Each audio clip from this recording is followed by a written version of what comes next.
The action of this funny and interesting story takes place in the Kingdom of the Swordsman, in the Eastern Wasteland, where the attack on the city took place. One of the attackers threw the students back and said that their clan could not do anything against this phantom transformation. Times had changed. Now these lands would belong to their blood clan.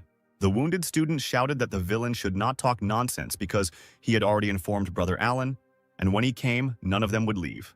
5 terrifying masters towered over the students, and one of them said that he did not know anyone among the best students of the Sword Clan with that name. Apparently, he is not even among the top 10, and if he dares to fight the Great 5 of the Blood Clan, he will be finished. A man with a terrible scarlet aura said that he should come here and collect the corpses of the students. After these words, the huge red projection that the villain summoned punched the student. Suddenly, an unknown guy rushed towards the threat at the speed of a cheetah. The Scarlet Fist was immediately blocked by his skills. The unknown villain in the hat was surprised that someone was able to block his attack. 2 students who were preparing for death rejoiced that they were saved, and the third of them shouted that it was Brother Alan. Brother Alan, a long-haired man with blue eyes and a powerful chi aura inspiring calm, was glad that he had time. The villain laughed when he saw that same unknown sword fighter. He asked if the guy was looking for death, and his projection began to create a powerful scarlet sphere for attack. But Alan immediately struck the monster with one light blow of his sword and stopped all his attempts to hit the enemy. In an instant, the entire Great 5 from the Blood Clan received colossal injuries and were defeated.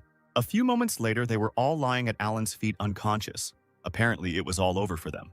Unnoticed by the others, a strange scarlet sphere rolled from one of the 5 masters. Alan asked the students if everything was okay, and they thanked him for his help. Alan asked Brother Steve if he told him not to do anything because if he didn't have time, they would have died. To which Steve replied that this would be a lesson for him. But these masters sacrificed 1,000 monks just so that refined the blood soul pearl, and therefore he could not sit idly by. Alan advised the guy not to listen to the clan's tales. Let him do what he can and live an ordinary life. This is the best path to improvement for his generation. Suddenly, the student noticed how the scarlet pearl began to emit purple ominous smoke and head towards Alan. An elder of the Blood Clan emerged from it and asked who dared to speak out against his students. He then attempted to attack our hero with the fist of ghostly comprehension. Steve recognized him and shouted that he was the master of the 7th level of the Purple Palace. But Alan was already preparing for a new battle, drawing his invincible sword from its sheath. The blade of the blade shone with a blue light, and immediately multiple cuts of the sword rushed towards the master. Alan's power was able to stop the elder's ghostly hand. The master was surprised that someone was actually able to stop his attack. He thought about it and said that Alan was a good fighter and it would be a pity to even kill such a person. The villain invited Alan to join them because their clan has always respected the strong. He will make him his #1 student and support the guy. Besides, their clan is full of treasures and beauties. Alan answered the elder that he had heard that they work from early morning until late at night, eat and sleep in the open air, and are constantly hunted. On their way to improvement, they kill each other because they only care about their own benefit, to which the master replied that they don't have many rules, and the discipline is lame, but their main principle is that the more you work, the more you get. Alan laughed at the phrase, the more you work, the more you get. At their sword school, working hours are regulated, and besides, he has been here for a long time and sincerely enjoys the time he spends here. Therefore, he will never join them. After these words, the guy used his sword technique, which cuts everything in its path. The master tried to hold back such a powerful attack, but he had difficulty doing it. Ultimately, Alan's sword technique won, and a huge explosion was heard, signaling the swordsman's victory. Steve rejoiced at the guy's victory and asked if he did the right thing by calling him here for help. The other disciples couldn't believe their eyes. It was impossible that their clan's initial level of swordsmanship could be so powerful. The cut-up demon, who lay without strength, asked Alan why he did not want to join them. The guy replied that he had worked hard for many years, so he knew in advance what he would tell him. The master dared to hang noodles on his ears and thereby doomed himself to these humiliations. Suddenly, a strange sphere rose from the master's body, emitting a purple, ominous aura. The sphere flew up to Alan's hands and whispered in a quiet voice for the guy to finish off the elder. Then the strange artifact flew away at the speed of sound. Alan did not understand what happened, but assumed that the spirit of the master had left the body and was trying to hide.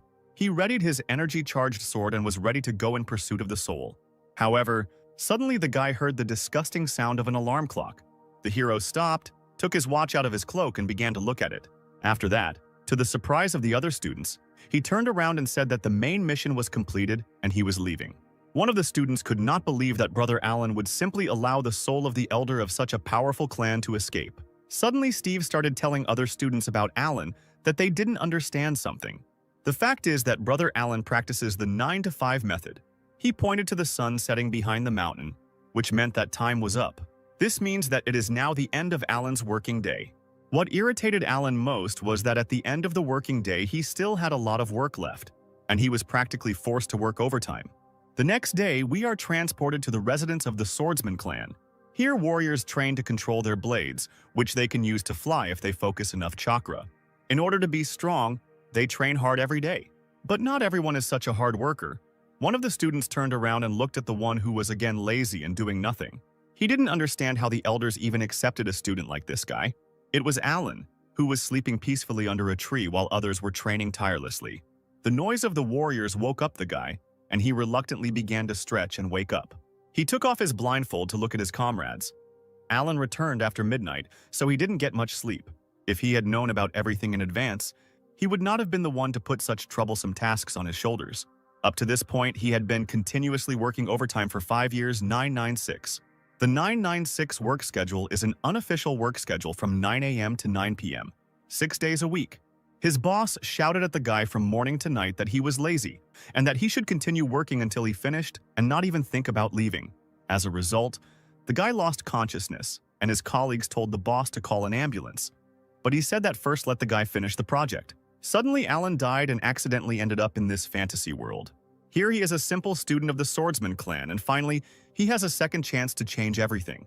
But other students, just like in his previous life, tell him to work hard and not stop for sleep, because a student of his age should devote himself to practice, not sleep. Everyone around tells the guy that he is lazy, and they have never seen such a lazy person.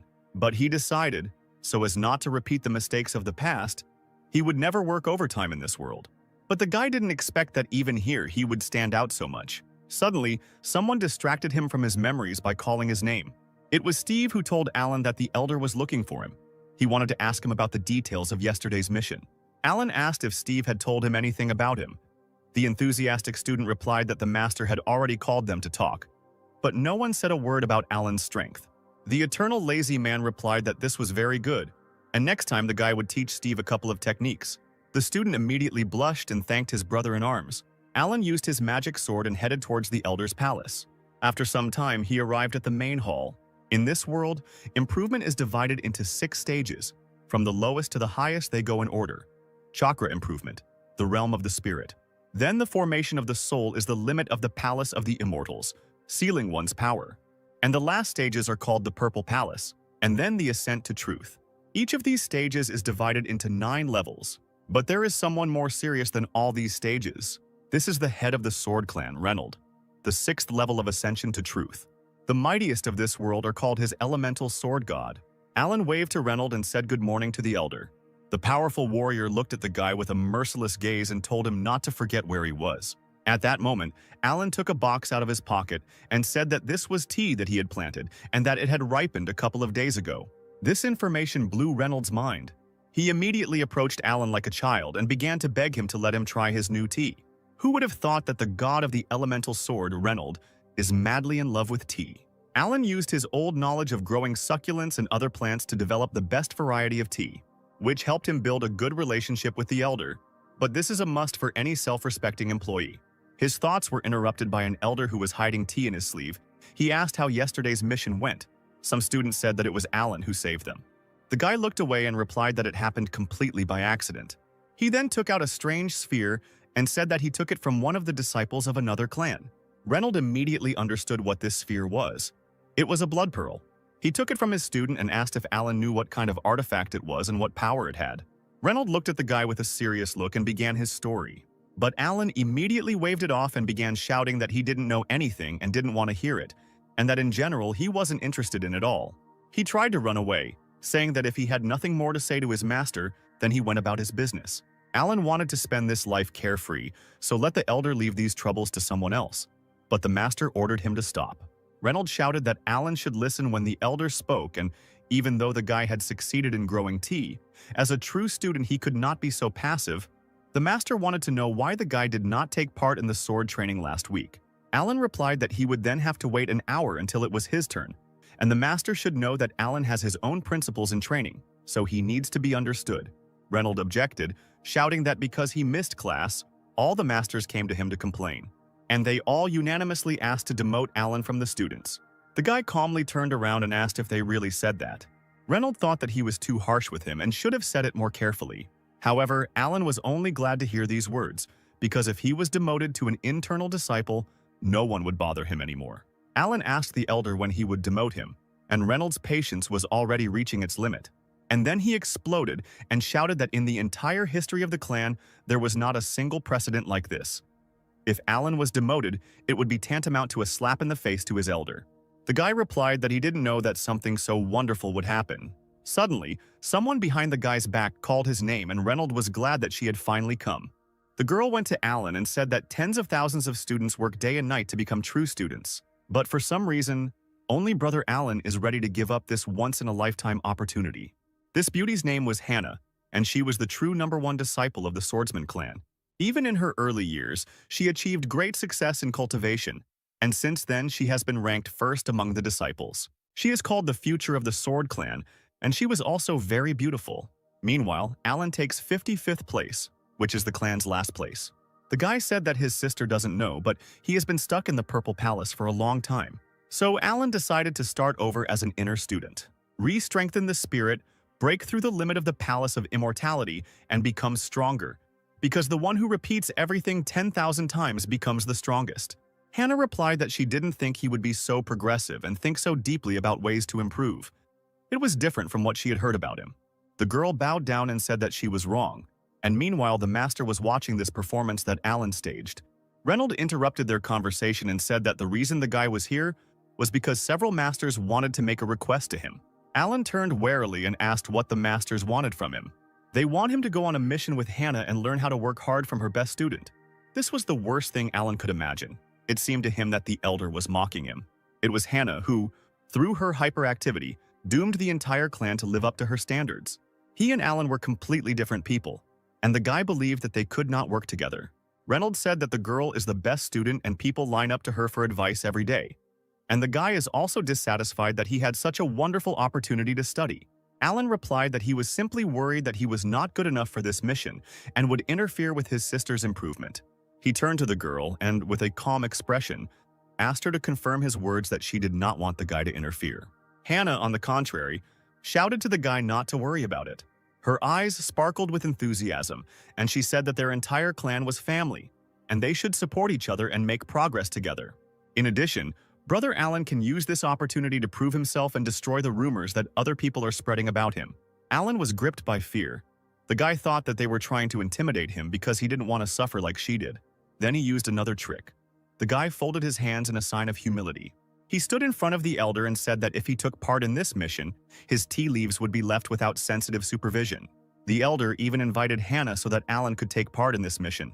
But he did not intend to deviate from his principles. He had no reason to go with her when he could play the fool here just fine.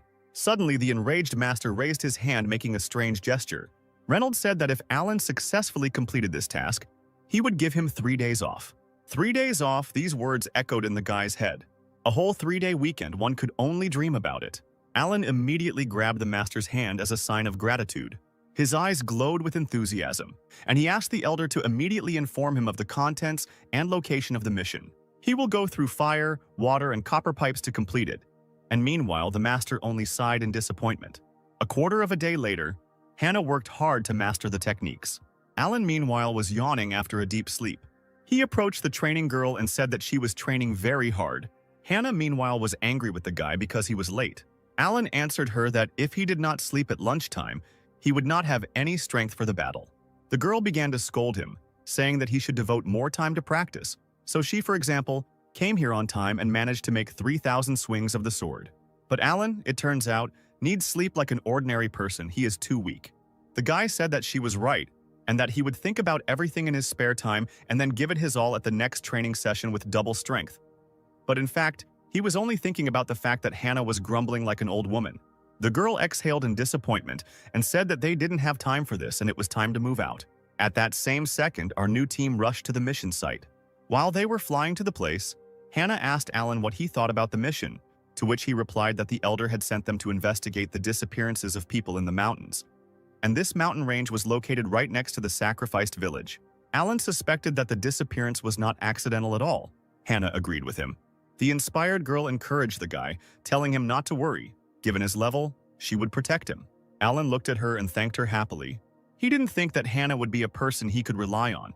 The guy thought that he had hit the jackpot and would get a 3-day weekend and make friends with the beauty. Alan mentally thanked the elder, and they set off on their mission. Towards evening, the team reached the mountains where people disappear. The girl told brother Alan that they first needed to ask the local residents, and Alan, meanwhile, was looking for something in his robe. Suddenly, he took out his watch, opened it, and began to look at it, which greatly surprised Hannah. The girl looked with a surprised look and did not understand why Alan was counting down. When he counted to 0, he shouted joyfully that the time was up.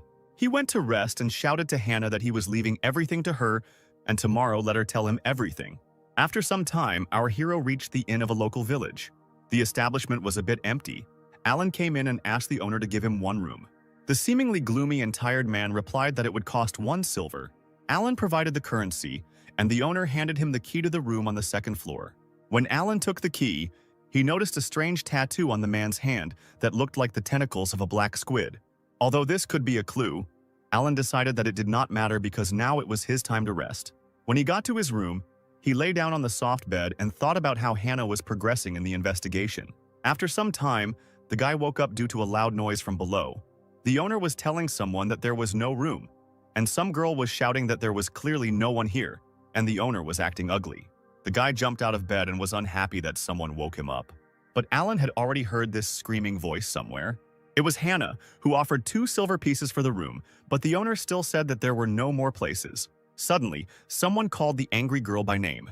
Hannah was delighted to see her brother Alan, who told her not to torment the owner because he had already said that there was no room. The guy turned to the man and asked if his younger sister could spend the night in his room. The gloomy owner nodded, and Hannah was surprised at this proposal. The girl could not believe that she would spend the night with him in the same room. She was seized with panic.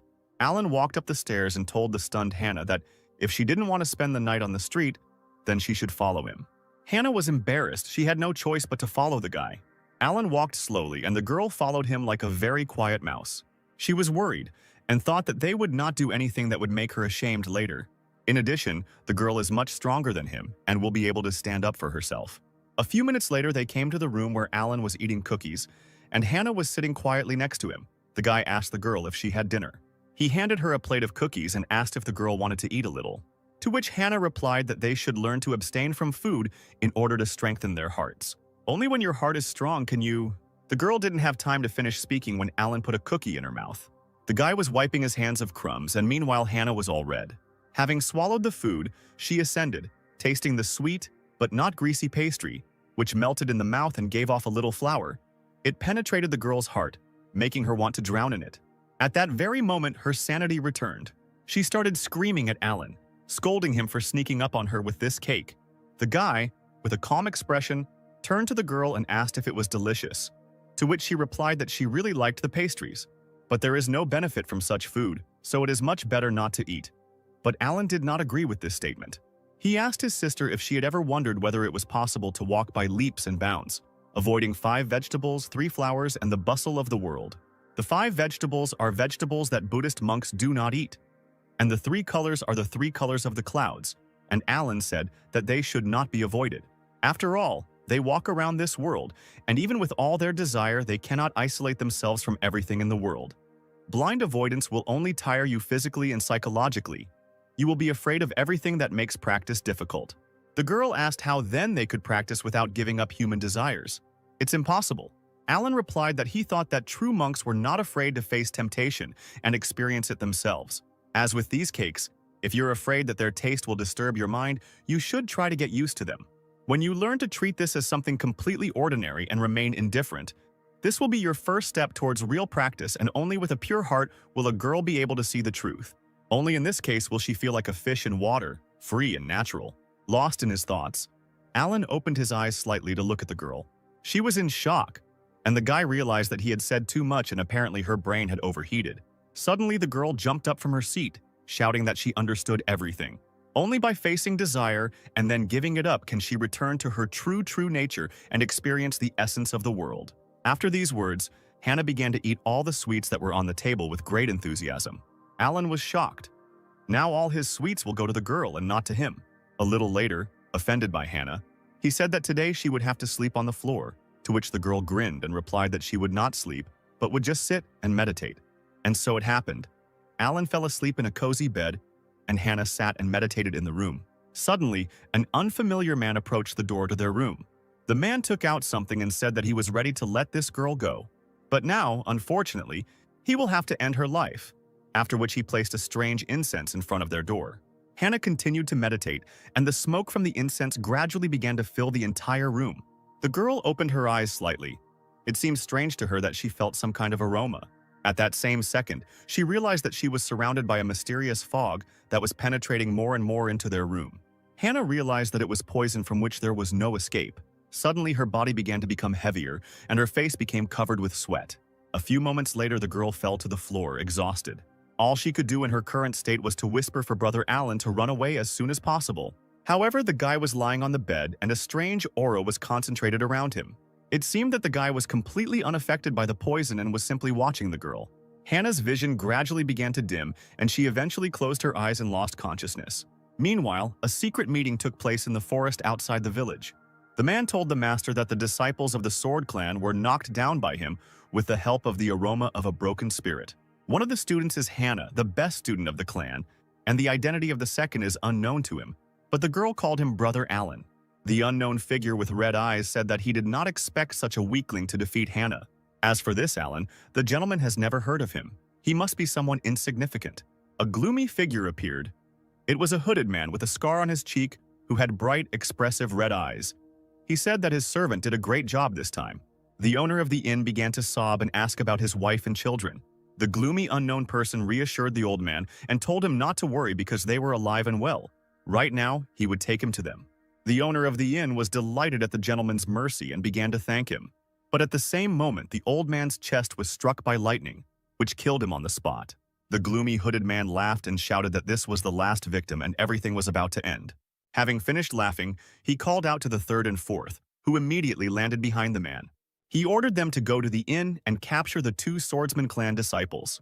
Meanwhile, dear Hannah began to gradually come to her senses and open her eyes. She lay on the bed, and Alan sat next to her and waited for the girl to wake up.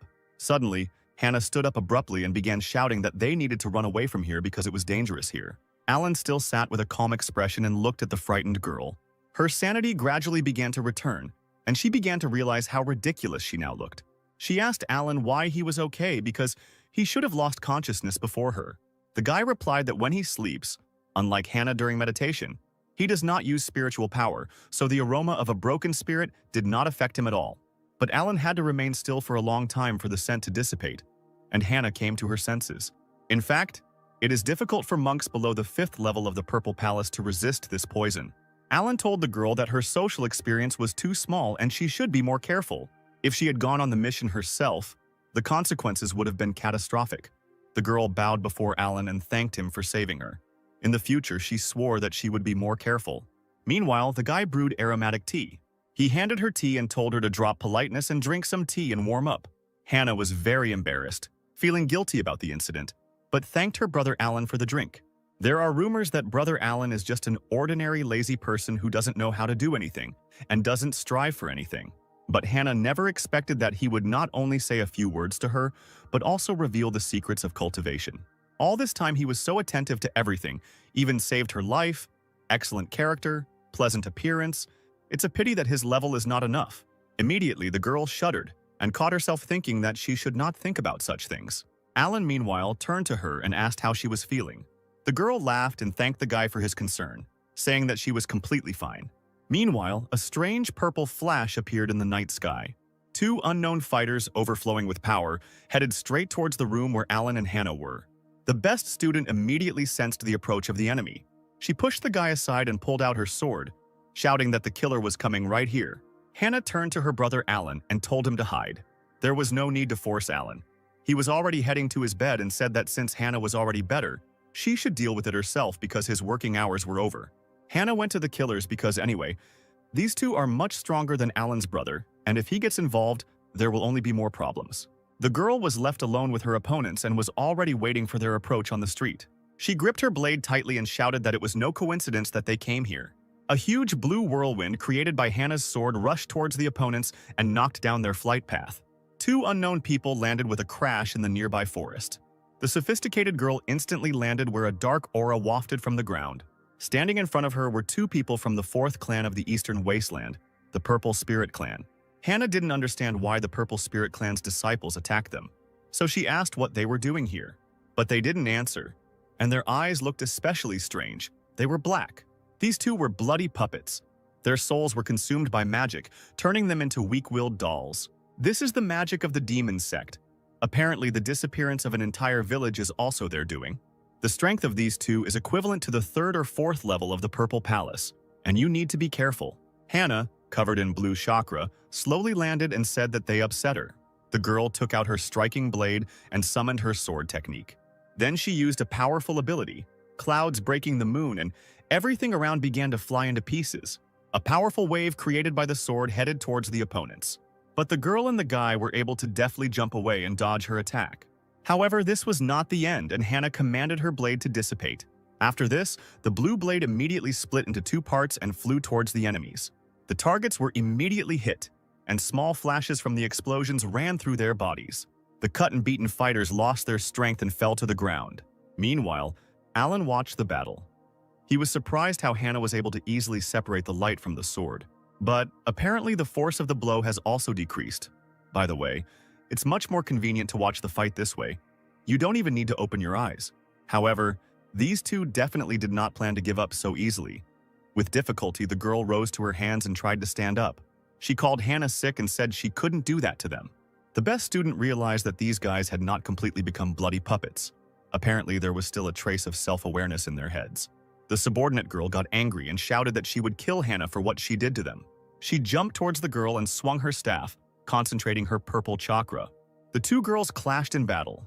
Hannah was able to block the staff's attack in time with her sword. However, the block was not easy for her. Hannah was surprised that her opponent could wield such a formidable weapon so easily. The enraged girls continued to attack each other, but no one wanted to give in. The air around them became electrified. The blows became faster and faster, so much so that at one moment their outlines were difficult to discern. Hannah could not understand what kind of strength her opponent had. The girl's hands even went numb from such blows, and the purple girl continued to attack and twirled her staff over her head to again try to defeat her rival. She gathered a huge amount of chakra and shot a magical stream towards Hannah. Meanwhile, Hannah realized that everything was about to end. Her sword was also charged for the next attack. Alan was happy for the girl because in such a short time she managed to study her opponent, which was to be expected from the best student. Even though they are on the fourth level of the Purple Palace, now they are just puppets. Their consciousness is sealed, so they can only fight with the help of instincts. Hannah closed her eyes and tried to concentrate to gather all her chakra for one powerful blow. A powerful stream of mana formed around the girl, which was so huge that it went like a column into the sky. Seeing such power, the purple girl was afraid. But Alan was worried about Hannah, because it seems his sister is unaware of the danger. The guy took in his hand a leaf of a tree that flew into his window and decided that this would be enough. After gathering enough chakra, Hannah summoned her striking sword technique. She drew her sword, and a powerful wave of energy was sent at the speed of sound towards the purple girl. She tried to protect herself by forming a shield with her chakra. However, the shield was too weak compared to the enormous chakra power that the best swordsman student had summoned. After the battle, the purple girl lay in a pile of collapsed rocks, and Hannah was thinking about how to quickly rid these fighters of the spell. But the beauty did not notice that behind her, the second fighter raised his fan. He waved his weapon and immediately a purple lightning, sharp as a needle, rushed towards the girl's back. Hannah turned around because she realized what had happened. But it was already too late. She only managed to create a small shield and try to protect herself. However, the shield was too weak and thin, and the purple blade easily broke the defense and was aimed straight at the girl's eyes.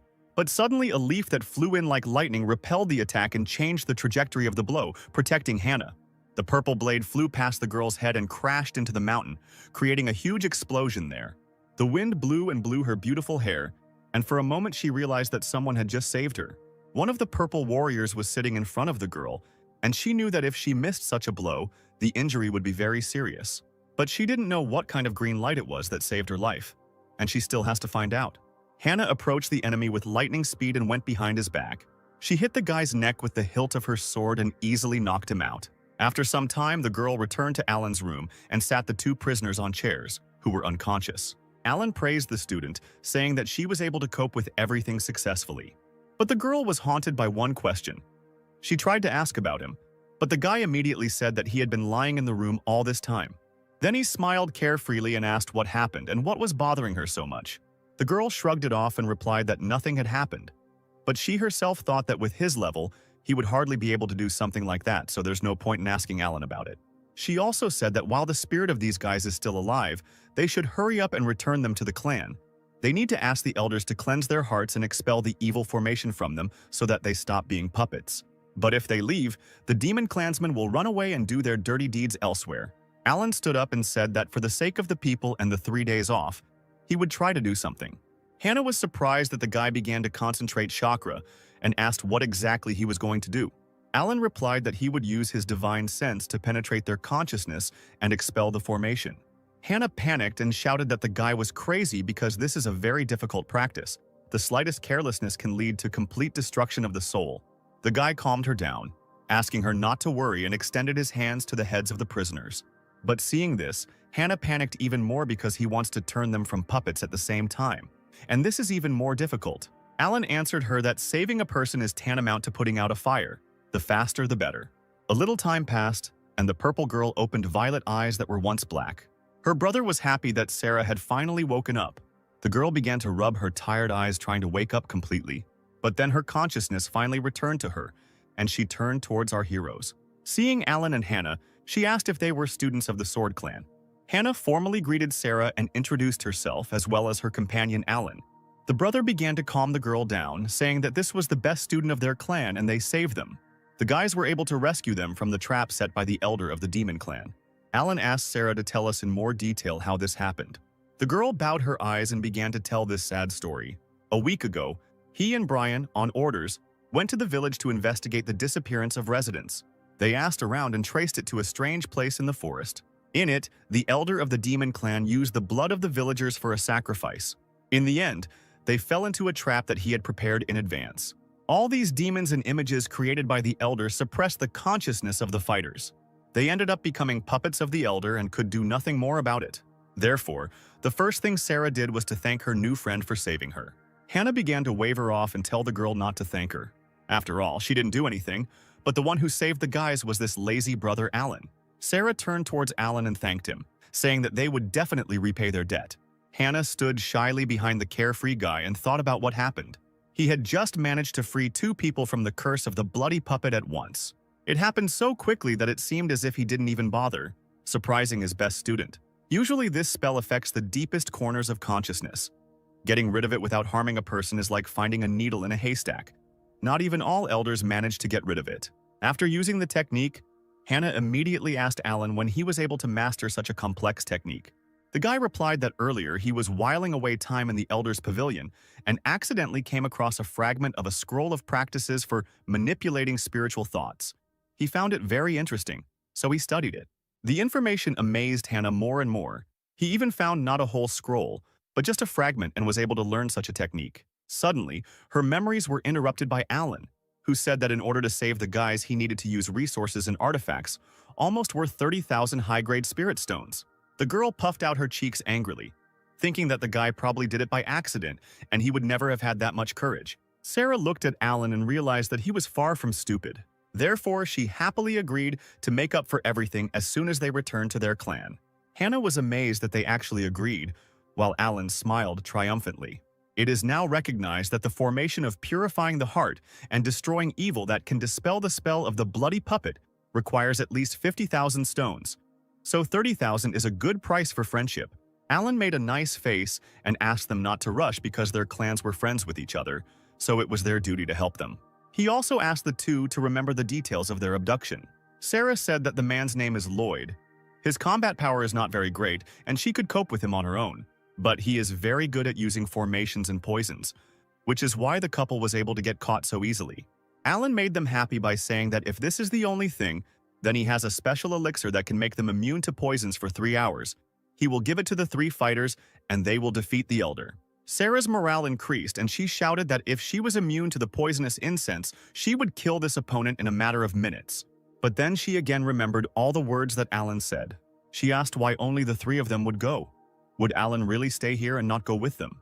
The guy bowed his head and replied that he actually needed too much spiritual power to save them. Therefore, he will have to sleep to recover, while Hannah could barely restrain herself from punching this lazy guy. The purple couple apologized, saying that they were too blind to see Brother Alan's hard work. They decided that the 3 of them would cope while Alan rested. Meanwhile, Hannah realized that the lazy man had again deceived everyone in order to do nothing. After some time, a new team set out in search of the Demon Elder. Sarah looked at the small blue sphere and asked if this was really the magic elixir that Brother Alan was talking about. Hannah told her that they should believe him because he had already saved them several times. After these words, all 3 fighters took the magic pill. Sarah noticed that the elixir melted pleasantly in the mouth and was no different from ordinary pills. Brian added that it was not that he did not trust Alan, but his level of cultivation was very low. The team continued to walk through the forest. The moon had already appeared in the sky, and it became somehow too quiet around. Hannah took up her sword, noticing that something was wrong here. Brian confirmed her words by saying that there was not a single living soul here. Sarah began to panic. She guessed what had happened. An unknown gloomy voice confirmed their guesses, saying that they were on his territory. Hannah reacted to the enemy with lightning speed and sent a whirlwind of sword in his direction. The whirlwind blades immediately struck several eyes. But there was nothing on that side. The tree crowns dispersed, and she saw a strange swamp that was not there. Brian assumed that these were parts of dead creatures that were dealt with here. Hannah asked if the boys had seen the person who had just spoken to them. But suddenly a gloomy figure in a cloak standing behind the girl answered her that he was here. The elder of the demon clan, Lloyd, drove the prey into his trap. The heroes turned around, and Sarah shouted that it was the one who caught them then. Lloyd asked how they managed to get rid of his curse so quickly. Apparently, the best student of the Sword Clan has secret treasures that can lift his curse. Lloyd was also wondering why there were only 3 fighters. He assumed that one of them was scared when he found out that he was behind all this. Sarah got angry and shouted to the villain that Alan was not here, because she could handle such a dummy herself. After these words, the girl directed her first attack at Lloyd, and the battle began. The stones on the ground where the impact occurred began to crumble, mixed with purple energy. In this dust raised from the ground, Sarah tried to see where her enemy was. In the middle of the dark fog, Lloyd appeared, who told the girl that she had already lost. She had fallen for his trick. Brian immediately appeared behind the demon and shouted to the man that he was no longer a tenant. Swinging his fan, he aimed his needle-sharp spell at Lloyd's head. But he easily repelled it by saying that although they are the best students of their clans, they are still fools. Then he smiled and asked if they liked the smell. Brian and Sarah immediately realized that right now they were inhaling poison. Hannah also did not stand aside and attacked the dark bubble in which Lloyd was located. The master just as easily repelled her attack while continuing to taunt them. But suddenly he noticed that the blue lightning did not dissipate. She, like a swift wind, continues to break through his dark bubble. Eventually, the blade's whirlwind broke through Lloyd's defenses and an explosion was heard. 3 fighters were already in the air and were waiting for their opponent. The dust from the explosion cleared, and Hannah saw a small hole where Lloyd was standing. She became angry, realizing that they had missed the villain. But at that very second, the air turned scarlet, and a dark fog formed around the heroes. It was poisonous incense. Lloyd emerged from the poisonous fog, and he really had his own tricks. The master hung in the air right above our heroes and sprayed his crimson mist. He laughed and shouted that it was useless for the soldiers to run away anywhere because they had already inhaled his poison. It only takes 10 breaths, and they will immediately turn into bloody puppets and become his faithful servants. However, nothing happened, and the guys stood and smiled. At that moment, Lloyd realized that something was wrong. And then he realized that he was missing the 3rd fighter, who was already swinging his huge staff behind the master's back. Sarah took advantage of the moment and hit Lloyd on the back. The force of the blow was colossal, and the master immediately spat out a lot of blood. Then he rushed towards the ground at the speed of sound until he crashed into it. Brian also wanted revenge. He prepared his fan to finish off the enemy. Swinging his weapon, several sharp chakra needles rushed towards the prone Lloyd. The purple needles mercilessly hit their opponent in all places of his body. The demon elder bled, his most terrible weapon no longer working. He could hardly stand on his hands and bled while trying to understand how this happened. The master raised his bloody gaze to the team. He did not find an answer to his question, so he asked them why his poison did not work on them. And the squad of fighters only mocked the once strong villain. Sarah was happy that Alan's elixir was really so strong. Resistance to poisons would help them deal with all the members of the demon sect. Lloyd knew that this poison was even stronger than the previous one, and even if you held your breath, it would be absorbed into the skin, and nothing short of his special antidote can dispel it. Then why doesn't he take these warriors? Apparently they have some kind of secret of their own. Hannah said it was time to finish with him and prepared to use her sword technique. But Lloyd wasn't going to give up so easily. He wiped away his blood and said that this was far from over. The demon elder immediately jumped and took off from the ground. Having covered a great distance with lightning speed, he said that the game had just begun. Flying into the sky, he summoned the bloody flames of the heavenly formation and covered the entire area below him. The girls who got into the area panicked and tried to understand what was happening. Lloyd scoffed and reminded them that they had entered his territory. He ordered the first to get rid of them, and at that very second, something began to form from the dirt behind them. Brian turned in horror to see a man began to form from the mud. A powerful, angry demon who was ready to tear everyone apart. The team realized that this was the bloody puppet of the 6th level of the Purple Palace. Lloyd continued to taunt, telling the guys that they would definitely not be returning home today. Speaking of the house, Lloyd sent the second one there. He has the 5th level of the Purple Palace, and he will deal with the coward who is hiding there. Hannah immediately began to worry about Alan, because he was too weak to cope with such an opponent. Meanwhile, Alan was sleeping peacefully and was not at all interested in the outcome of the battle. And a terrible demon with 6 eyes had already entered his house through the window. But, to his surprise, he found no one on the bed, and there was not a soul in the house. Sly Alan was lying in the next room and had absolutely no intention of working overtime. He turned to go to sleep, but immediately, an explosion thundered behind him. It was a trap that Alan had left for the demon. But, to his surprise, the enemy was not torn apart, and there was a silhouette behind him. It was a demon who was struggling in agony and screaming because he had received many injuries. Actually, no, the trap was too weak for him. Alan had to get out of bed. He realized that the demon would not be able to return until he caught him. The guy didn't understand whether it was really necessary to involve him in all this. Meanwhile, a fierce battle broke out in the forest. Hannah concentrated her power and used her sword technique to create a hurricane of water. Meanwhile, the bloody puppet began to form a cloud of energy to repel the attack. Then he put up an impenetrable shield, and the blades of water crashed into it without causing damage. But suddenly Sarah appears behind the monster, who took advantage of the situation and the fact that the enemy was distracted. The girl tried to attack him with her staff, but the bloody puppet successfully blocked the blow. The monster then took hold of Sarah's staff, and with a powerful movement of his hand, he threw the girl away from him. Brian was angry and summoned one of his techniques, the sealing purple chains. Approaching from behind, the sealing chains seemed to have successfully begun to bind their enemy. But the monster was not so weak. He gathered his energy and began to scream with all his might. The chains that bound him broke, but Hannah managed to take advantage of the moment and strike the body of the immobilized enemy.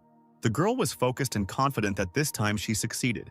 Indeed, the monster's body was cut into 2 parts. People cannot survive such wounds. But the bloody puppet had nothing to do with it. After separation, he immediately landed on his severed part and fused together. Hannah couldn't believe her eyes when she saw this. Meanwhile, the monster decided to attack his opponents and jump towards them. The first to be hit was Brian, who immediately flew away, covered in blood. Then Hannah was attacked and was also unable to evade. Sarah, noticing the loss of her comrades, immediately shouted their names. Blood was leaking from under Brian's head. Seeing this, Sarah became angry. No one could touch her brother. The girl jumped from her seat with lightning speed and landed behind the bloody monster. Her rage gave her strength, and she was able to hit the monster's back with her staff. However, the monster that received the blow jumped away from her to a safe distance. This time was enough for Hannah to come to her senses. The girl landed next to Sarah and said that this guy is so strong that with his endless regeneration they will simply fizzle out over time. Sarah said with a serious face that she had a secret way to destroy him. Hannah was happy because there was hope, but Sarah needed time to gain strength. So the purple girl asked Hannah to buy her some time. The best student prepared for battle, saying that she could rely on her. Lloyd taunted them by saying that if they have any aces up their sleeves, then let them use them now. These puppets are a masterpiece of his collection of bloody techniques, so they will all soon come to an end. Suddenly, the master felt something strange. Number 2 did not move, and the master thought that apparently he had finished with the coward too quickly. However, everything was not so simple. The bloody puppet was tied with Alan's blue bonds. The guy looked at the bloody puppet and said that the elders should under no circumstances find out about this. But he just wanted to sleep peacefully without any unnecessary noise. And if the puppet does not do this, then he will give her something in return. After these words, Alan immediately grabbed the puppet by the hair. He slowly walked to the window, holding the monster by the hair. The guy looked into the distance, where a fierce battle was breaking out, and saw only a strange red dome. Brother Alan raised the shackled, bloody puppet like a spear and began to take aim. Then he threw the monster towards the dome with all his strength and shouted at him to get back out and let him sleep. Because of such force of the throw, the monster flew into the sky so far that it was no longer visible. Alan, meanwhile, turned around and thought that he had a little more time to rest. He wanted to go see if there were still free rooms here because he needed to sleep a little more. Meanwhile, Hannah continued to gain time and many blows from the puppet flew at her. The girl tried to block the fists with her sword, but their strength was great, and Hannah's strength was decreasing, so the girl flew a short distance. She was all wounded, but she didn't really have a choice. The girl did not understand why this bloody puppet was becoming stronger and stronger. Lloyd told the girl that since she was still holding on, it was not for nothing that she was called the best student of the Sword Clan. But all this would soon end. He ordered his first blood puppet to attack the girl. The monster immediately obeyed and attacked Hannah with great speed. He gathered furious energy around himself and jumped into the air above the girl. Hannah closed her eyes and mentally asked everyone for forgiveness because for the first time in her life she was afraid. But suddenly, behind Lloyd, some strange red flash appeared in the sky. Lloyd felt something was wrong and turned around. At that moment, a red object was rushing towards him at the speed of sound. The bloody monster thrown by Alan crashed into the bloody barrier like a bullet and pierced through it. Hannah and the demon elder were stunned by this turn of events. When the dust from the fall cleared, they saw the second and first bloody puppet, which were broken and lying in a pile of dirt. Only now did Lloyd realize what had happened, and he was furious. He couldn't believe that this was even possible. And Hannah was glad that if the second puppet was here, then everything was all right with Brother Alan. Apparently, one of the elders came and was able to protect the guy. Lloyd thought the same thing, and he knew that if the elders came here, it could become a problem for him. Therefore, he must hurry and finish the fight as quickly as possible. The master used the ability to enhance the bloody puppets, and the monsters came to life again. One of the puppets recovered and jumped on the defenseless Hannah. The girl tried to take a defensive stance, but her feet got stuck in the mud created by the monster. But Sarah came to the girl's aid in time and apologized for the fact that the student had to wait for her for so long. Sarah's eyes were filled with rage. They shimmered with a purple light similar to sparks of true thunder. Lloyd was shocked to see the fourth level of the Purple Palace. This girl cannot resist him. However, Sarah used the purple shadow technique and easily blocked the blood puppet's attack. Her power was so great that the explosion from the staff was visible from a long distance, so far that the purple glow even reached sleeping Alan. But the guy was ready for this, and his night mask did not let the light through. Morning came and our main lazy man calmly got out of bed. He went to the window to enjoy the fresh air and the rays of the just risen sun. It seemed like this was how every good morning should begin. But not everything was so wonderful. A huge explosion in the distance disturbed the landscape, and Alan thought that today was some kind of explosive day. Apparently, Sister Hannah and the others fought all night long. This elder turned out to be not such an easy opponent. Alan slowly put his hand into his pocket. He took out his watch to see what time it was. It was time to work. Meanwhile, the girl stood near a large patch of mud. Everything in the area was destroyed. Stones were crushed, and trees were uprooted. Charged, Sarah looked at the smoldering body of the bloody puppet. Suddenly, the girl fell to her knees, exhausted. They had been fighting all night and were pretty exhausted. Hannah, looking at Sarah trembling in pain, told her that her technique was indeed very powerful. Suddenly, Brian appeared behind her, who explained that this is their secret technique. The accumulated power breaks out in one breath. But the disadvantage of the technique is obvious. This technique is too energy-consuming. Sarah, who could hardly stand on her feet, said that this time everything worked out and it was all thanks to Hannah. The bloodied girl shrugged it off, saying that she was just doing her job. Their pleasant exchange of pleasantries was interrupted by Lloyd, who shouted that they were three freaks. Exhausted, Sarah realized that the battle was not over yet. The main enemy remained. The furious master said that the team had practically destroyed number 1, which he had spent several decades creating.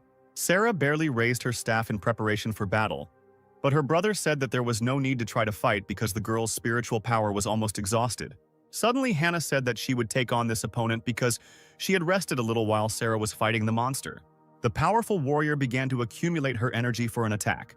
Lloyd also began to form bloody hands, shouting that the trio of them would be buried here today. Powerful hands made of dark matter aimed at the small, fragile girl. Hannah used her sword technique and a stream of water like a whip burst out from his blade.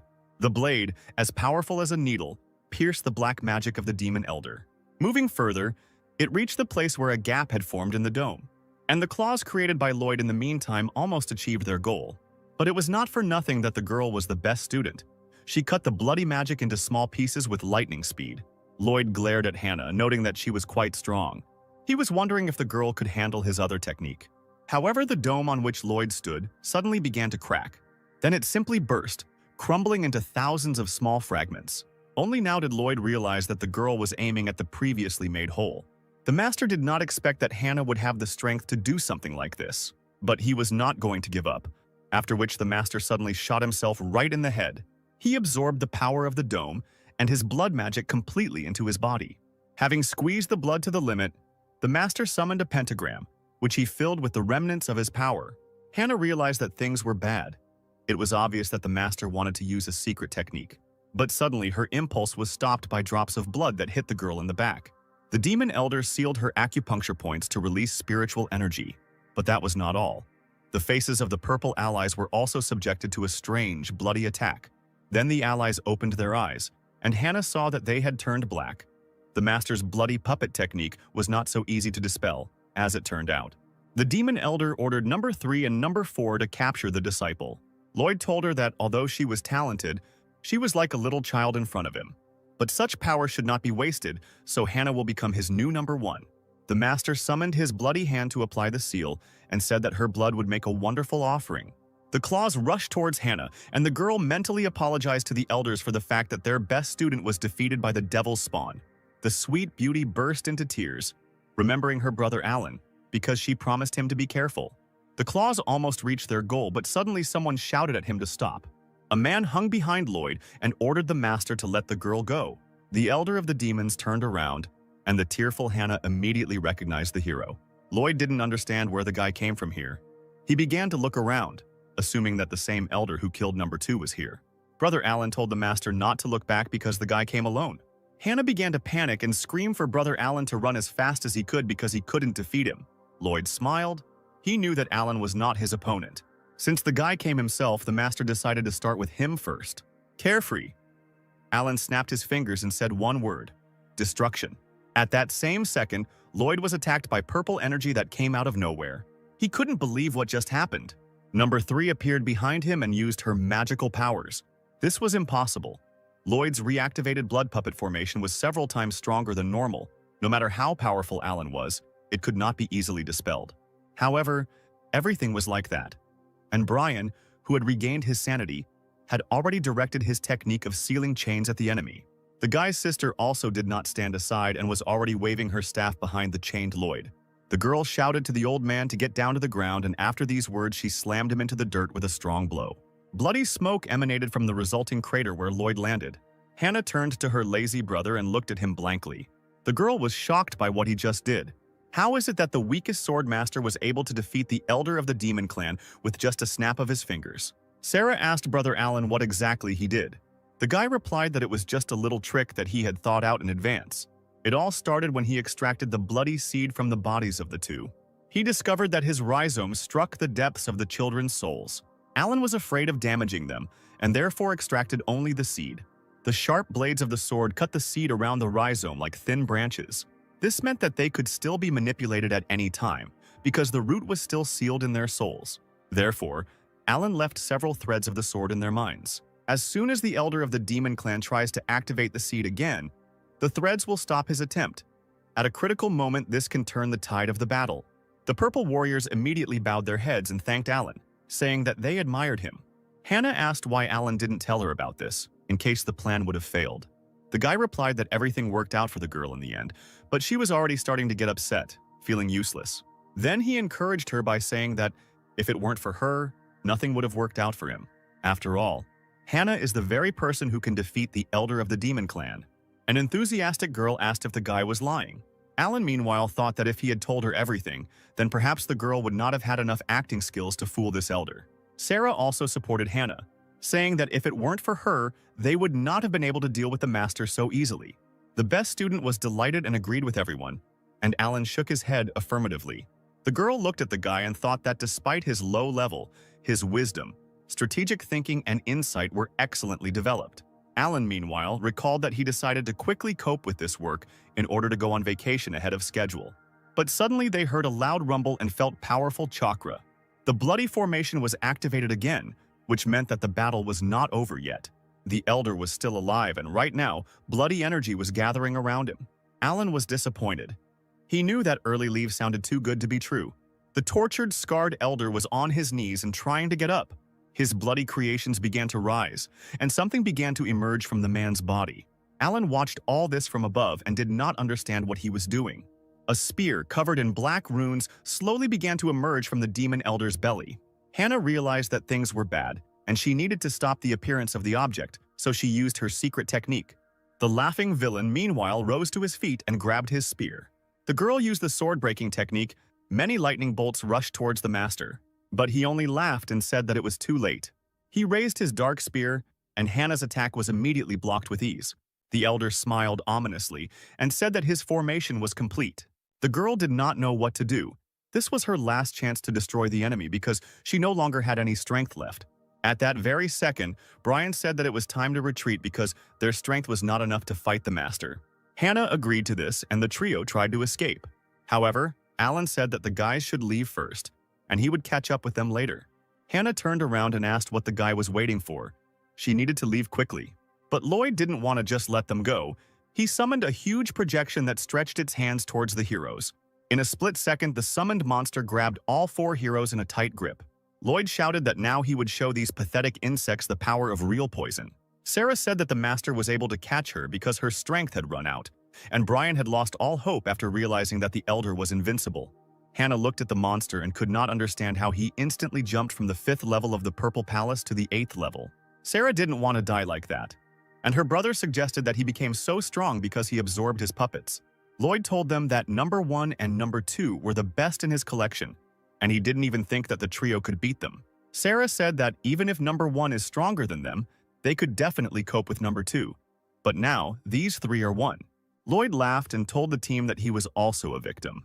He said that he was forcibly raised into a bloodthirsty soldier.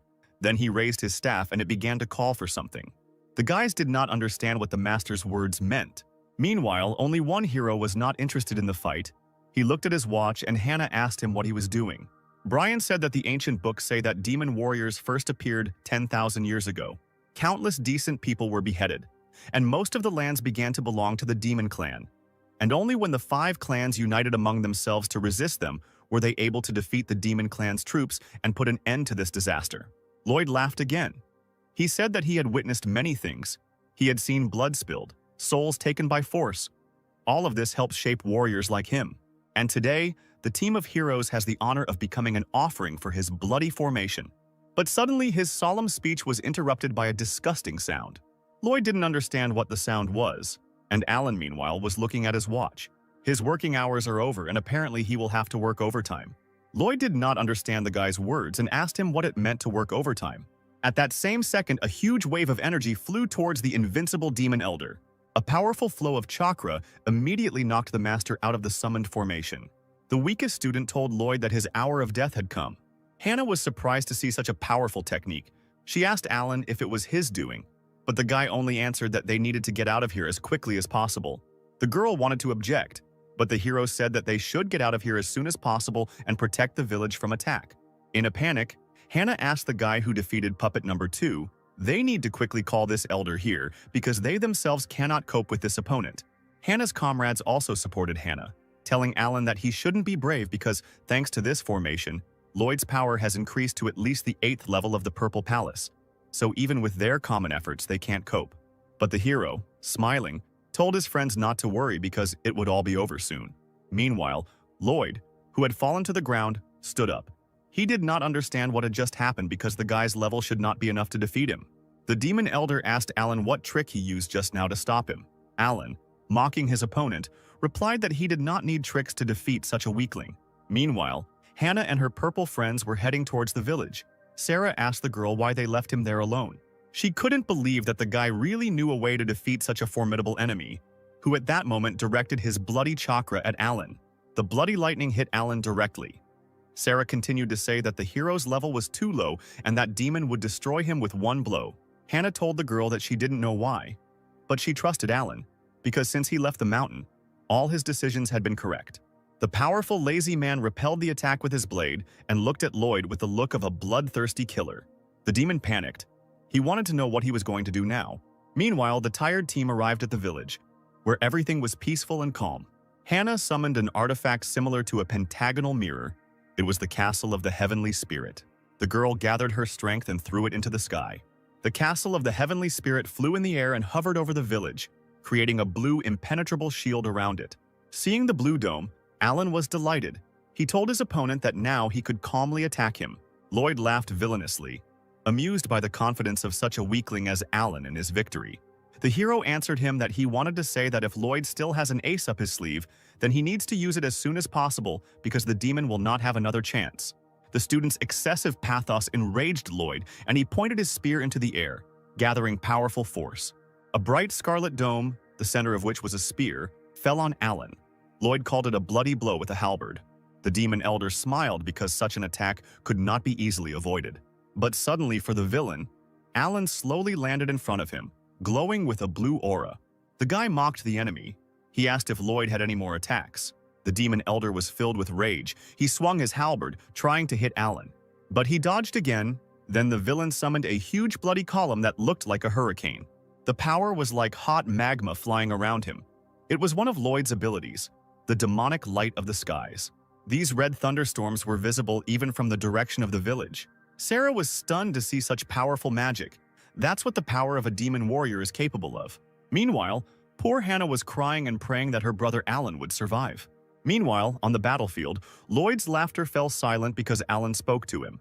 The guy asked the enemy what use was such a skill if Lloyd couldn't fully control its power. And at that same second, blue blades rushed towards the demon. The blades, like the claws of an enraged beast, cut through the bloody hurricanes summoned by Lloyd. The demon elder trembled. He saw his ability disappearing. It seemed like just a bad dream. This should be impossible. Alan must be using some kind of illusion. The guy, meanwhile, appeared out of thin air and asked if Lloyd knew how he was. A simple cultivator resisting him so easily. In fact, everything is extremely simple. The fact is that Alan specially sealed his kingdom. He never practiced in front of other people, fearing that if they knew his true level, disaster would be impossible to avoid. Alan easily repelled all the demon's attacks even without looking at him, and continued his story by saying that it was not becoming for a student of his clan to brag about his skills. After all, the higher your skills, the more problems fall on your head. Therefore, in order not to complicate his life, Alan was forced to hide his true abilities. Lloyd realized what trap he had fallen into. The demon tried to leave, shouting that the guy was just crazy. But Alan pulled the enemy's body towards him, saying that he would not let him go. Taking his sword out of its sheath, the hero said that Lloyd interrupts his rest time after time. In addition, he harmed his comrades, thereby forcing him to start work ahead of time. Lloyd tried to run away again, shouting that the guy shouldn't have come here. Alan's gaze was stern, because starting work ahead of time is an unforgivable sin. After these words, the hero released his striking sword technique at the enemy. A powerful flow of chakra, like a raging wave, passed through Lloyd and struck him. The cloud summoned by Lloyd dissipated and the sun appeared from behind them. The battle was completed with one blow. The technique was so powerful that in the place where it passed, the earth split and a river formed.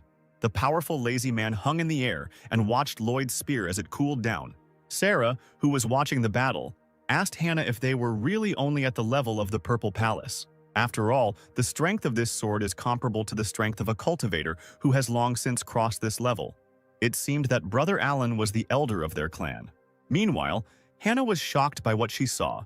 It turns out that Brother Alan had long surpassed the levels of all the students of their clan. The girl lowered her gaze. At that moment, she felt helpless in comparison with him. Suddenly, her thoughts were interrupted by the sound of glass breaking.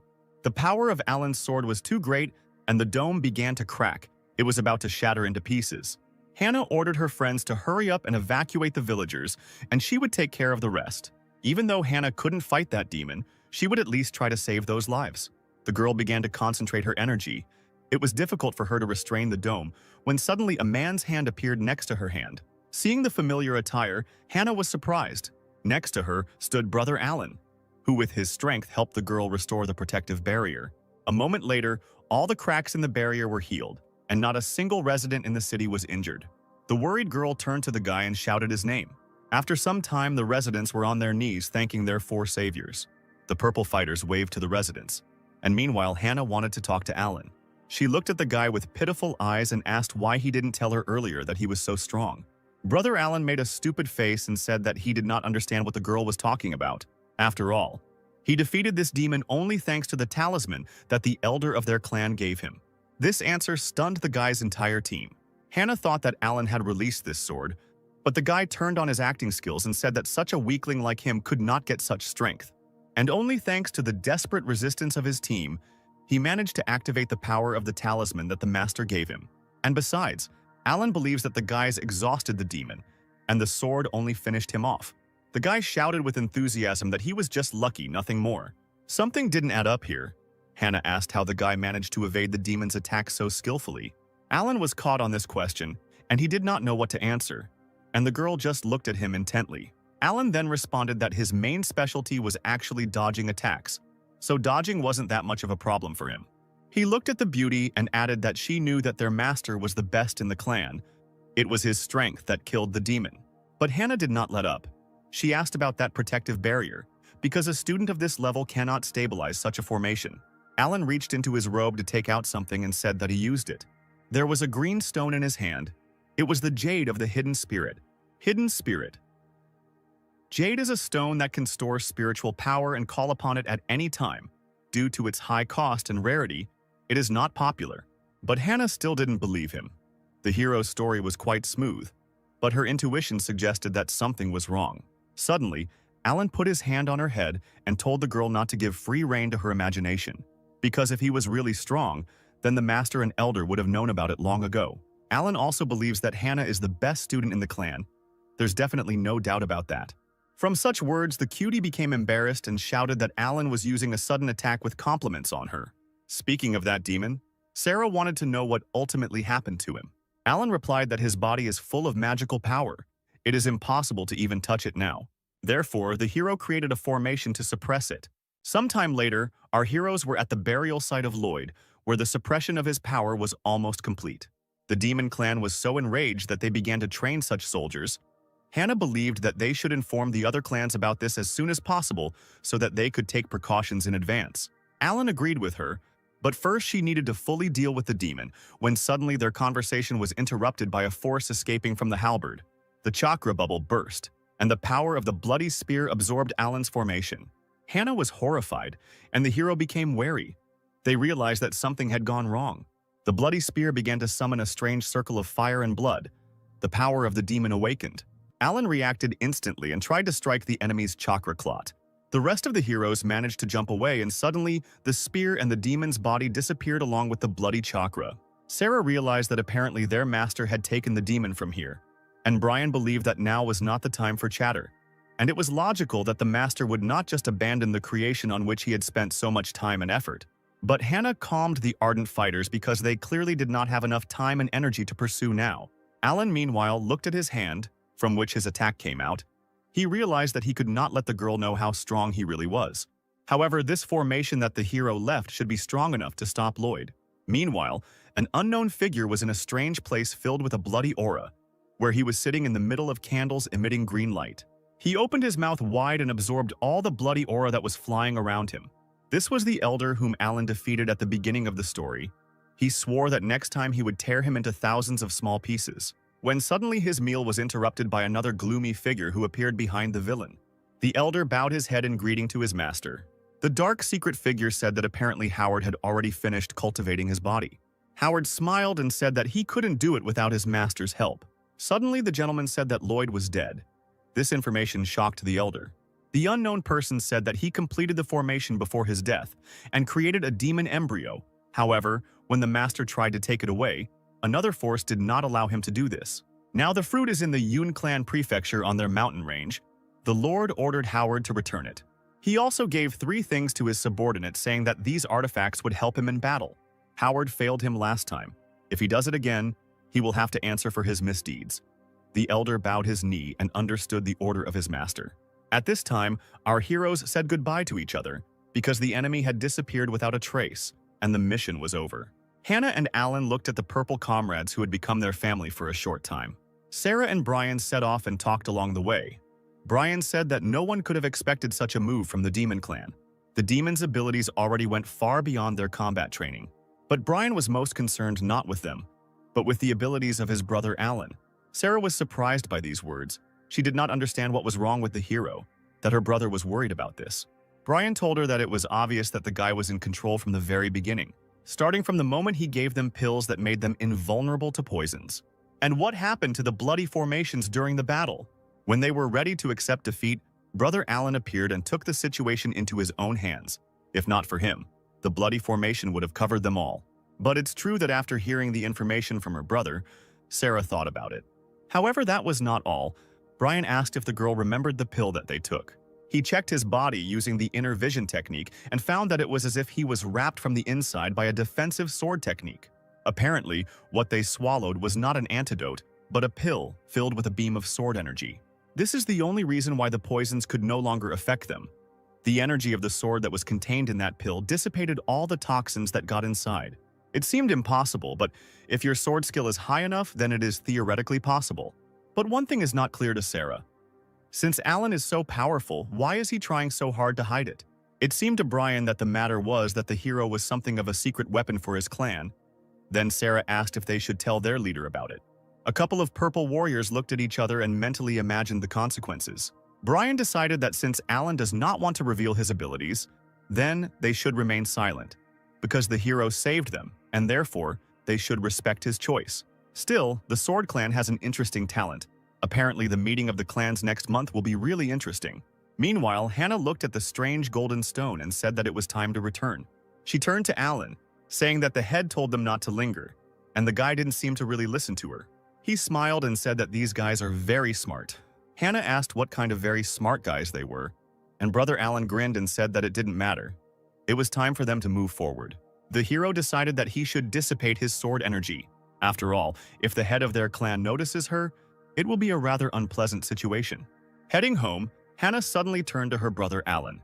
A sweet girl asked me to tell her honestly if the guy had any secret power, to which Alan replied that he had no need to lie. He was just a newcomer to the 6th level of the Purple Palace. He was still far from a genius like Hannah. It seems that the girl expected such an answer and only exhaled in disappointment. Suddenly, a bolt of sharp sword energy flew into Alan's chest. Hannah stood in front of the hero with a serious face and drew her sword. She was serious. Her blow hit the guy right in the chest, tearing his clothes. Suddenly, behind the torn clothes, a strange book appeared. There was nothing holding the book back anymore, and to Alan's surprise, it fell out of his inner pocket. The guy tried to catch her, but Hannah managed to intercept the book in flight. The girl smiled triumphantly. Apparently, this is his diary. Now she will know the whole truth. She opened the book when suddenly on its cover she saw a girl and an inscription that said that she and her sister had a great time. Hannah's face immediately turned as red as possible from embarrassment and what she saw. Alan immediately snatched the book from the hands of the embarrassed girl, saying that he would explain everything. This is a fairly popular book. It's just a novel. Hannah said that she didn't think the guy was like that.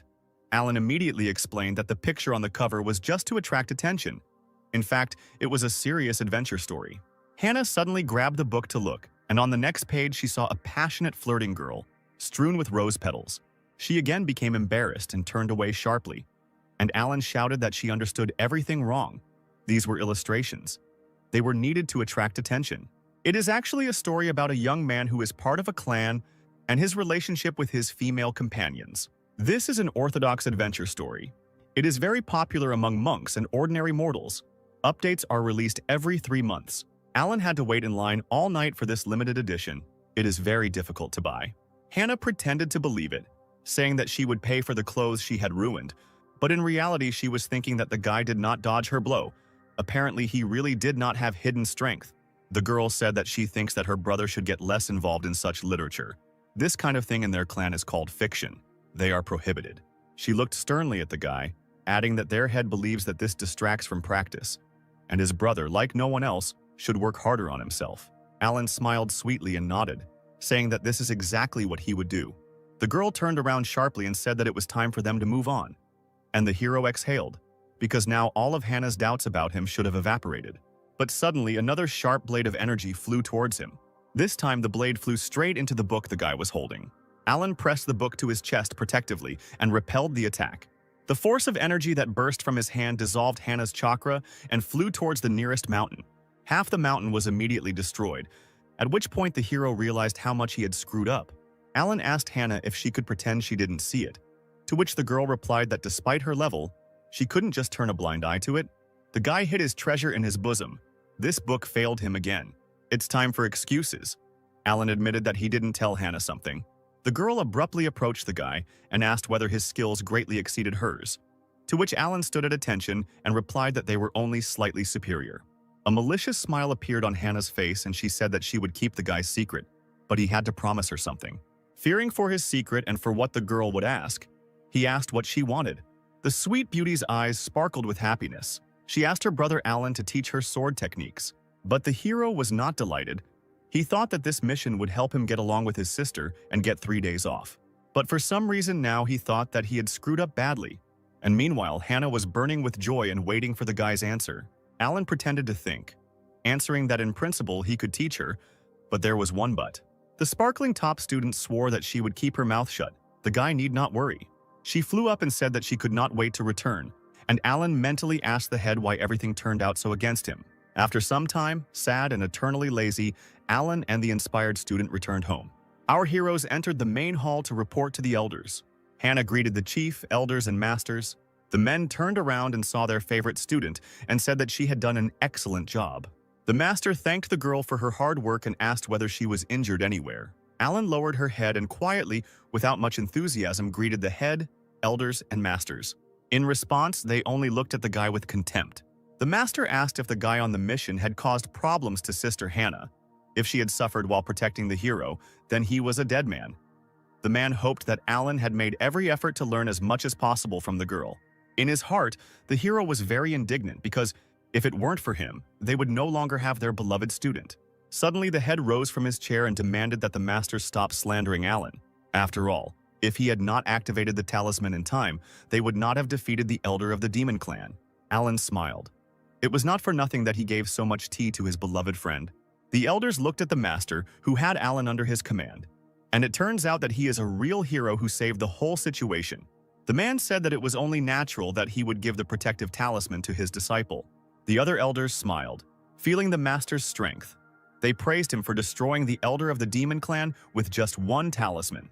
However, the master clearly remembered that the talisman he gave to Alan was barely above the first level of the Purple Palace. But Lloyd, the elder of the demon clan, was rumored to be at the 5th level. Is it possible that the master gave Alan the wrong talisman, and that's why he defeated the elder? They were all interrupted by the head of the clan, who announced that they were gathered here for only one reason, because their world would soon face a crisis. He asked Hannah to tell everyone what happened after she met the elder of the demon clan. This information is extremely valuable both for the clan and for the entire alliance. The girl immediately agreed. Late in the evening, the meeting ended, and a tired Alan, leaving the building, was happy about it. Starting tomorrow, he will finally be free. He needs to plan his weekend well. However, the guy's joy was interrupted by a sweet female voice that called him by name. Hannah, anticipating new knowledge, reminded the guy that he must teach her as they agreed. Alan tried to fight off the crazy beauty by saying that he had plans for the coming days, but the girl said that she could not wait any longer because she could learn from such a powerful person as Alan. The guy tried to use his acting skills by saying that they were both tired after a difficult mission and he needed to rest before he started training her. But Hannah was also no slouch, and making kitten eyes began to cry, saying that her brother slept all night and she fought. She's a fragile girl and doesn't complain. Why then does Alan complain? But this won't win the guy. He said he was tired because he made a big contribution to the victory. Then crazy Hannah grabbed him by the clothes and threatened that if he didn't help her, she would tell everyone about their relationship. Alan panicked because they were at the main entrance. He asked the girl not to say nonsense. What other relationship? But the girl shouted that she didn't care because he himself was avoiding responsibilities. She said that her brother was a fraudster. Suddenly the hero agreed, and the sweet beauty immediately calmed down. Alan said that she could come to him tonight and then he would teach her a lesson. But after that, Hannah should leave him alone. The girl agreed with her eyes sparkling with joy. She must also remember to keep a secret if someone sees Hannah going to Alan late at night. Then all the monks will chop him into mince or hang him on the gallows. But she didn't care anymore. She shouted that she remembered everything and said goodbye to the teacher. A few hours later, our hero arrived at his home. He was sitting reading his novel when suddenly Hannah landed next to him. Alan raised his head and greeted the student with a serious face. She asked why her brother was so serious. The girl was worried that it was because of her. Maybe she had caused him a lot of trouble. But the thing was different. Alan said that he had just learned something very important. The sweet girl looked at the mentor and asked what he learned. Stern Alan replied that the new issue of Sister Shu was coming out the day after tomorrow. He overheard a conversation between two monks who were complaining about the demon clan. Because of them, they would have to travel all the way to Yun City and stand there all night for a new release. Therefore, Alan must leave for Yun tomorrow, so there will only be one lesson. He hid his book and asked his sister Hannah to attack him with all her might. The girl was surprised, because if she tries so hard, the guy's house won't stand it. Brother Alan smiled. He replied that the girl should not worry because she did not have the strength to do it. This answer provoked the best student, and she prepared to show her power. The fire of rage burned in her eyes. Now she will show everything she is capable of to the new teacher. The girl released maximum energy from her sword and sent it into the air, calling on the heavenly heights. All the blue energy gathered into one huge clot of chakra and rushed towards Alan. It seemed that such power could not be contained, but suddenly there was a bang and the whole clot seemed to burst. Hannah was in shock. All the power that she had summoned dissolved in front of Alan's hand. Then the remnants of her chakra simply flew into the sky and completely dissolved there. Meanwhile, Alan looked pathetically at the girl, demonstrating to her what he was really capable of. Hannah was in a daze, her eyes fluttering in surprise, and her mouth open from the shock she felt. Feeling helpless, the girl fell to her knees. She could not believe that she had lost. Alan looked at the lost beauty and said that this world is far from ideal, as is her technique. The hero has just found a flaw in her and destroyed it with the help of spiritual power. The girl needs to continue to work on the shortcomings of her techniques. And when she starts doing this, her skill will no longer have limits. If Hannah manages to cope with this, then the obstacles will cease to exist for her. The disappointed girl bared her teeth because she joined the clan more than 20 years ago. She trained hard every day and even became the best student in the clan. But she didn't even dare to think about something like what Alan told her today. Suddenly, the guy sharply moved his foot on the tile and asked his sister to look at him. Having kicked one of the stones, he easily flew into the air. While flying, Alan struck the center of the stone with his hand many times. The stone fell into the guy's hand, and he told Hannah to look at the marks left by the sword on this stone. This should help her level up. Then he threw a stone into the girl's hands, and she deftly caught it. Right in the center of the stone was written one word: sword. Alan also said that the girl should remember that this is his gift to her, and no one should see it except him. The beauty agreed. She jumped up and thanked her brother for the advice, and now it's time for the girl to get back to training. Alan watched Hannah disappear into the night, surprised that she had been training all night. Still, the best student is too stubborn. The hero was worried about her health. After training, the lazy man returned to bed and soon morning came. Running his hand through his collection of novels, Alan decided it was time to move out. Suddenly, he felt a familiar energy and turned around to look. In the sky, early in the morning, someone was heading somewhere. It was Master Alan, who, to his surprise, had also left the temple that morning. Meanwhile, the master, who was moving at the speed of light, noticed something strange. He stopped and told the stranger that he had been here for quite some time. He wondered if he was tired of waiting. In front of him stood the lord of the demon clan, who was curious whether the master's power was as great as they said. But it seems he came in vain. At that moment, the face of an unknown villain appeared. It was the head of the demon clan, Dustin, and the master immediately recognized him. Uther, Alan's master, asked how the head of the demons knew that he was here. Dustin replied that perhaps someone told him about it. The master immediately realized that this meant that there was a spy in their clan. He was wondering what the demons were planning. Dustin laughed and replied that their goal was the same as always, and it was time for them to stop putting things off. The head of the demons knew that since the Sword Clan found out about their plan, they began to secretly gather a coalition, and he guessed that everything was already ready. Uther pulled out his sword and said that Dustin is a pretty confident guy.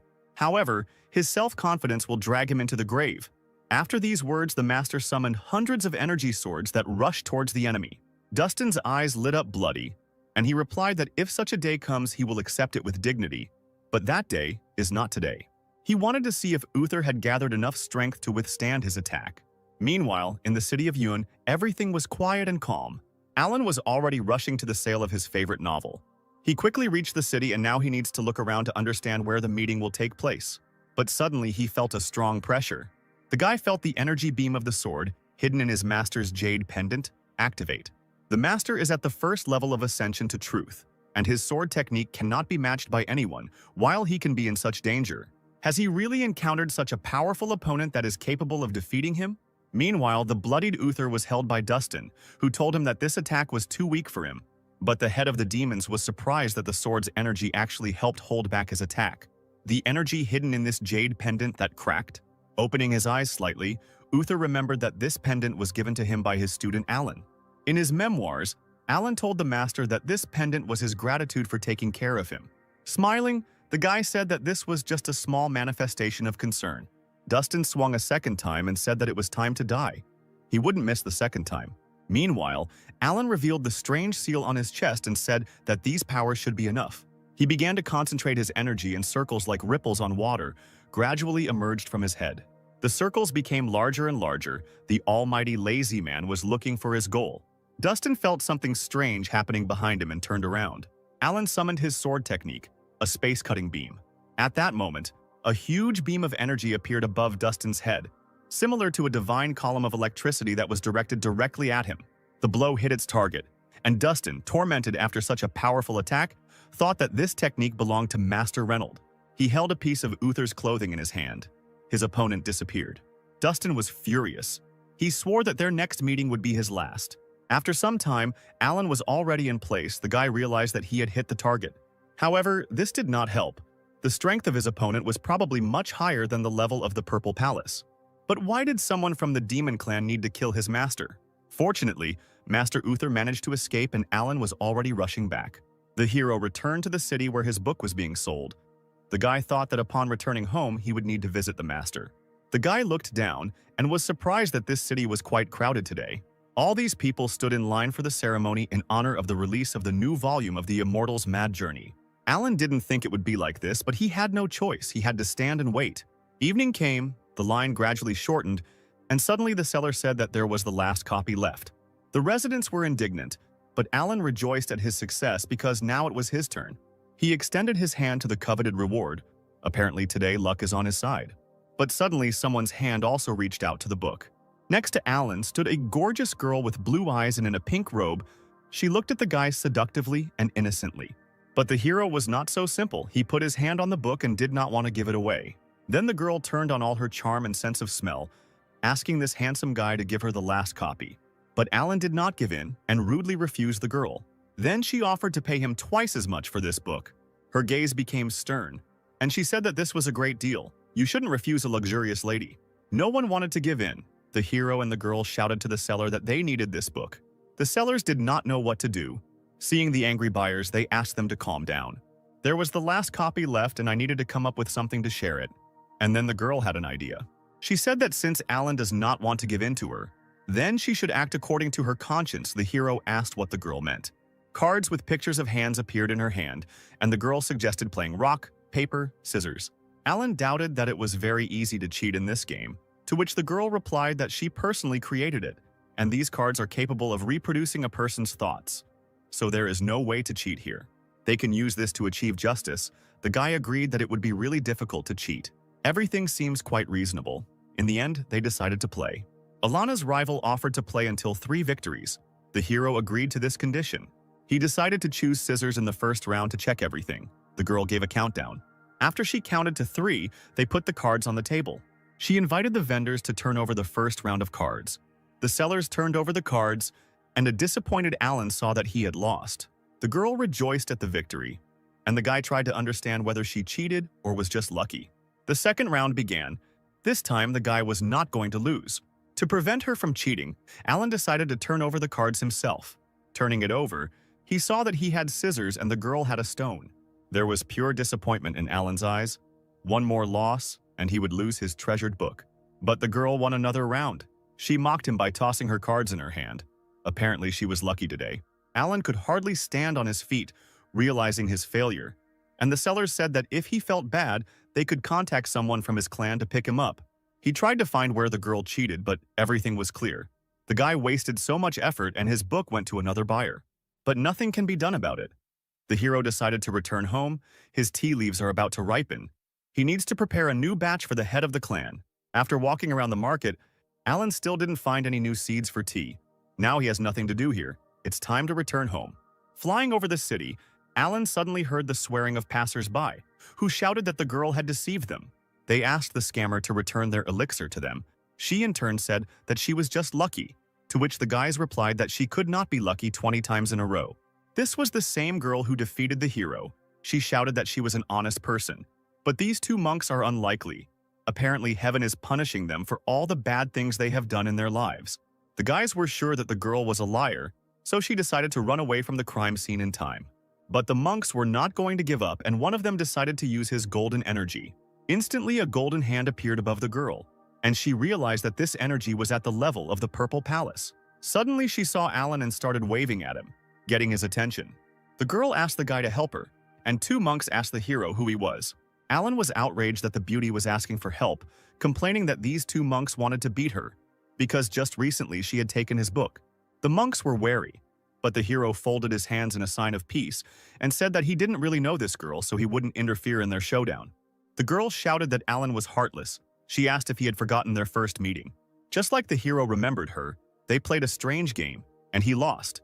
The monks realized that apparently not only had they been deceived by this girl, they would still have to teach her a lesson. Alan, meanwhile, only thought that if he did not interfere in the affairs of this couple, then he could regain his romance. But the girl was not happy with this situation. She took up the book and shouted that if the guy didn't help her right away, she would tear it into small pieces. The monks asked why she went crazy. After something like this, she wouldn't get away with it. The guy called on his chakra, and instantly it formed in the form of a golden hand. But suddenly his chakra was dissolved by a column of blue energy. Alan stood up to protect the girl. A blue aura shone around him, protecting him. The monk experienced a strange effect. It seemed that his powers were blocked. But the stranger said that he would not help the girl.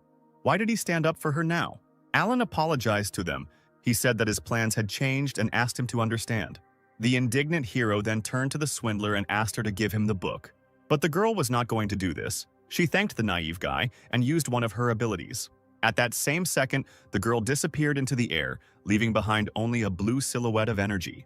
But Alan was not going to just let her go. He caught the rest of her chakra. The guy smiled menacingly. She wouldn't be able to get away from him so easily. Having caught the remains of chakra, Alan jumped after the criminal.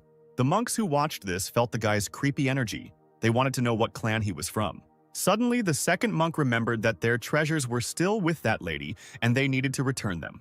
Meanwhile, a cunning girl appeared outside the city. She was glad that it was not in vain that she had been training for so long. But suddenly she felt a strong pressure on herself and someone was next to her. The terrible Alan appeared right in front of the girl and asked how she dared to lie to him. He sent 2 of his energy blasts into the girl's chest. Suddenly she felt that she could no longer levitate. Alan blocked all her powers. The hero managed to catch her. Looking at the criminal, he menacingly asked what clan she was from. Alan said that the girl's lies would not easily get away with her. According to the law of forces, her spiritual power should be sealed, and she should be demoted to a simple person who would have to clean pigsties for a whole week. The girl imagined how she would be poking around in the mud with pigs, and this terrible punishment frightened the exhausted beauty. She kicked her legs and tried to escape. At that moment, 2 monks flew past the couple, whom the girl had robbed. The beauty asked to let her go, but Alan said that he would not let her out until she gave the book back. Then the girl said that he would be alone for the rest of his life if he continued to read such novels. But she had no choice. The swindler took a book out of her pocket and handed it to Alan in exchange for her powers. Alan did just that. He restored the girl's strength and threw her a spirit stone. But he was really curious about how she managed to cheat so cleverly. The girl was indignant. She said that she did not cheat and did not deceive anyone. She just took advantage of a small illusion. The monks who heard this were indignant because this was cheating. Alan asked what illusion the girl used. She took the card, and at one moment there was a stone on it. Then the girl turned it over, and instead of the stone there were scissors. The monk said that such an illusion does not reveal even half of the real strength. Quite cleverly, it is not surprising that they lost. With the help of this illusion, they can adjust round after round for their own benefit. Alan remembered that when they competed, he took the initiative to turn over the girl's cards, which is how she managed to win, because she can't change his cards during the game. The girl replied that this is a simple cognitive modification. While he thinks that he has lost, the picture in front of his eyes will change as she needs. Cognitive modification is an advanced method of illusions that includes the laws of cause and effect, which is what makes the method work.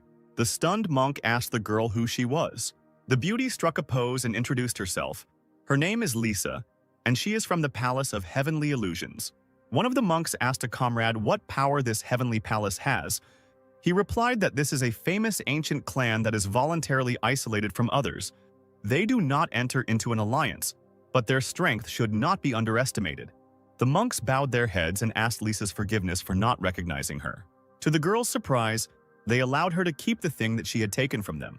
In addition, the monk asked her to go with them in search of treasures, because her illusions would be very useful if they encountered danger. Hearing the words about treasures, the girl immediately became inspired. She loved everything valuable and shiny.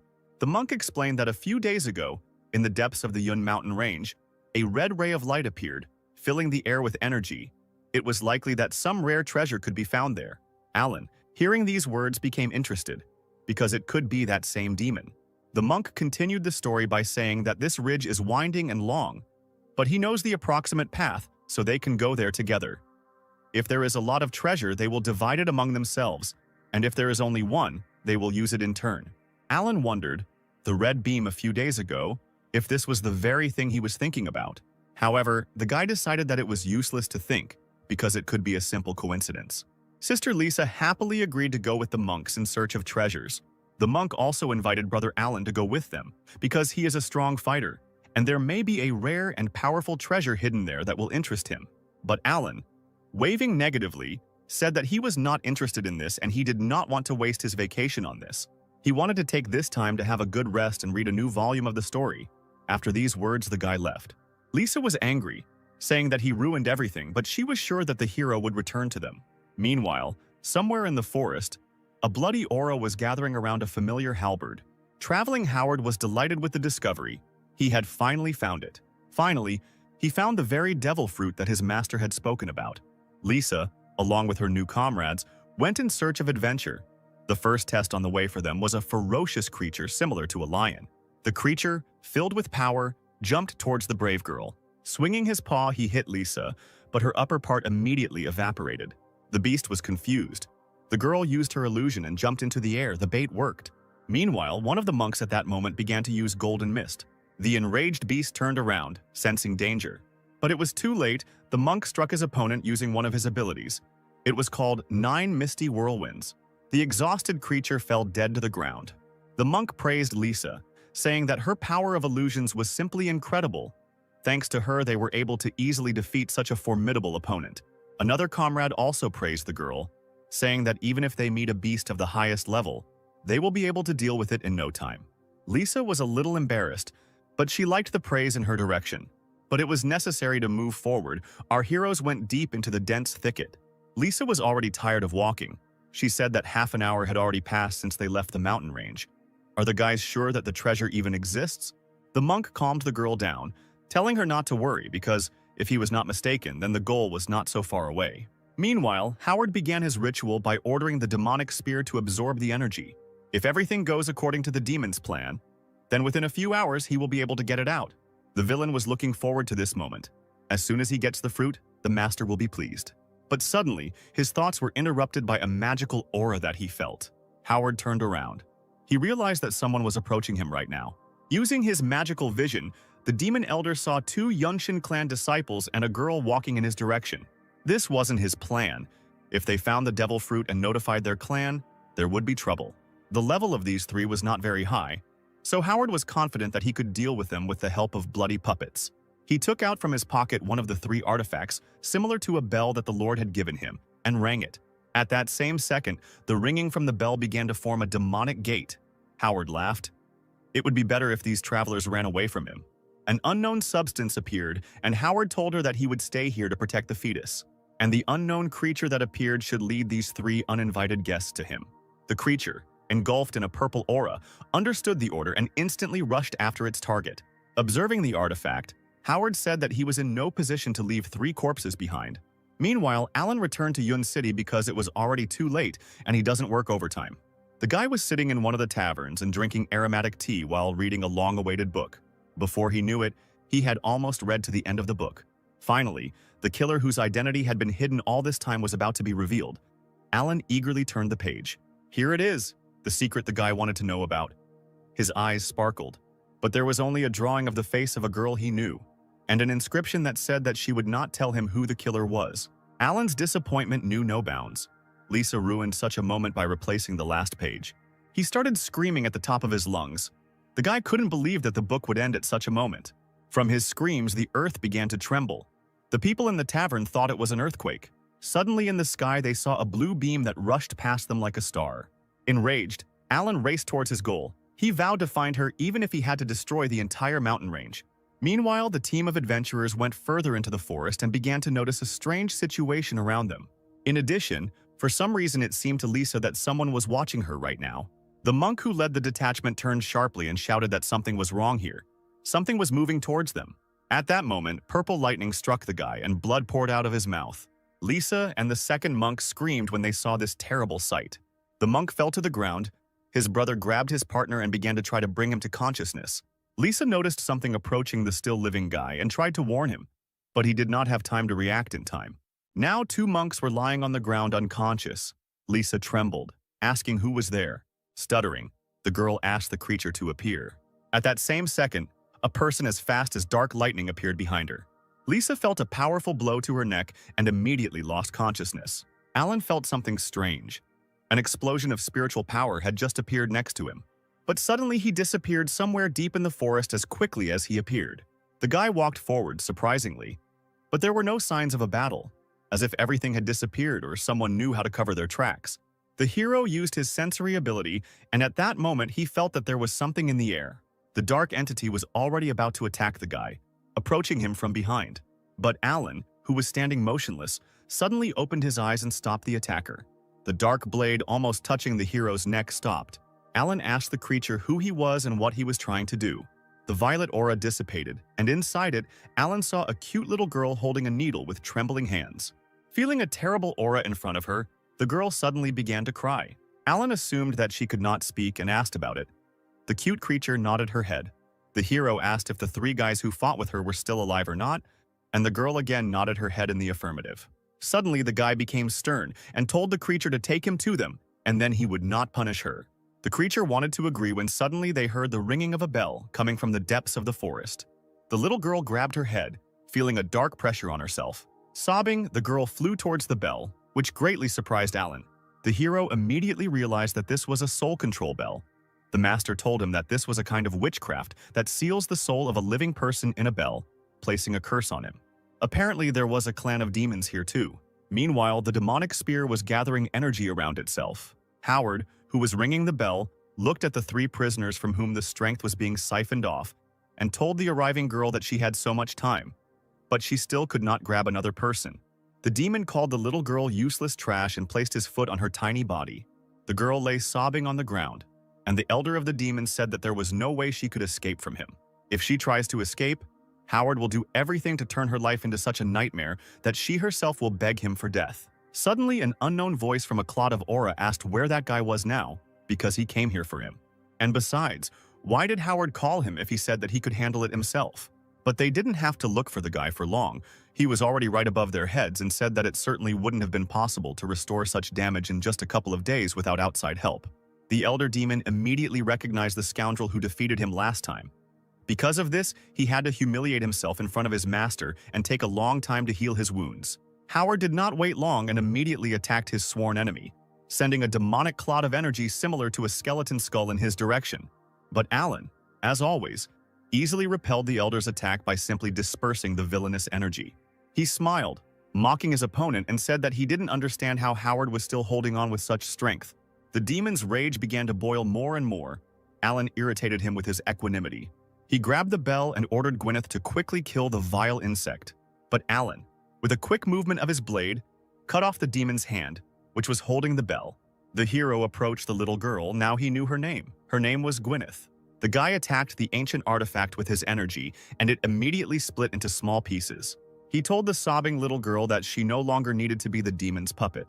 Now the girl is free and can do what she wants. From these words, her eyes filled with even more tears. The girl flew sharply towards Alan, but Howard ordered her to stop. Gwyneth immediately fell to the ground. The demon said that even without the bell she could not disobey his orders. The villain tried to say what would happen to her if she disobeyed, but at that moment he shut up because he got hit on the head by a little girl. After the blow, the frightened Gwyneth immediately rushed into Alan's arms. The guy stroked the crying girl on the head and told her that now she can return home. And she doesn't have to worry. The hero here will sort everything out himself. This is coercion and exploitation of labor. He himself understood all this perfectly well, because he had once been in exactly the same situation. Howard was not going to give up. He stood up and hit the ground with his fist, calling on the bloody hell technique. At the same second, a bloody aura began to escape from his hands, within which many eyes appeared. A huge hand appeared from the bloody hell, and a voice was heard from inside that asked who dared to challenge his master. A huge demon appeared from a dark portal, which Howard ordered to immediately kill this monk. The monster understood the order, swung at the hero. He shouted that this guy was just a small pawn, and his master should not dirty his hands with such garbage. Sharp blades of bloody energy rushed towards Alan to kill him, but he took his sword out of its sheath. At that moment, a huge pillar of the guy's aura hit the sky and blocked the path of the demon's attack. The creature was surprised by the guy's strength, but it's a pity that because of his seal, the demon can only show 1/5 of his strength. The monster shouted that one day he would return, and there would be a glorious battle between them. But for now, the guy could only remember his name. The monster wanted to say his name, but without speaking, he burst due to Alan's multiple cuts. Gwyneth hid behind the guy and was shocked by what she saw, and Alan only sighed in disappointment. Howard was horrified how a mere mortal could defeat such a powerful demon. However, that was not all. Alan was not going to just let the impudent elder go this time. The guy concentrated his powerful power in his fingers, creating a blade of energy. Howard realized that now his end would come, and began to beg the guy to stop and wait a little.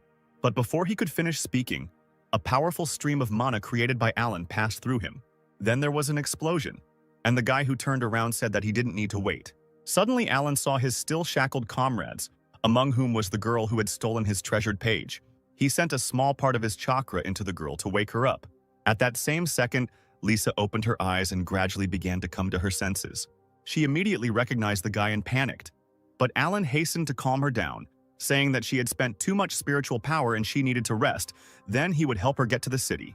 But suddenly, a scarlet light shone behind Alan, which did not bode well. The battle was not over yet, because the bloody halberd began to rise and whirlwinds swirled around it. Suddenly, among the collected energy, Lloyd appeared, who told Alan that he was one step away from killing the master. The hero actually forced him to sacrifice his last magical weapon, and now the only thing Lloyd so fiercely wants is Alan's death. The lazy man exhaled in disappointment. Again, he had to fight another battle with a madman. He turned around and pointed his hand at the demon, saying that he did not understand what was happening to him. But if one sword was not enough for him, then he would use another one. After these words, Alan released a powerful stream of energy, which, like a destructive wave, rushed towards the enemy. But this time, Lloyd was able to repel the hero's attack, shouting that he was now much more powerful than his opponent. The villain counterattacked by sending his bloody aura in the form of a demonic mask at the hero. The guy realized that it was too dangerous to leave his allies here and threw them away with the help of his strength. He then tried to block the enemy's attack with his weapon, which he usually easily succeeded in doing. But this time something went wrong, and Alan even moved back a little from such force. The hero couldn't believe that just now the monster was at the 7th level of the Purple Palace, but now he was already at the 2nd level of ascending to the truth. The guy looked closer and saw a strange scarlet stone in Lloyd's forehead. Now everything became clear. This thing on his forehead was an ancient forgotten treasure, the amber of the harvest. Lloyd smiled. He did not expect anything less from a student of the Swordsman clan. The guy was able to recognize the artifact. According to ancient legends, tens of millions of years ago, someone picked up this stone and, by activating it, greatly increased his spiritual level and became a powerful ruler. But just 5 years later, all his vitality was exhausted, and he died, cursing the treasure. Since then, anyone in whose hands the amber of the harvest ended up could not count on a different fate. Alan said that although he does not know how Lloyd ended up with this ancient treasure, everything in this world must obey one law of force. Therefore, this power, like any other, must have its own price. The guy threw a mirror at the demon's feet. He invited the elder to look at himself in the mirror and understand who he had become, and stop harboring false illusions. Lloyd looked in the mirror and saw a decrepit old man there.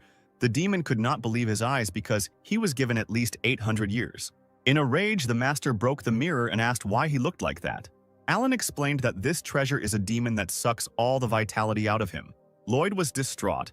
He laughed and said that if he returned what he owed, then his master would definitely give him an elixir that would restore his vitality. If this stone was used wisely, then the whole world would fall at his feet. Alan guessed that the villain was crazy and prepared his sword. Apparently, the stone had completely brainwashed him. The enraged demon shouted at the hero to close his mouth and at that moment bit his finger until it bled. He then applied his blood to the stone, completing his ritual. The demon's power increased and scarlet flames flew around him. He became stronger and stronger. Gathering all his new power, he fired a bloody tornado at the mighty hero. Alan used his sword to stop the furious attack. But suddenly it didn't work. The demon's power was colossal and now Alan couldn't block his blows. It was now obvious that Lloyd had not reached the second level of ascension to truth, but the fifth level, and became equal to the head of the Sword Clan, Reynold. The wounded Alan fell to his knee. He was trying to catch his breath after such an attack, but he had his trump card. The guy lowered his robe and a secret seal appeared on his chest. Lloyd wanted to attack the guy, but suddenly a golden whirlwind enveloped the villain, which he had to dodge. It was Gwyneth who came to Alan's aid and tried to somehow detain the villain. The furious demon attacked the little spirit, shouting that it was in vain that she rebelled against him. But our hero managed to stop the bloody ray in time, telling Gwyneth that he told her to leave. Why did she come back? Lloyd didn't stop. Taking advantage of the pause, he tried to attack the guy with his spear. Alan looked at his seal and thought it was too late. The spear hit its target, but suddenly, Alan simply disappeared into the air like smoke. The old man couldn't believe his eyes how he just disappeared into thin air. But the answer appeared on its own. The villain looked up and saw Lisa there, who was using one of her abilities on Alan. The enraged demon used his infernal fangs pointing them at the girl. The second time, her illusion would not work. Suddenly, a powerful stream of power hit the sky, dispersing all the bloody energy in the area. Rescued Lisa looked at the powerful column of energy and could not believe her eyes. In the center of the stream was the transformed Alan. Now the real battle will begin. The hero awakened his power. His eyes turned blue, and the seal released some of his energy. In this guise, Alan looked like a demigod, and not like an ordinary lazy loser. But this did not stop Lloyd. He decided that the guy chose death instead of just running away. With the speed of a cheetah, he attacked Alan, but he blocked the halberd's attack with one movement of his hand. Lloyd couldn't believe his eyes. It was impossible for an ordinary mortal to resist such power. Besides Lloyd, there was Lisa, who didn't believe what was happening. Was Alan really that strong? The demigod said that in order to cope with the demon, even a drop of his spiritual power would be enough. The demon elder began to tremble but still did not give up. It was not fear, it was trembling with rage. Lloyd shouted that the hero did not dare insult him and gathered his bloody energy. But Alan didn't care, because the great lazy man was sure that the demon lost when he removed the seal. He took out his sword and instantly, a huge golden dragon consisting of divine energy formed behind the hero. The monster growled as it advanced towards Lloyd. The powerful pressure felt even at a great distance from such a powerful force. The monster was colossal in size, and Lloyd's energy was no match for it. It couldn't be stopped. Instantly, divine energy passed through the demon elder, dispelling all his bloody energy. The blow was so powerful that Lloyd disappeared into the air like ashes from paper thrown onto a fire. The divine power rushed back into Alan's seal, and when it returned completely, he calmly buttoned up his robe. All that was left of Lloyd was the harvest amber and the bloody spear. Lisa was surprised that Alan had returned to his previous level. But then her gaze fell on the ancient treasure that was floating in the air. The girl's gaze turned purple. The stone seemed very beautiful to her. The amber of the harvest beckoned the girl. She came closer and closer, and when she was too close, she extended her hand to it. Suddenly, Alan appeared behind her and whispered to her that she shouldn't do this. He summoned a bag into which he invested part of his power and began to seal the demonic artifact. Lisa only now realized that the stone had bewitched her. She felt uneasy about it. Alan explained that this thing is extremely dangerous. You need to be careful with it, otherwise you can lose your life like Lloyd. The cute little spirit of Gwyneth immediately appeared and was protected by the hero. Lisa recognized the offender. She pointed at Gwyneth and shouted that it was she who attacked them. Because of this, the little girl began to sob guiltily. Alan, holding Lisa back, said that this girl's name was Gwyneth, and she did not want to offend them. She simply obeyed the soul bell. Lisa asked the guy what happened to the bell now, to which he replied that he destroyed it. Therefore, now Gwyneth is safe and can leave calmly.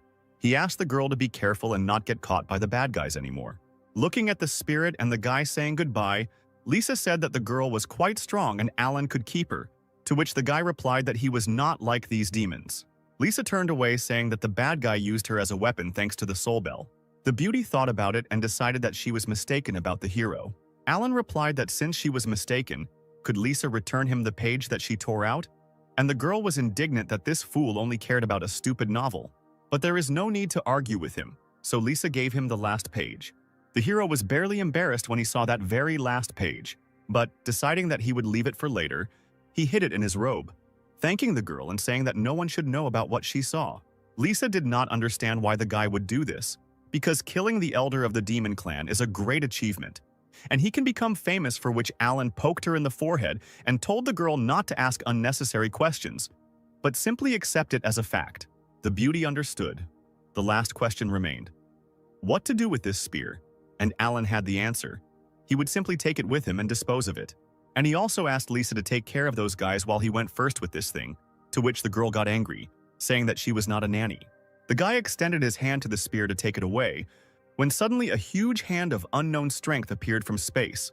A voice from space shouted that he would not allow the bloody halberd to be taken away and grabbed the artifact, dragging it along with him.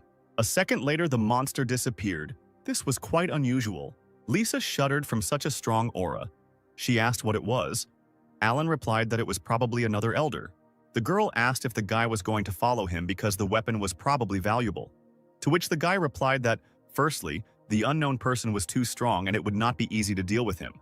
And secondly, he did not care about the disposal of this artifact in an amicable way.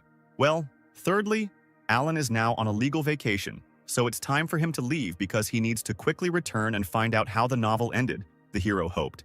The hero said goodbye and hoped that he would meet Lisa again. After these words, the guy quickly ran away, leaving the girl confused. She stuck her tongue out at him in parting, saying that she didn't need him to meet him again, because so many bad things had happened since their first meeting with the beauty. But if you think about it, Alan has incredible strength, good character, and he's not bad looking. Lisa thought that she shouldn't think about this because this guy left to deal with the consequences of what happened. But in their next meeting, by morning, Lisa woke up the monks, the girl slapped each guy in the face, and they immediately woke up. The monks did not understand what had happened. The head of the demons disappeared somewhere, and Lisa sat in front of them without a single scratch. The girl saw the questioning faces of the guys and decided to tell them everything. After a few minutes of stories, one of the monks was horrified to learn that the treasure was a weapon of a clan of demons. It turns out that Lisa and Alan saved them from death. Lisa confirmed the guy's words, adding that they were lucky because the elder died from exhaustion of spiritual energy. The monk asked where Mr. Alan was. He was worried because they didn't even thank him for saving him. Brother, isn't the solemn meeting about to begin? Considering his strength, Mr. Alan would surely be there as a representative of his clan. Indeed, there we can thank him, the monk answered, which surprised Lisa. The girl became interested in what kind of meeting would be held, when and where it would be. The monk scratched his head and said that it was not surprising that the girl knew nothing about the meeting because their city was isolated from the rest of the world. Most of the clans from the east are part of the alliance, and every 10 years they send a representative to Tianjiao. During this meeting, the rating of each clan is determined. This is called the Great Meeting in Tianjiao. In addition, the place in the ranking in the future affects the distribution of resources between clans. Lisa understood everything. She assumed that she could also come there. The monk answered the girl that given the reputation of her clan, it was quite possible. The cunning girl smiled and thought that if she went there, she would have the opportunity to fight with that guy. Her gaze was insidious, and the girl decided that it was time for her to return. Meanwhile, Alan was already hurrying home. Flying over the mountains, he thought about past battles. That man, what happened to him? Casting such a spell requires extreme skill and great spiritual strength. His power is very great. If I don't destroy the seal by at least a third, I'm definitely not his opponent. But most likely this will need to be done because the demon clan has taken up the matter and dared to attack even the master. They probably need that demonic halberd for a reason. Even if I try to return the weapons, it will certainly lead to a lot of attacks and a big crisis. I count on the help of the elders of my clan, and I myself can contribute to solving this problem. Suddenly, the guy felt a strange aura in the wind. He stopped and asked the entity why she had come. At that same second, a golden whirlwind formed behind him. To the guy's surprise, Gwyneth appeared from a golden whirlwind and crashed into the hero's chest. Looking at the child's tear-stained eyes, Alan realized that she simply had nowhere to go and she wanted to go with him. The hero said that she could join him, but if in the future she wants to leave, she doesn't have to ask for permission. Hearing these words, the little girl's spirit burst into tears and pressed closer to the guy as a sign of gratitude. Alan stroked her head to calm her down. The hero did not expect that he could get a magical companion for nothing. Having gone home, the guy said that it was great that from the outside, Gwyneth's power looked like the wind. This was an excellent conspiracy. In the future, Alan promised to solve her speech problems. The spirit was slightly surprised by what was said, after which the guy decided that it was time to return to the clan. Flying up to the familiar mountains, the hero told Gwyneth that now this place would become her home. Meanwhile, in one of the palaces of the Swordsman clan, Reynold landed next to the girl. In a panic, the head of the Swordsman clan began to ask what happened to the master. A girl named Selena said that he had many fractures. Internal organs were damaged. If they had delayed a little, then not a single god could have saved him. Master Uther slept in his bed. Selene used the divine pill. His life was saved. Reynold's rage knew no bounds. He vowed to make them answer for what they did to the master. A little later, in a secret place of the Alliance, on the border of the Dark Moon, a meeting was held. The elder of the Purple Spirit clan, Ivar, the 4th level of Ascension to Truth, asked why Reynold called them all. Reynold began his speech. Ladies and gentlemen, it's no secret that the Demon Clan has become very active in the last few days. As soon as I crossed the borders of the prefecture, it immediately attacked me. In addition, Dustin, the elder of the Demon Clan, has been busy improving the Bloody Demon Warrior formation. I think each of us understands what this means. Even though the students of my clan were unable to return the Devil Fruit, they returned the Bloody Soul Pearl. I instructed one of the masters to personally deliver it to the Alliance. But he was attacked by a man from the Demon Clan. The master himself was seriously injured and his spirit was also damaged. Ivar was horrified. Were Master Uther's injuries really that serious? Few people can match his level. How could he receive such damage? Master Reynold is right. The question is indeed serious, said the elder of the Taishu clan named Henry, the 9th level of Ascension to Truth. The elder suggested that the demons have their own informant within the Alliance. From today, I recommend that all elders conduct a thorough check among their students. It is necessary to prevent the impending disaster, to get rid of the problem at the root. If the Demon Clan finds out about our intentions, I am sure that they will not sit idly by. Reynold was surprised that Master Henry agreed with his assumption. The man immediately stood up and shouted that he, as one of the elders, would willingly obey the master's order and personally carry out the inspection. The elder of the Yungshin clan, Cody, the 4th level of Ascension to Truth, added that just a few hours ago, news came from the disciples of his clan. They met the elder of the Demon Clan on the mountain ridge. He attacked them, depriving them of spiritual strength. Their lives hung in the balance, but the elder was weakened due to the fact that the ancient treasure sucked all the life force out of him. As a result, a student of another clan and a guy named Alan joined forces to kill him. Hearing the name of his weak and lazy student, Reynold was very surprised. The elder did not understand what the guy was doing there. He must be on vacation. How did he end up there? Seeing Reynold's reaction, Henry asked him if he knew the name. Reynold explained that in his clan there is a disciple with that name, but his level cannot be that high. He must have just been helping. I'll ask him when I return. Suddenly, a vague cosmic figure spoke. The man said that due to the increased activity of the Demon Clan lately, they were forced to take action as soon as possible. It was the elder of the Starry Sky clan, Silas, the 8th level of the Purple Palace. He said that some adjustments would need to be made to their charter to encourage the interest of disciples and clans. Ivar thought. Since the creation of the Alliance, the rules have been revised only 3 times. Changing the charter now. Is this appropriate? Energy began to form in Silas's hand, and he said that those gathered here could be sure of this. After all, he will not skimp on motivating the students. When they saw what he created, the elders were surprised. Silas offered to use this as a reward. In his hand was a golden thing that looked like a mysterious key. After some time, Alan returned to the clan residence and decided to visit his master. He held a box and a small jug in his hand. The guy looked friendly and asked the master how he was feeling. Uther greeted the student. Thanks to Selena's care, he felt much better. He just needed a little time to recover. Alan, meanwhile, opened his box and replied that he was calm now. In the box, there were 2 lumps of greens and a spoon. The hero took the greens and, using a spoon, carefully poured them into the glass, telling the master that he carefully grew these tea leaves. Then the guy added water from a small jug. This water was straight from the mine. Having brewed the tea, Alan handed it to the master, saying that a cup of this tea would definitely restore the spiritual strength of the teacher. Alan came closer to the bed and asked Uther to drink it. He happily accepted the gift. After taking one sip, the man felt a surge of strength after appreciating his student's tea.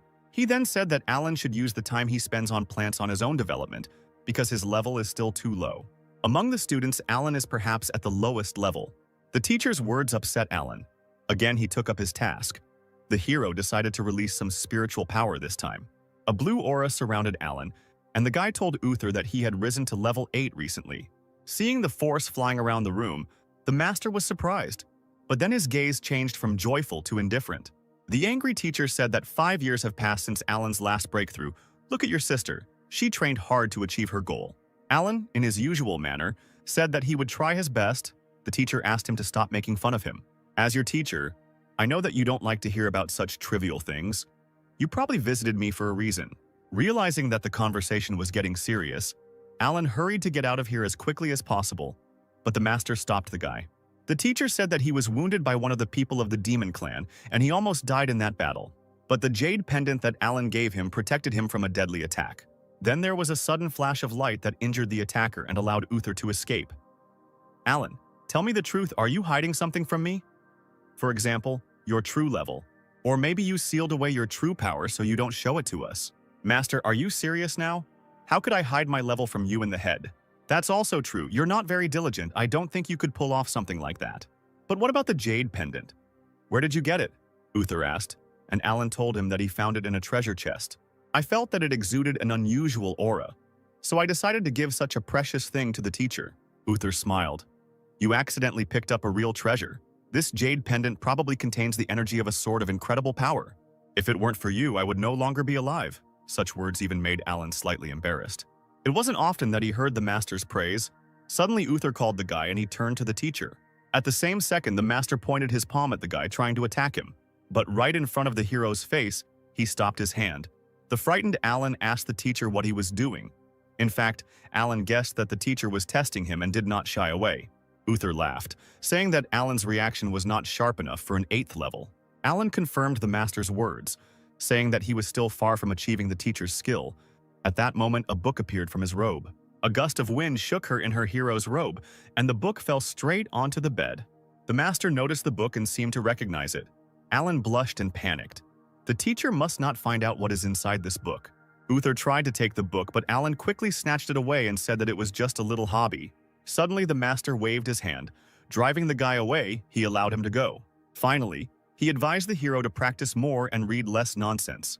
This behavior surprised Alan. The teacher should have reprimanded him for it, but he didn't even pay attention. The master interrupted Alan's thoughts by asking when he would leave. The hero replied that he was leaving right now. As soon as the guy left their room, the master lifted the pillow, under which lay that same book. After picking up the novel, Uther said that he didn't think Alan would like something he had written. Considering that this is a limited edition book, and also with an autograph, we can conclude that this is exactly what he spent his vacation on. Having hidden the book, the master decided that it was better for Alan not to know who its writer was. The next day, Reynold gathered the chief elders of his clan. Standing in front of the 4 men, he announced that the rules of the alliance would be changed. The head of the Fangling Hall named Mark told the head that they had already discussed this at the last meeting. Would they really do this? Yes, we need to test our students. The following changes were adopted by a margin of 7-3 votes. The first change is that a non-aggression rule has been introduced. Safety is guaranteed for each member of the alliance. The second change is the need for a written agreement to participate in the battle. And the last thing is the ban on revenge for those killed in battle by his clan brothers and sisters. The Blue Moon Hall. Master named Frank said that all the students who take part in the competition are true geniuses. Their death will be a great loss. Reynold himself understood this. The master's worries were not unfounded, but the attacks of the demon clan had become more frequent. To cope with a possible crisis in the future, the younger generation must quickly learn from their experience. The head of the Langson Hall named Kevin said that in fact, if anyone from the demon clan decided to threaten the lives of the students, they would have to engage in direct confrontation. It is true, however, that it is better to face a crisis with a sober mind and decisive action. Everything else should not bother your minds, said the last master of the Luyan Hall, named Uther. Reynolds said that Master Uther is right. Moreover, this time we plan to take first place. After all, the reward for first place will be the key to the Emperor's tomb. When the masters heard about the award, they were surprised. This was one of the most valuable relics. The emperor was the first person who ascended to the truth 5 million years ago, and many treasures remained after him. His tomb was discovered in the sea area. It took 5 key fragments to open it. Reynolds said that 4 of them have been discovered so far, but he could not imagine who would have the last fragment in their hands. And if they could get it, they could open the emperor's tomb. That is why our clan must win. We must take first place. Reynolds announced that the selection of applicants will begin in a week. After some time, the guys were discussing the announcement on the street. This time, the competition would be different from previous ones. You can use not only talismans but also some forbidden knowledge. Some students considered this too dangerous. "It doesn't matter," said one of the students, "because all the heads and elders will gather there. I heard that the top 5 will receive worthy rewards and they will represent our clan at the great meeting. Then what are we waiting for? We need to stock up quickly. If we are late, there will be nothing left for us." The guys went to the store, and our lazy guy, who was sleeping under a tree, noticed that they were too nervous. Fortunately, he had prepared for a long time. Suddenly, he heard a shrill voice come from behind him. It was Steve greeting his brother. Alan asked the guy what he wanted, and why Steve was here and not in the shop with the other students. "Why do I need something when I have the technique that you taught me, brother?" Steve answered proudly. Alan laughed and said that you can't be so careless. It often leads to defeat. But Steve believed that he could take first place. According to the rules, the top 3 could challenge special students, and, if they won, replace one of them. Therefore, ordinary students line up to challenge Alan, defeat the weak lazy person and take his place. The sly man wondered if it would not be more correct to allow himself to be defeated and transfer back to ordinary students. And then my responsibilities would become even less. Steve looked at his idol and admired him. There was not a drop of panic on his face. Everyone who underestimates him will pay for it. Suddenly, Uther's pendant lit up on Alan's belt, which meant that the master was looking for him. Alan told Steve to train hard while he visited the master. A few minutes later, the hero was already at his residence. Standing in front of the master, the hero asked why he was looking for him. Uther greeted the student and said that he had one requirement in view of the upcoming competition. The master said that the guy should not restrain his strength. He should at least get into the top 20 students of the clan. Alan shouted that this was absolutely impossible. In his head, he had already developed a plan for how he would become an ordinary student thanks to this opportunity. "There are 55 true students in our clan," the master said. "I'm sure it won't be difficult for you to enter the top 20, but Alan did not agree with this because if he were really strong, then his level would not be so low." Uther looked sternly at the guy and asked if he remembered why the master took him as an apprentice. "I, as your teacher, still haven't forgotten the sword technique that you used in the ring back then. Your strength is in no way inferior to that of a true student. You are capable of developing into a true master." Alan cursed that day. "I had to restrain myself then. I didn't think that 10% of the force would cause such a wave of destruction." "Master?" "Then it was a simple accident," the guy said. "Now, even if necessary, I won't be able to repeat it." "Do you want to refuse your favorite teacher?" "Master, but I really can't," Alan replied. No one can stop him from becoming an ordinary student again. Suddenly, the teacher took out a pink book and put it on the table, asking if the guy really couldn't show his strength. Seeing the familiar book in the hands of the master, Alan was a little embarrassed. Uther sent the book into the hands of the guy. The hero was surprised if the master really reads such things too. In Alan's hands, the pages began to turn, and he saw a signature on the last page, the author Uther. At that second, the hero realized that the author of his favorite book was his master. Meanwhile, Uther took out a stack of sheets from his robe and said that this is the 12th volume, which is not yet on sale. But Alan still could not get over the shock. His favorite author had been next to him all this time, and also turned out to be his master. But suddenly it dawned on the guy. He realized that if he wanted to get the new volume, he would need to do something for the master. Uther grinned and took the book from Alan's hands. Then the master said that the guy must enter the top 20, otherwise he will kill the main character in the next part. Alan couldn't believe his ears. She was his favorite character. "Master, how can you decide the fate of a character so hastily? Don't you feel sorry for the fans?" But Uther was unshakable. He said that the elder sister of the protagonist would marry another man. This information shocked Alan even more. The elder sister is his second favorite character. The master is too cruel. Alan decided to use a trick and asked his master if he was afraid that his student would tell the elder about who the author of the novel was. Uther replied that if this happened, he would make the hero's beloved die right before his eyes. The master wounded our hero without a knife. He could not do anything with the teacher's arguments. But still, if Alan enters the top 20, then Uther promised to treat his favorite characters well. And besides, He can show a small sketch and also give him a couple of collector's editions with illustrations. Alan found it hard to resist and had to say that he would try to win. The conversation ended and Alan returned to his previous place where Steve was waiting for him. Alan's face showed tension. He put his hand on Steve's shoulder and said that the master was looking for him. Seeing that gloomy expression, Steve became afraid. After some time, the guy arrived to the master, who said that Alan was too young to act as a mentor. Uther told the guy to go to the peak of Mount Jin and find their eternal missing person, Miss Hannah. She got caught up in self-improvement again and missed all the latest news. The guy understood the order and immediately went up the mountain flying on his sword. Arriving at the place, Steve stood in front of the closed gate and began to loudly call the girl. But no one answered the guy. He thought that no one was there. Apparently his sister was really busy. Suddenly, the door burst open with a strong flow of blue chakra. The cutting wind literally demolished everything in its path, but Steve could hardly stand on his feet. He immediately ran inside to check what had happened, and what he saw surprised him. There was a sign in the sky, shrouded in a blue aura, and the guy wondered what it was. Suddenly, he felt a very strong aura land behind him, and a trembling ran through the guy's body.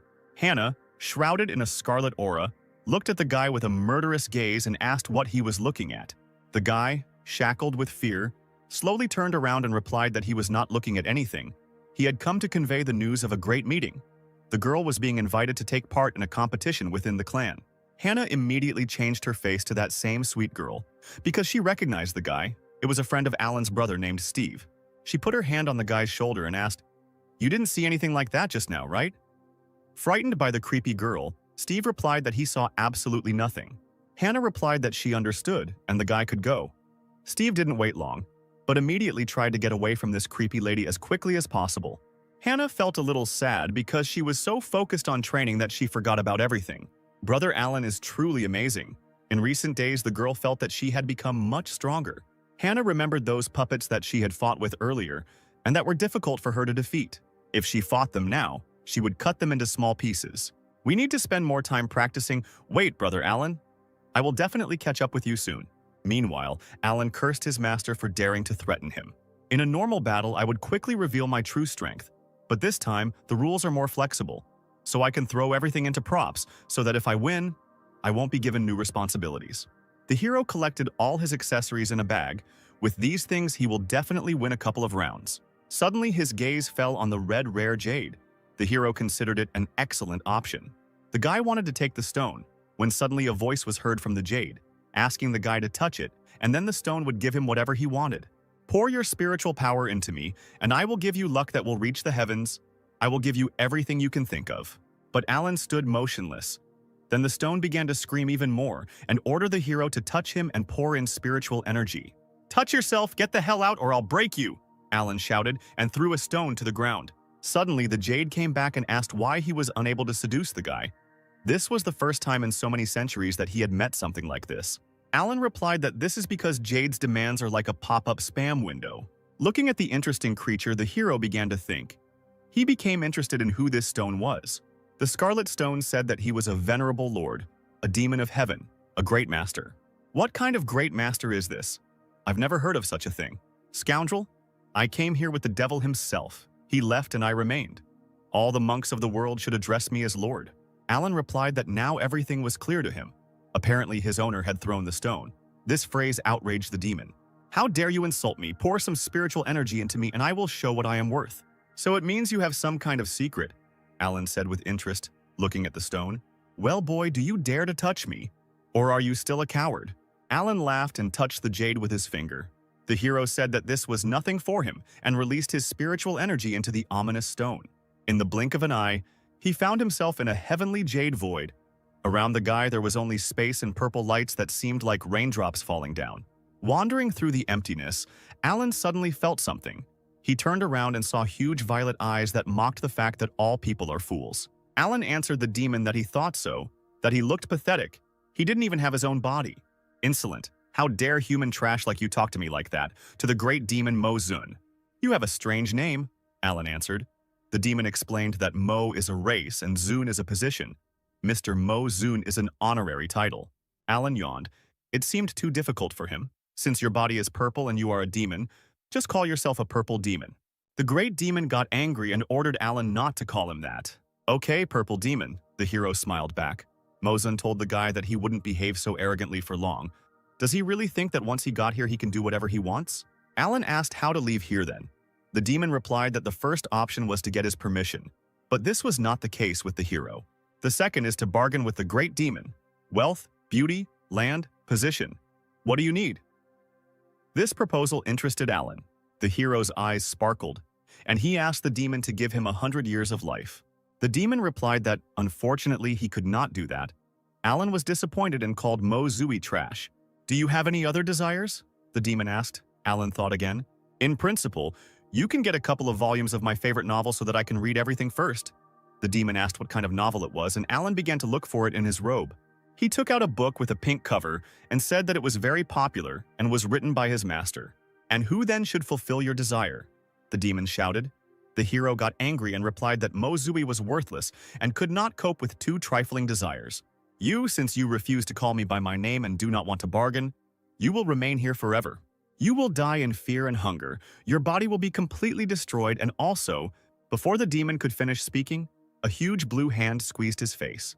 Alan clutched the entity tighter. He assumed that if he could touch the demon, he could get out of here. Decided to crush me. Until you master the law of the Great Tao, you will not be able to cause me any harm. The demon laughed, but suddenly he felt his body begin to crack from the powerful grip. The demon could not believe what was happening, and Alan told him that this was an interesting coincidence. It just so happened that the guy was not so simple. After some time, Alan returned to his former place after breaking out of prison. He held the scarlet jade in his hand, thinking that he had done well in harvesting. A little earlier, a wounded and crying little demon offered the guy a magical weapon and he agreed. The hero put the stone in his robe and thought that with the purple demon weapon he could now relax. Well, there are still 2 days before the competition. You need to have a good rest. Meanwhile, somewhere far away in the thicket of the forest, 2 voices were heard in one of the caves.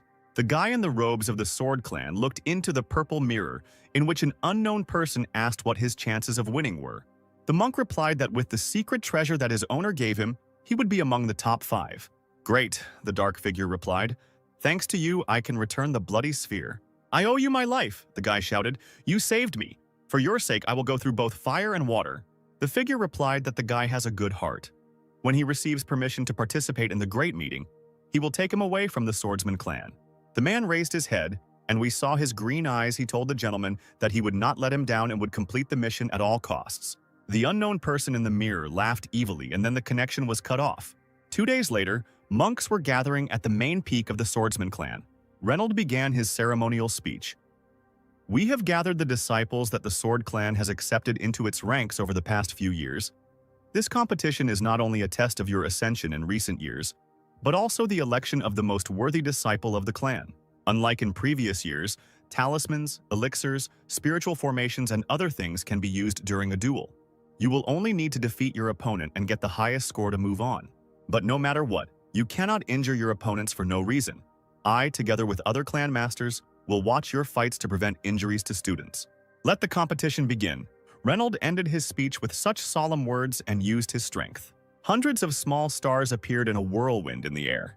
These stars formed into tablets with inscriptions. Then all these signs rushed into the hands of each applicant. Reynolds explained that this jade tablet in the hands of the students would show the number of their opponents. If the jade tablet lights up in your hands, then it is time to enter the arena and take part in the duel. The first round pitted Jan Ting from the Langston Hall against Bai John from the Blue Moon Hall. Frank asked Master Kevin what he thought about the newcomers.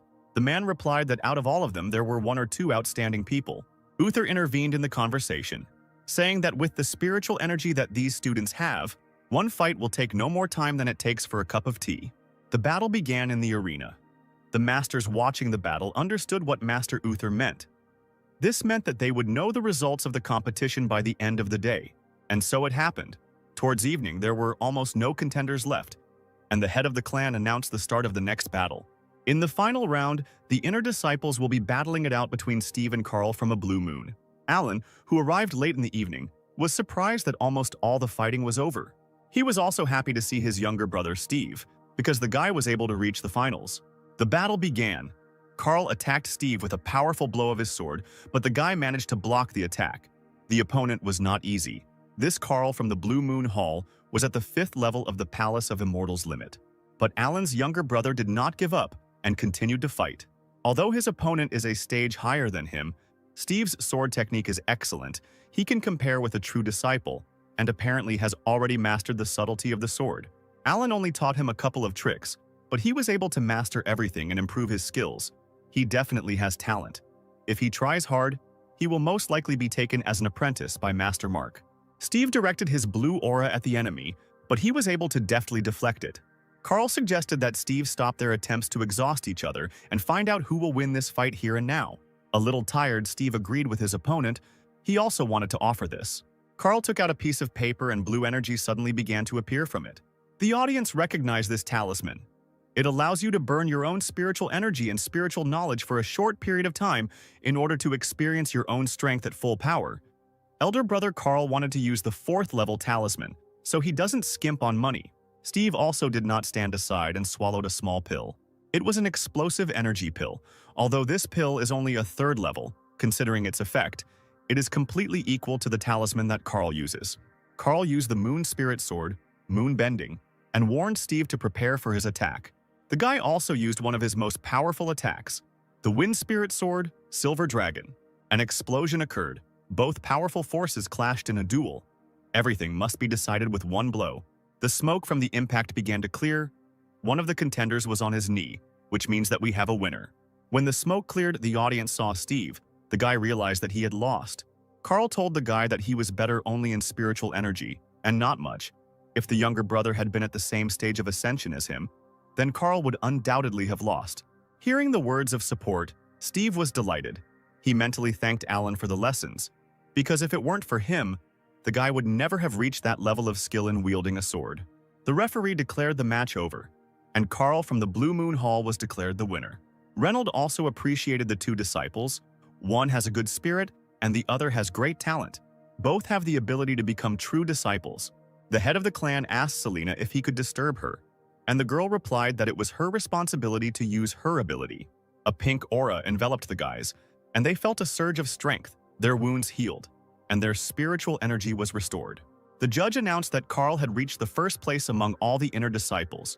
According to the rules, you have the opportunity to choose a true disciple who you want to fight. If you can win, you will replace his place among the true disciples. Carl thought for a moment and named the student he chooses. It will be Alan from Luyan Hall. The spectators whispered. Elder brother Alan is a true disciple, but the weakest of them all. His ascension is only at the 6th level of the Immortal Palace limit, so he can safely be called the weakest true disciple in the history of the Sword Clan. Alan landed on the arena. Carl asked his brother for help, and the guy agreed. Suddenly, Steve turned to Carl and asked him to be careful. The man didn't understand what his younger brother meant, but for some reason his words gave him a bad feeling. The judge announced the start of the duel between the 2 monks. Carl turned to Alan and said that he first heard about him a long time ago. Alan, hearing these words, thought it was praise and replied that he was very flattered. But Carl did not want to praise him. To be honest, he was terribly disappointed in the behavior of a true student. He, along with other inner disciples, gave all their strength to ascend to become a true disciple. They exhausted themselves every day with training and did not even think about rest for a minute. Listening to the monk's story, Alan already guessed what he wanted to tell him. Carl started shouting that, unlike them, Alan was a true student who worked a 9-to-5 schedule and never took climbing seriously. Even outside of training, you spent a lot of time just fooling around, sleeping, and not even thinking about the path of the sword. Your lazy actions have no place in the Sword Clan. I will destroy you and take your place among the true disciples. Alan summoned dozens of scarlet symbols and responded that he didn't think his 9-to-5 schedule would be the source of anyone's hatred. Carl released his spiritual energy. A blue aura surrounded him, and the monk rushed into battle. Alan grinned when he saw his brother's attack and suddenly summoned a scarlet dome for everyone to see. The blue sword energy hit Alan's barrier, but to Carl's surprise, the barrier did not allow his spiritual energy to pass through, and there was not a scratch on it. The spectators could not believe their eyes. Alan was completely fine and did not receive a single drop of damage. Kevin was indignant. For Alan, it all seems like some kind of joke. The students of the Sword Clan follow the path of the blade and never retreat. The path of the blade is inevitably sprinkled with blood. Look at this guy. He is hiding behind a mascot. Is this how a rising disciple should behave? He is a disgrace to the Sword Clan. Does Master Kevin really think that a Sword Clan disciple can only follow the path of bloodshed and should not have the slightest sense of self-preservation? If everyone were as impulsive as you, Uther said, then the clan would not exist long ago. Kevin was outraged when he heard such a remark. He asked Uther what he meant by this. Enough. This intra-clan competition was created for the upcoming great meeting where there are no rules. Alan has his own reasons for behaving this way, Reynolds shouted. As long as he goes to victory, there is no problem. On the battlefield, Alan also stood under the protection of the Dome and the Inner Disciple. Carl was furious that Alan, although a true student still, when fighting with him, the inner student, he hides behind a talisman. And how are you different from a turtle? The Carl shouted and rushed to attack the enemy. The guy's sword seemed to begin to break through the barrier, but suddenly Alan grabbed it with 2 fingers, stopping it with ease. Carl froze in place. He could not understand what had happened. Alan, holding the sword, said that if the monk was so eager to fight him, then he would give him a chance. The spectators were a little happy that they would finally start fighting. Otherwise, they were already starting to fall asleep. Steve, meanwhile, mentally said goodbye to his brother Carl. He was glad to meet him. Carl chuckled. Finally, the older brother began to show his strength. With his hands folded in a sign of reconciliation, Carl apologized for what he said earlier. He hoped that it did not offend the true disciple too much. Alan replied that he understood that this was said in the heat of the moment, and of course it would not hurt him.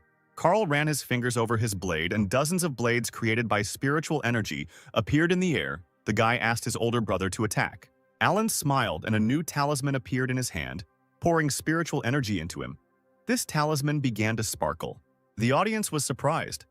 They wondered what kind of talisman this was. They had never seen anything like it before. Scarlet sparks summoned hundreds of fireballs, which were under Alan's control. It was incredible that just one talisman could release so much spiritual energy. Carl did not wait long and attacked the fireballs with his blades. But suddenly, his blue spiritual energy dissipated, and the balls still remained on the battlefield. Carl couldn't believe his eyes. There were still more than half of the balls left. It was simply impossible. Alan pointed at his opponent, and instantly the fireballs rushed towards him. In response to this attack, Carl shouted that now he would show all his power. He folded his fingers into the appropriate sign. His hand became covered with a scarlet aura, and at the same second, blood poured out of the guy's mouth and onto his blade. This was one of the secret techniques. His spiritual energy turned red, and the guy prepared to take the attack. 2 powerful forces collided with each other, but despite the powerful energy summoned, Carl was unable to hold back the onslaught of fire. A loud explosion was heard on the battlefield, and a naked man flew out of the epicenter. Carl was lying on the ground. Not a trace of his clothes remained. His body was burned, and the hair on his head was puffed up like popcorn. The girls watching the fight squealed in embarrassment and closed their eyes so as not to look at the naked monk. "I told you that this would happen, but you didn't listen," Steve said, after the fleeing Carl. One of the students who took 3rd place was horrified because he also originally wanted to choose Brother Alan as his opponent. The smoke from the fire cleared, and the judge announced that they had a winner, the true disciple Alan.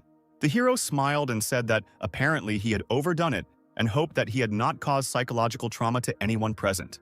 Alan was able to win and not use his power. Everything went exactly according to plan. Next should be Steve, who must also choose his opponent. Steve ran closer to the arena and shouted to his older brother that this fight was simply amazing. Alan put his hand on the enthusiastic guy's shoulder and told him to keep working. Encouraged, Steve accepted his mentor's instructions and entered the arena, preparing his sword. He chose his opponent. It was elder brother Lin. Lin was surprised that he was chosen because he was ranked 3rd among all the true disciples. The guy entered the arena and the fighters greeted each other. Suddenly, Alan was called by his teacher and asked to come for a second. The hero did not torment the elders with waiting and immediately headed to the terrace. Landing near the elders, he kindly greeted all the masters. But in response, he heard only silence. It was clear that they were not very friendly. Uther got straight to the point and asked his student where he got that talisman from. "Previously, I inherited this family treasure from my ancestors in the secret realm, and thus learned about this hundreds of hell dragons talisman. The power that this talisman can release is directly related to the spiritual energy of the student. In fact, he obtained it by making a deal with that purple demon and giving him some of his spiritual energy in return. When this talisman is activated, its power will be comparable to attacking someone on the 4th level of the Purple Palace. I just need to use these spiritual talismans during the fight, and I will be able to win 2 fights without lifting a finger and be in the top 20. So Alan will not only question his strength, but also fulfill the task of the teacher, to whom he demonstrated his family treasure. Suddenly, the guy was called by the name of Kevin, who was clearly unhappy with him. The hero turned to the master and asked what he wanted to tell him. As a Sword Clan disciple, you know how to wield a sword well, but you chose talismans instead. Isn't this the easiest way to win without fighting? What does winning without fighting mean? Alan asked. Since competition between clans does not prohibit the use of talismans, then my tactics do not go beyond the rules. Or maybe Master Kevin does not agree with the rules that the head of the clan established. Kevin replied that he was just wondering how far Alan could go with his scam, at which point their conversation was interrupted by the head of the clan. Alan, since you received the talisman from the Secret Kingdom, we will no longer torment you with questions, Reynolds said. You can go. We wish you good luck in the upcoming competitions. The hero bowed his head and thanked the head for the parting words and said that he would leave here immediately. In his thoughts, the guy was glad that the head helped him out. Next time he will give him more bags of tea. A few minutes later, the competition in which Steve participated ended and, unfortunately, the guy lost. Although the student lost, Alan knew that he had good skills and was not far away from being initiated into a true student. The competition between the inner disciples has come to an end, the judge announced. And now the fights among the true disciples will begin. Students from Grid A were announced, and Alan had Grid B. The guy guessed that his turn wouldn't come even after an hour and a half. Therefore, he decided to rest a little while levitating in the air. After a few fights, the judge announced a new fight. It was a match between Hannah from the Hall of the Hidden Mirror and a girl from the Hall of the Blue Moon. The guys who were in the audience were happy that finally there would be a fight between the strongest student Hannah, who was also liked by many not only for her hard work. Alan heard the guys chanting the student's name. Apparently Hannah is really very popular. But many people also shouted the name of her rival. There are rumors that the younger sister Alice is very beautiful and many people discuss her. Apparently all these guys are so excited because they want to see two beauties fight. The first girl, enveloped in purple petals, appeared on the battlefield. This was Alice from the Blue Moon Hall. She was the 4th level of the Purple Palace, and the girl was ranked 6th on the Divine Leaderboard. Next came Sister Hannah, the 5th level of the Purple Palace and the 1st place on the Divine Honor Board. Hannah's gaze was stern. Alan immediately noticed that the purpose of the elder sister's sword was stronger and her ascension had increased. The masters also noticed this, but Alice is not weak either. Her Blue Moon sword technique includes magic and power techniques, mysterious and terrifying. Selena asked the head what he thought the outcome of the fight would be. Reynolds replied that both contenders are the strongest among their peers. But in Hannah's ascension to a level higher than Alice, I think that everything will become known before the incense burns out. The judge announced the start of the fight. Alice said that a year had passed since her and Hannah's last fight. Last time they exchanged 133 blows, and Alice only missed one. Since then, she has been practicing climbing hard. Her strength is not what it was before. Alice hoped that today Hannah would know how much higher her sword technique had become, after which she summoned the Shadow Step technique. Meanwhile, Hannah held her sword tightly, concentrating her strength. Only for a split second did the girl take her sword out of its sheath, which illuminated the battle area with its bright light. Then the girl turned around and, to the surprise of the audience, began to leave the arena. Behind the student, hundreds of blows from the blue blade of cutting phantoms appeared in a split second. Alice's blade fell to the ground, her illusion dissipated, and the girl was forced to admit defeat. She looked at her trembling hands and could not believe that she had lost so quickly. Hannah turned around and told the girl that she only won because Alice let her. The audience did not understand what had happened at all. Why the elder sister Alice admitted defeat so quickly. One of the observers asked the elder brother Zhao if he saw this attack. The man with red hair replied that one blow immediately destroyed all illusions. The sword skills of the younger sister Hannah improved again. In addition, junior sister Hannah came into contact with junior sister Alice's sword 10 times in such a short time, causing her spiritual energy to go in a different direction and loosening her grip. Bill, who was ranked 3rd on the heavenly leaderboard, said that this was mostly due to the sword falling from Sister Alice's hands and her admitting defeat. The top disciple of the Zhao clan, 2nd place on the heavenly table, said that to be precise, they collided about 20 or 30 times. He was unable to count the exact number. Alan knew that, not counting the blow that dispelled the illusion, there were 23 more blows, which dispelled the spiritual energy contained in Alice's sword. No wonder she is the best among the true disciples. I just gave her a few tips and she was able to develop them into such a beautiful fighting technique. Amazing. Just look at the faces of the masters and elders. They are absolutely delighted with what they see. Frank jumped up from his chair and said that it was a beginner sword technique. There could be no mistake, it was definitely her. How old is Hannah? I think she has been climbing since she was 20 years old. With such talent, the girl will become an invincible swordsman in the future. The so-called beginning path refers to the sword technique, one of the 3,000 different paths. There are only 10,000 cultivators of the 9th level of the Purple Palace in the whole world. But among all those who can understand the path, analyze it, and ascend to the truth, there are terribly few. Countless cultivators have tried to go overboard, going to dangerous places just to have even a small understanding of the path. Even if you search the entire world, it will be difficult to find an equally talented disciple. With such a talented student, the clan will become stronger and stronger, Reynolds replied. By the end of this competition, I will personally find Hannah and ask her in detail about the training. The fighting between the students continued, and towards evening Alan became bored. The sun had already begun to set, which meant that his working time was almost over. The judge invited the following fighters into the arena. Student number 23, Sean from Luoyuan Hall, and Alan from Luoyuan Hall. Looking at the booklet for the upcoming battle, one of the students was horrified, remembering that same guy. Sean was the first to arrive at the arena. He was a massive dark-skinned man who clearly wanted to get started. Sean from Luoyuan Hall ranked 13th on the heavenly table and had the 2nd level of the Purple Palace. I would never have thought that in the very first fight I would meet an older brother from my own hall, also in 13th place among the students. But nothing can be done. Alan arrived at the arena. The judge announced the start of the fight, and a barrier formed around Alan. Shan, seeing the barrier, assumed that the talisman had already been restored. Alan replied that one could say so. Shan said that as soon as he entered Luoyuan Hall, he perked up and wanted to become number 1 in the Sword Clan.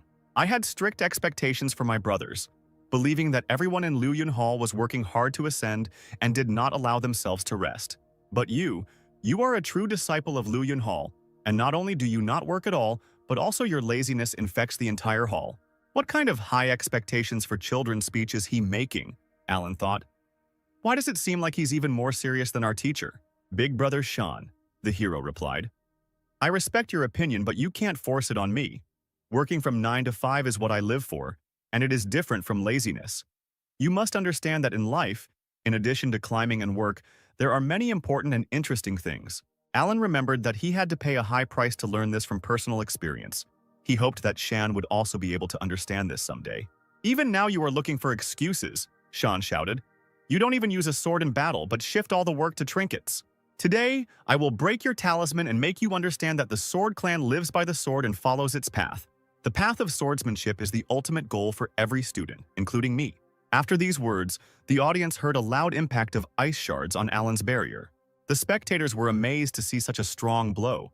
Its strength was comparable to the 5th level of the Purple Palace. It looks like Alan will soon be carried on a stretcher. He is still just at the limit of the Palace of the Immortals. He is lucky that he lasted so long. The judge was ready to announce the end of the fight because Alan was encased in ice. But suddenly the ice cracked, and the guy's insidious smile appeared from under it.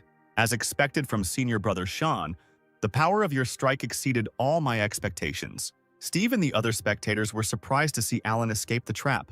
Sean was also surprised because he put all his strength into this blow, but it only hit the talisman and did not hurt it at all. Your protective talisman turned out to be stronger than I expected, Shan replied. But now it is broken. Will you face me or admit defeat? Alan replied that he wanted to admit defeat, and at that moment various talismans appeared from his sleeve. But, unfortunately, he simply cannot lose in this battle, and therefore he uses all these talismans. Sean grinned. Since he was able to break one of Alan's talisman, he could break others. The hero said that destroying these talismans would not be as easy as the student thought. After all, the talisman that he broke was a weakened version, so the hero advised Sean to give up. After all, this is a full version of the barrier. At that very second, a huge blue barrier formed around the guy. Seeing such terrifying power, Sean froze in place. Looking at his older brother with a stern look, Alan asked him to attack. Is this some kind of joke? The audience thought in bewilderment. Where did this guy get so many talismans? Sean bared his teeth with overwhelming anger. The man jumped and summoned ice fragments. Pieces of ice crashed into the barrier, but this time they couldn't do anything. Thousands of talismans reliably protected Alan from any attack. The spectators began to whisper. Shan had just spent all his strength. Breaking the shield of so many talismans would not be easy. How powerful would the attack need to be to break through it? Frank, watching the fight, was surprised that the guy used all these talismans so suddenly. Can he really control them using only his spiritual power when he is at the Immortal Palace limit stage? He must have used some kind of medicine or treasure to increase the amount of his spiritual energy, Kevin guessed. Meanwhile, Reynolds was amazed that he would never have thought that Alan would be able to find a way to shirk work right in the middle of an interclan competition. Uther analyzed the fight. From the very beginning, Alan used a standard shield talisman and deliberately did not show the full rune, which forced Sean to use all her power to attack. And then he revealed a full set of runes, when the enemy had already spent a lot of spiritual energy, and there was no need to worry if he broke through the shield again. Could it be that Alan thought of all this in advance? This is the first time my student has fought at this level. Only because of our agreement. As a teacher, I am pleased with his result. But still, both of these guys were students of Uther.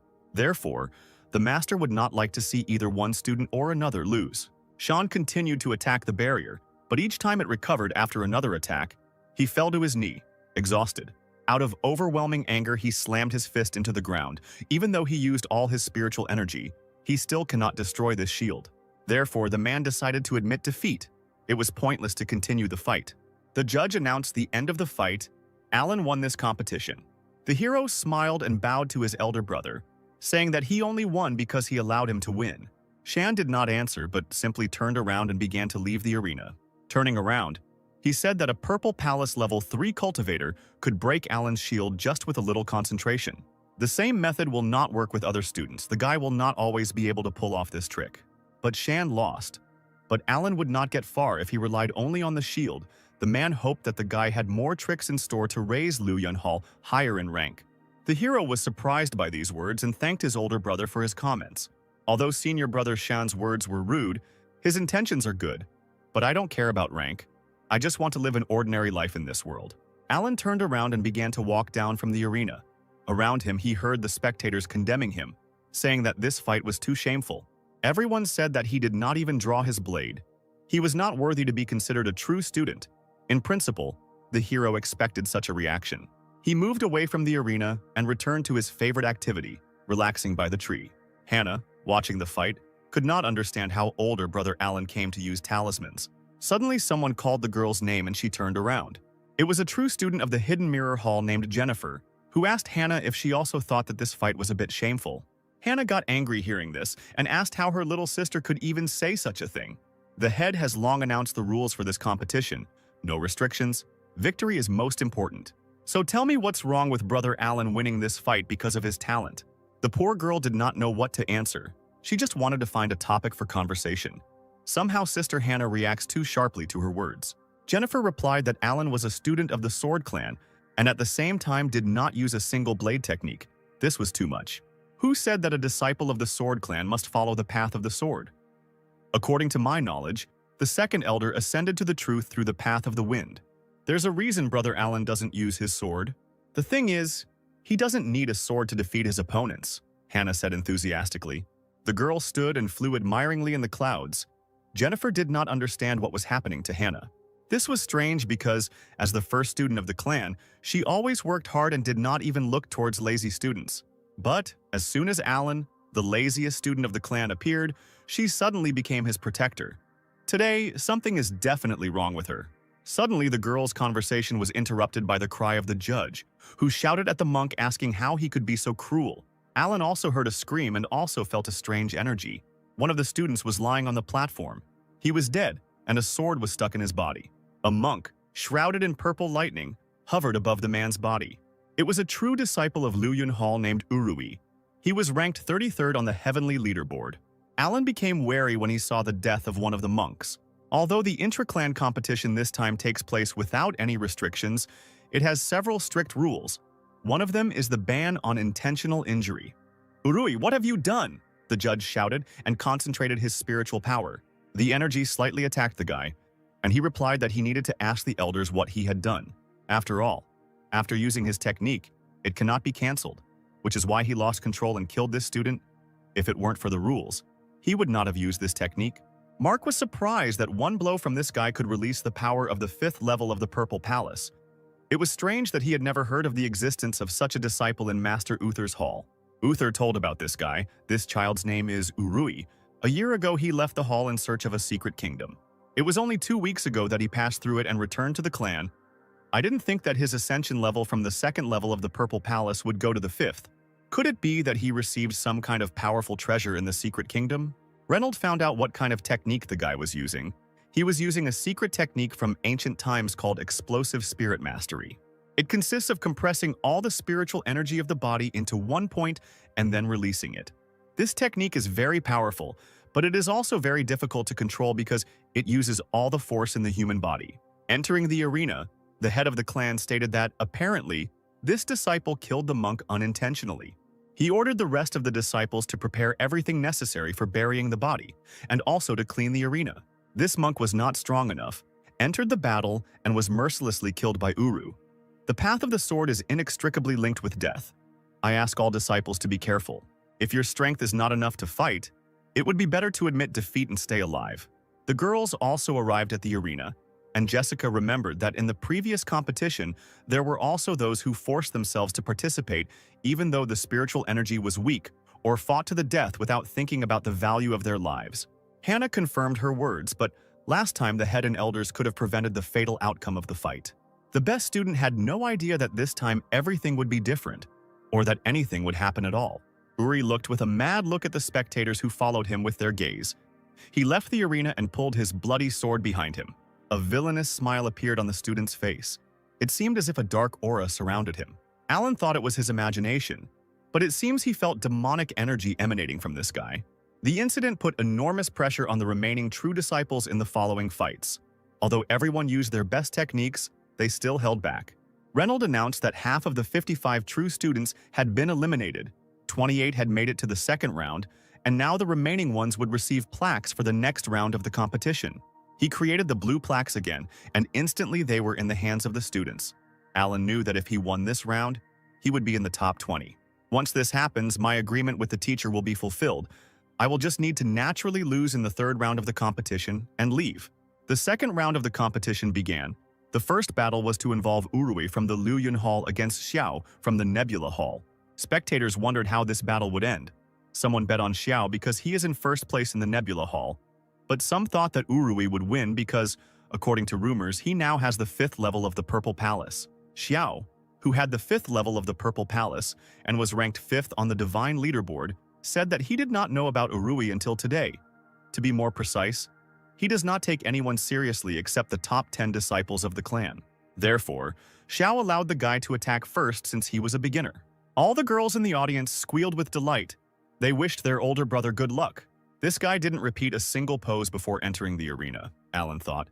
Confidence is certainly good, but if you can't handle it, you'll get hit right in the face. The battle began. Urui laughed when he heard Xiao's words and advised his elder brother to be careful. Purple, devilish energy rushed towards Xiao. The attack was quite fast. The top student summoned a pink dome, and Uruya's attacks crashed into it. The purple blade made a hole in the dome, but Xiao blocked it with his sword. Suddenly, blood flowed from Xiao's mouth. The spectators were scared. His brother was injured. It was impossible for Uruya's attack to be so powerful. Xiao fought off multiple sword attacks from his opponent, but he continued to advance. The best student told his opponent that he had underestimated him. Urui, meanwhile, could not believe that the guy was still standing on his feet. Alan grinned. This Xiao is smarter than I thought. He used causticity and self-confidence as a defense, although in reality he was teasing Uruya and provoking him to make the first blow, because he did not say that he would not block his attack. He prepared everything and used the Misty Hall sword technique to release spiritual energy into the sky and create a shield, which just allowed him to block a large number of strikes. Xiao smiled. He told his opponent that this blow was not bad, but he guessed what its essence was. At that very second, the guy released his spiritual energy and summoned the Misty Hall sword technique. This technique was called the Sea of Stars. It instantly fell on the enemy. The spectators watching the spectacle thought that the battle was over. But everything was not so simple. In a split second, Alan saw that Uruya's eyes took on a demonic appearance. At that moment, he realized that the winner was determined because a rain of dark spiritual energy fell into the arena. Xiao could not understand how Urui was able to attack him even after he used his signature move. Opening his eyes, the swordsman saw a huge sword made of spiritual energy flying at him. He summoned a shield that looked like a pink lotus flower, but Urui knew that it was still useless. To Xiao's surprise, the purple energy penetrated his shield and knocked his sword out of his hands. At this moment, Xiao guessed that this guy had actually hidden his true strength. Suddenly, Xiao saw a dark matter flying towards him. which he tried to dodge. But realizing that he couldn't resist her, the boy shouted that he surrendered so that Urui could stop the attack. But the whirlwind of dark energy could no longer be stopped, and it crashed into the guy, throwing him back. She was scared because he felt blood running down his head. At that moment, he could have died, but miraculously survived.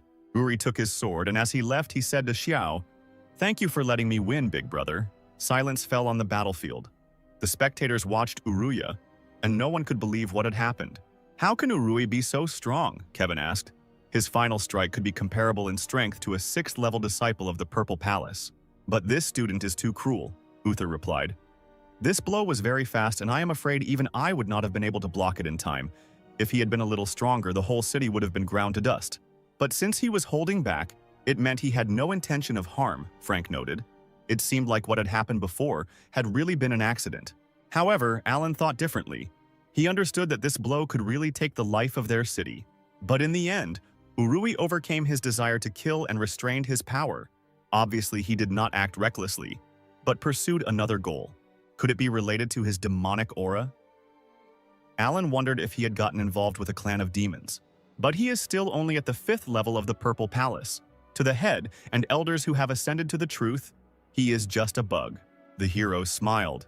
Even if the end of the world came, he wouldn't worry about it. Let his elders deal with that. After a while, the referee announced the next fight. The number of the sign was called, and Alan saw that his time had come. He had to fight against Huang from the Liu Yun Hall. Upon hearing the name of Alan's opponent, Kevin told Master Uther that it seemed his student had reached his ceiling.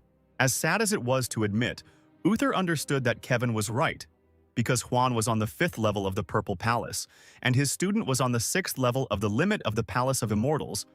Alan would never defeat him.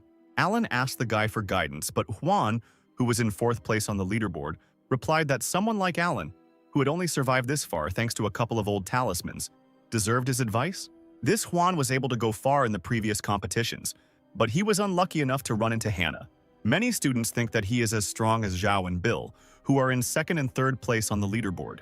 The competition began, and Alan immediately used his blue dome. Huan, seeing this, laughed and said that the guy was no match for him, and if he did not want to get hurt, it was better to immediately admit defeat. But the hero was not going to give up. So Huan immediately rushed into the attack, shouting that he would break through this motionless turtle shell with one blow. The boy's weapon rushed with lightning speed into Alan's dome. At that moment, Uther realized that the fight was over. But suddenly the blue ball began to move and Huan's weapon passed by it. Kevin and Huan were surprised by what they saw. It seemed impossible. But Alan raised his entire impenetrable dome into the air, and thanks to this, he simply dodged Huan's attack by jumping over his weapon. For the talisman array to remain intact, it must be motionless, Hannah said in surprise, because it needs to connect with the power of the earth and sky. The girl pondered over what she had seen while Jennifer tried to understand where the weak student got such talismans from. She had never even heard of such. The ball of Elder Brother's talismans can move so fast and dexterously. I didn't know that Elder Brother Alan had so many aces up his sleeve. In addition to sword techniques, he also controls talismans well. I can never catch up with him. Huan didn't understand where his opponent had directed the barrier, but he wasn't going to give up that easily. He used his sword technique called Ivory Tooth.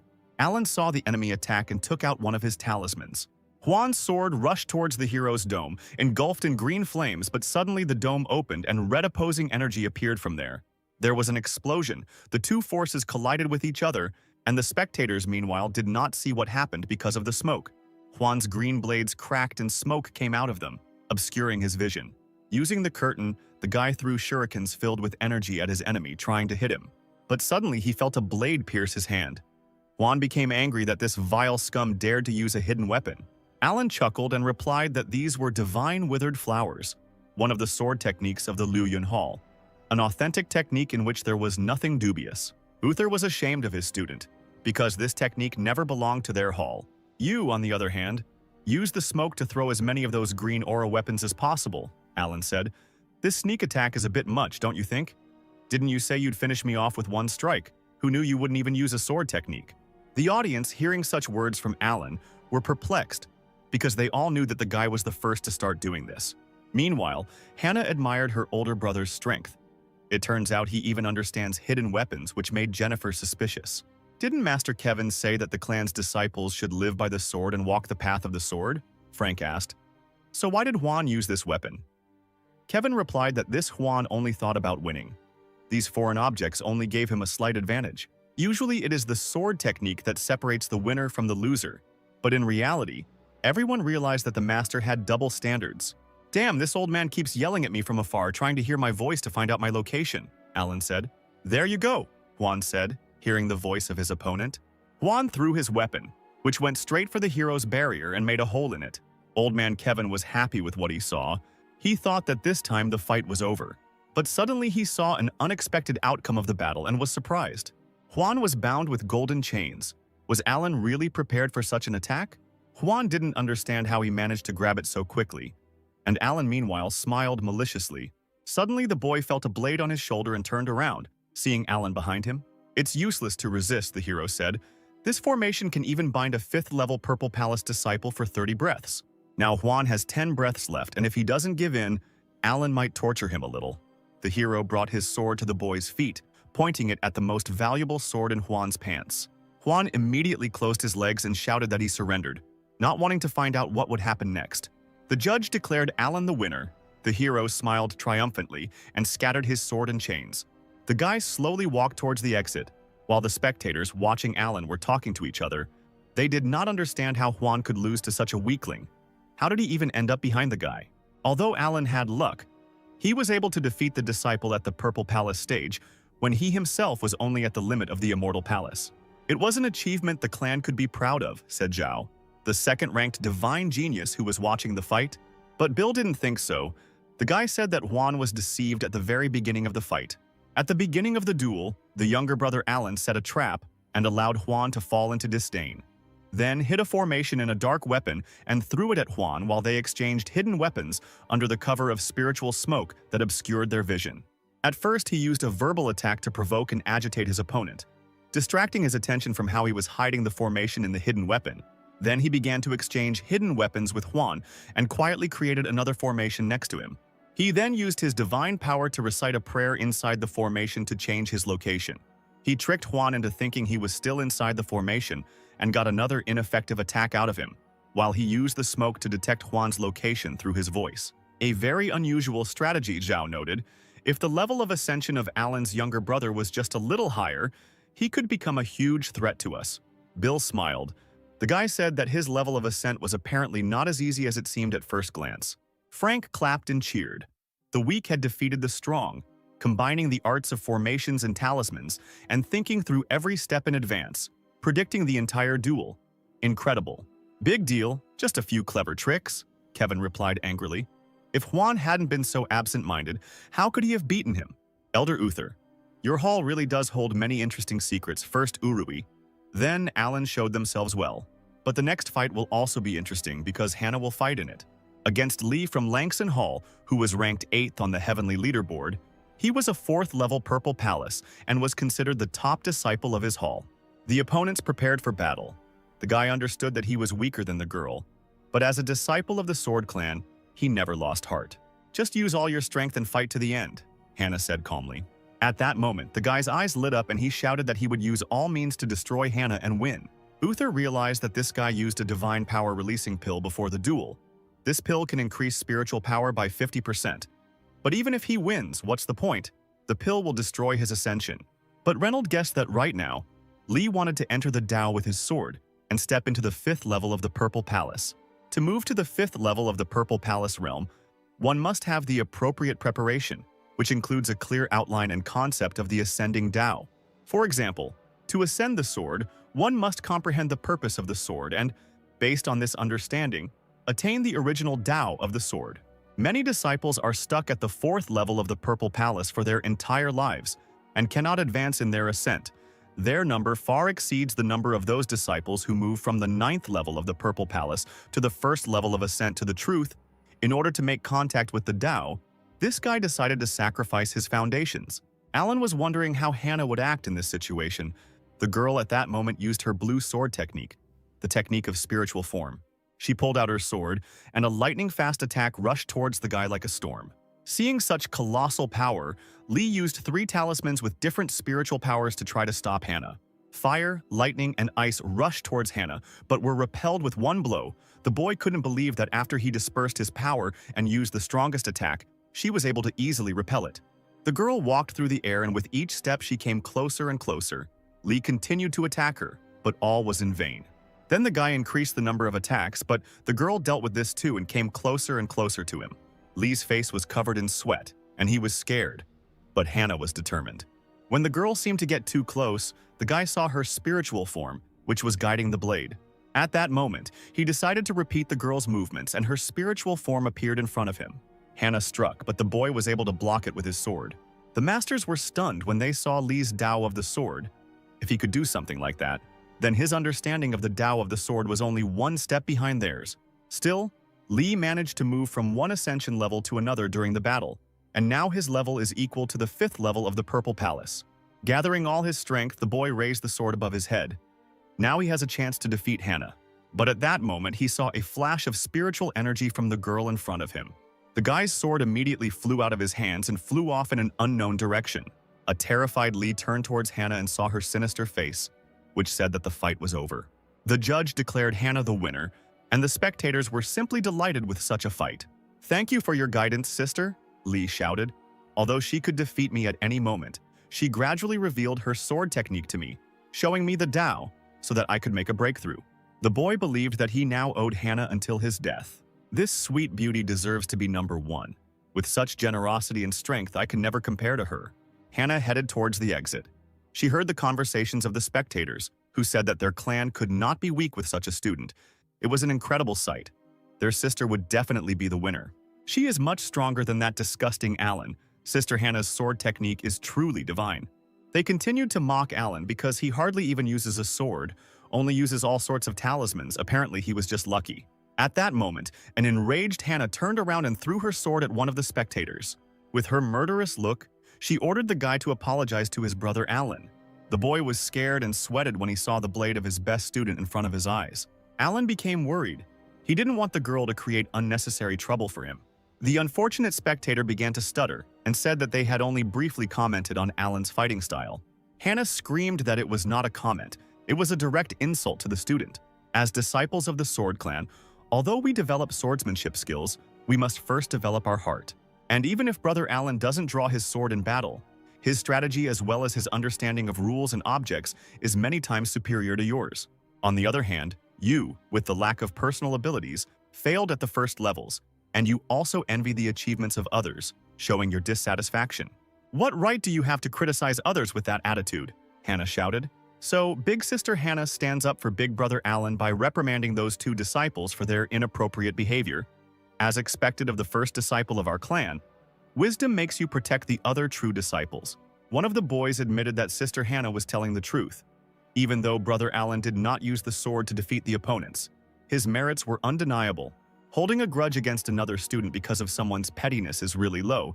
Sister Hannah stands up for the younger one she barely knows. Her generosity knows no bounds. The voices of the condemning crowd grew louder, and the guy couldn't take it anymore and asked Alan for forgiveness.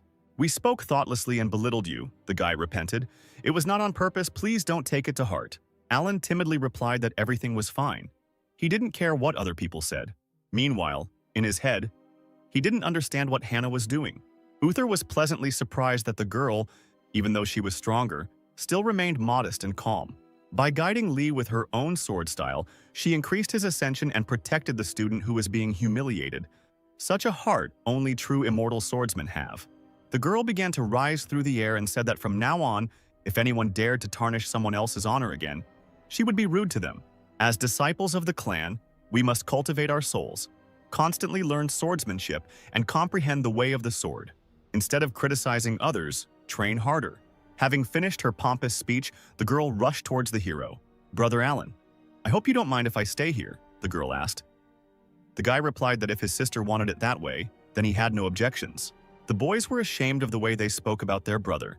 Hannah even stayed by his side to protect him. Alan asked Hannah telepathically why she had done all this, and the girl replied that after this no one would dare to say nasty things behind his back. Then she turned to the guy and asked admiringly, "How did you like my fight? Did I do well?" But the hero still thought about these unnecessary things. Most of all, he hates attracting unnecessary attention. Cutie clenched her fist. Brother Alan's skill was beyond compare, she thought. The strength and ascension I now possess was all due to his stone tablet. Even though you are not interested in fame and fortune and you don't care about your reputation, but you have been good to me, so I can't allow others to say bad things to you. Then why are you standing in front of me? Go back to your place, Alan replied. At the same time, the guy thought that he shouldn't have given her advice at all. The girl smiled and said that in fact she doubted something and wanted to ask him, but the guy threatened that he was not her master. If you don't want to teach me, I can't guarantee that I won't do anything. Besides, what others think will have nothing to do with me. Alan answered her that she was too cruel. If Hannah had questions, then let her ask and return to her place. Jennifer watched the couple. Again, Hannah was acting strangely around Alan, and also defended him in front of all the other students. And then it dawned on the young girl that apparently Hannah and Alan were in a secret relationship and loved each other. As one of the top students, Sister Hannah fell in love with the loser Alan, and to avoid rumors, she can only see him in person using a similar method. Wow, they even have such a relationship? Said Alice, passing by. She came closer to Jennifer and quietly whispered in her ear that if you look closely, it really is a little strange. They communicate in secret, and Hannah smiles sweetly at the guy. It can't be, this is incredible news. Jennifer realized that she had said too much and asked Alice to keep it all a secret because if Hannah and Alan found out, the clan would punish her. Of course I won't tell anyone, said Alice. You can trust me, I'm always very careful.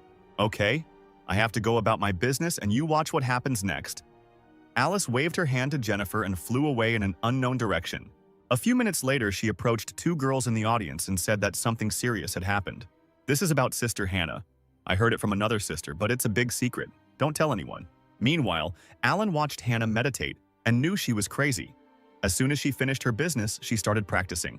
Such people who can meditate anytime and anywhere really deserve respect. The judge announced that the second stage of the fights was over, but the spectators did not want to leave. They thought that the competition would end today. Considering how much spiritual energy everyone had spent, the judge replied, "The clan leader and elders decided to stop the competition for today. The students should rest. The third round would take place in the morning at dawn." Alan looked at his watch. He was glad that he wouldn't have to stand here anymore. The judge asked all the students to leave the competition in order. They will continue tomorrow morning. Everyone went about their business, and a few hours later, a secret meeting took place in the house of the clan leader. Reynolds asked the stranger what he had learned. The man replied that based on the clan leader's preparations, he had learned the current state of the students. Among all the students, 5 were acting strangely, and the most suspicious of them were the 3 from Luyun Hall. Urui, the student who committed the murder, Bill, the student ranked 3rd on the leaderboard, and Alan, the weakest student who made it to the 3rd stage. Uther was also at the meeting, and it seemed he understood what the second elder meant. The man wanted to say that the traitor was in the Luyun Hall, which was under Uther's command. The elders of the Sword Clan gathered to find the traitorous students hiding in the Sword Clan when Uther was attacked. Even then, it could be safely said that there were rats in the clan. The clan competition was held so suddenly, including in order to weed out 5 students who could take part in the great competition. Reynolds told Uther that the head of the ancient hall asks not to worry. It's just that most likely the traitor is hiding in Luyun. In the end, I only asked you to accompany the Pearl of the Bloody Soul. I didn't tell others about it. When you left, you acted very secretly. But despite all this, the demon clan found out about everything. Don't you think that's strange, Uther? So Reynolds asked the second elder to continue his report. The elder said that these 3 disciples had literally grown in strength in just 1 year. The first was Bill from Luyun Hall. 2 years ago, his cultivation base was only at the 2nd level, which was not particularly powerful. But a year ago, during a competition, it was discovered that his skills had increased significantly. He defeated all his opponents and took 3rd place in the great tournament. According to him, he received some kind of message which spoke about how to quickly increase the level of his strength. The second disciple, Urui, also did not stand out in his cultivation level. A year ago, he took 33rd place. But at the end of this competition, his level immediately soared to 5th. Simply unthinkable. In addition, the swordsmanship he learned is quite powerful. One might even say deadly. And according to him, he wandered into a secret kingdom where he learned his current abilities. And finally, Alan. He seems the least suspicious, but I'm sure he hides quite a few secrets, as far as I remember. Since he was promoted to a true disciple last year, he has stopped standing out and being cultivated. Moreover, he does not undertake tasks that take more than 2 days to complete. But how did he manage to master such amazing knowledge about talismans in such a short period of time? In addition, I recently found out that the connection between Qing Yun and the demons was broken by him.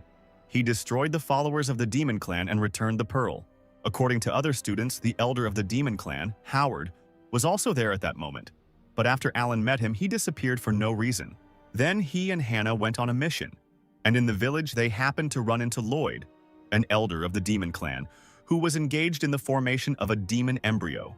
During the attack, he had a secret treasure in his hands, which in the end they failed to save. And then they met Howard, who had previously gone on the run.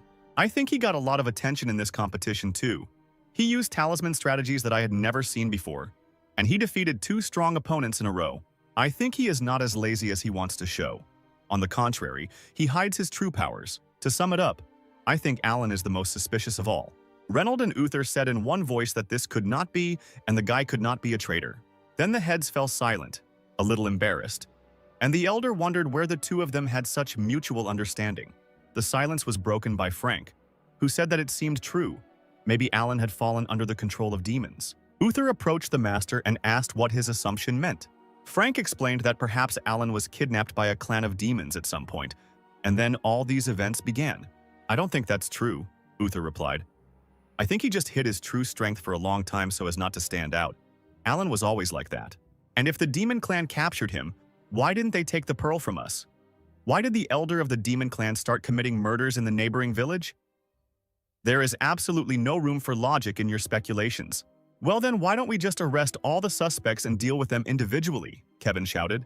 Enough. There's no need to jump to conclusions, Reynolds said, stopping the master's conversation. We need to find out why the demon clan planted spies among us. I think this is a top priority. Besides, I have a strange feeling that the demon clan wants to disrupt the competition. The second elder asked the clan leader what his words meant. Someone will be secretly controlling everything, Reynolds replied. Since the demon clan has thrown us a mole, we will use him as bait. No matter which of these 3 turns out to be the enemy, tomorrow they will find out what the demon clan is really up to. Meanwhile, at Alan's residence, an annoying spirit prevented him from sleeping. He didn't understand what Gwyneth wanted. The guy assumed that the sweet spirit wanted him to take her with him to tomorrow's competition. The sweet child immediately nodded her head quickly and looked at the guy with an admiring gaze. I understand that you have been really bored lately, but I can't take you with me. I'm very sorry. He patted Gwyneth on the head and said that tomorrow he would give up during the competition and then they would go out to eat together. But this option did not suit the little girl, and she puffed out her cheeks disapprovingly. Suddenly, Gwyneth sensed something and turned towards the forest. The little spirit immediately grabbed Alan by the finger and dragged him to that place. Where are you taking me? Alan asked because he was going to sleep, not to travel. After some time, our heroes came to a quiet forest. This forest was behind the mountain of their Luyun Hall. But why did the spirit bring him here? The girl began to point at the ground and Alan, seeing her signs, assumed that there was something underground. The sweet spirit nodded approvingly. Gwyneth immediately directed her wind energy into the pile of leaves. Leaves flew in all directions, and then Alan saw something terrible. In front of him stood a red formation flag that exuded an eerie energy. The rank of this flag is quite high. Apparently, it is used to protect spiritual knowledge and form a certain space. The hero could break the ban, but this would cause unnecessary panic. Besides, he didn't really care about what was happening, so the hero didn't care about this flag. However, judging by the arrangement of the flags, nothing good can be expected from this formation. If his clan faces a crisis, then he won't be able to lead a quiet 9-to-5 life. Alan turned to Gwyneth and asked her how she discovered this formation flag. The sweet spirit immediately began waving in all directions and trying to explain his discovery. Alan suggested that when she went out at night to absorb the essence of the sky and earth, she came across a man burying a flag. It was amazing how accurately he could understand her sign language. The hero asked the spirit if she could remember it. Gwyneth placed her hands on her head and began to concentrate purple energy. A few seconds later, Uruya's face appeared before Alan. Alan immediately recognized this guy, one of the students in his gym. He summoned his sword. Getting rid of this flag would not be easy, and he also needed to make sure it was not discovered. Alan could not find out the location of all the flags, so he decided to remove at least one of them. The blade energy he created could follow a specific target and then destroy it. The flag was covered with a dome of blue energy. Apparently, the villain's plot had come to an end, Alan thought. At that moment, the cute spirit immediately flew into the air and quickly began to wave its legs. Alan realized that Gwyneth thought she had now earned his recognition and wanted to go out and fight with him. He took the girl by the cheek and replied that he had already said that no one should know about her existence in the clan. But this answer did not satisfy Gwyneth, and she frowned again. Then the girl grabbed Alan by the sleeve, and orange talismans appeared from it. She grabbed one of them and showed it to Alan, hinting at a solution to the problem. I see. You're saying that we can use the talisman and then she'll be able to enter the arena. But suddenly he realized that since the clan competition was not limited by any rules, it would be possible to resort to the help of spirit spells, formations, and talisman strategy.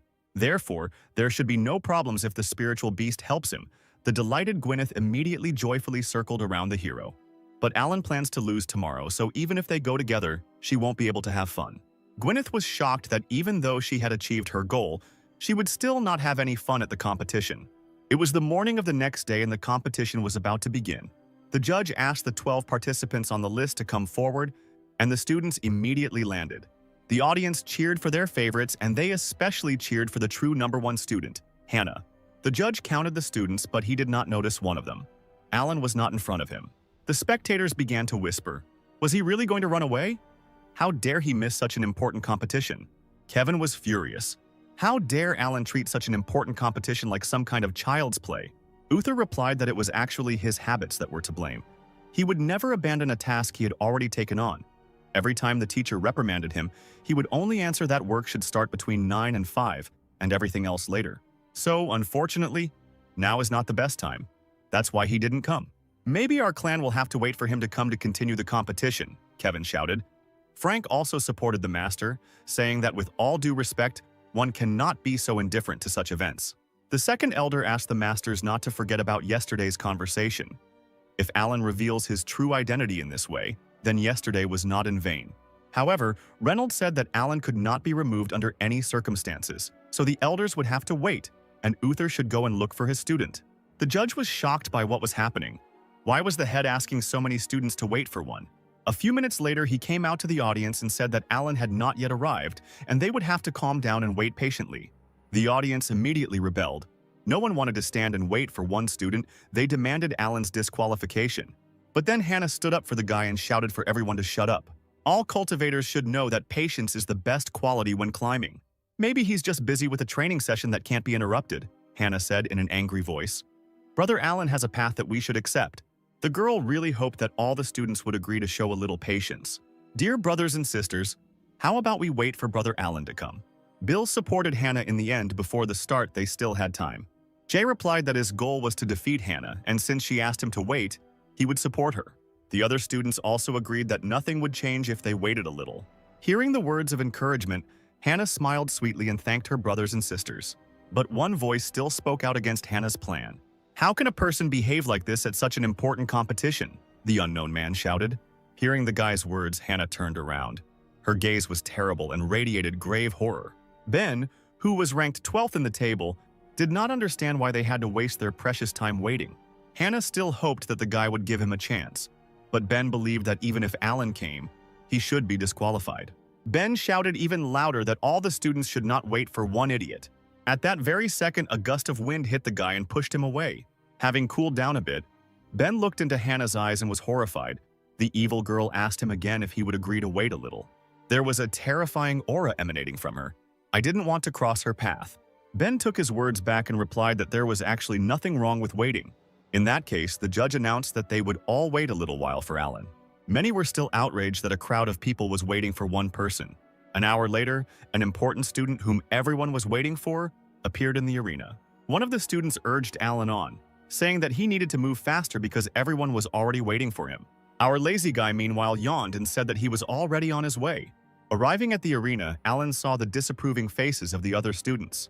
He smiled and asked them to forgive him for being late. He was really sorry that they had to wait for him.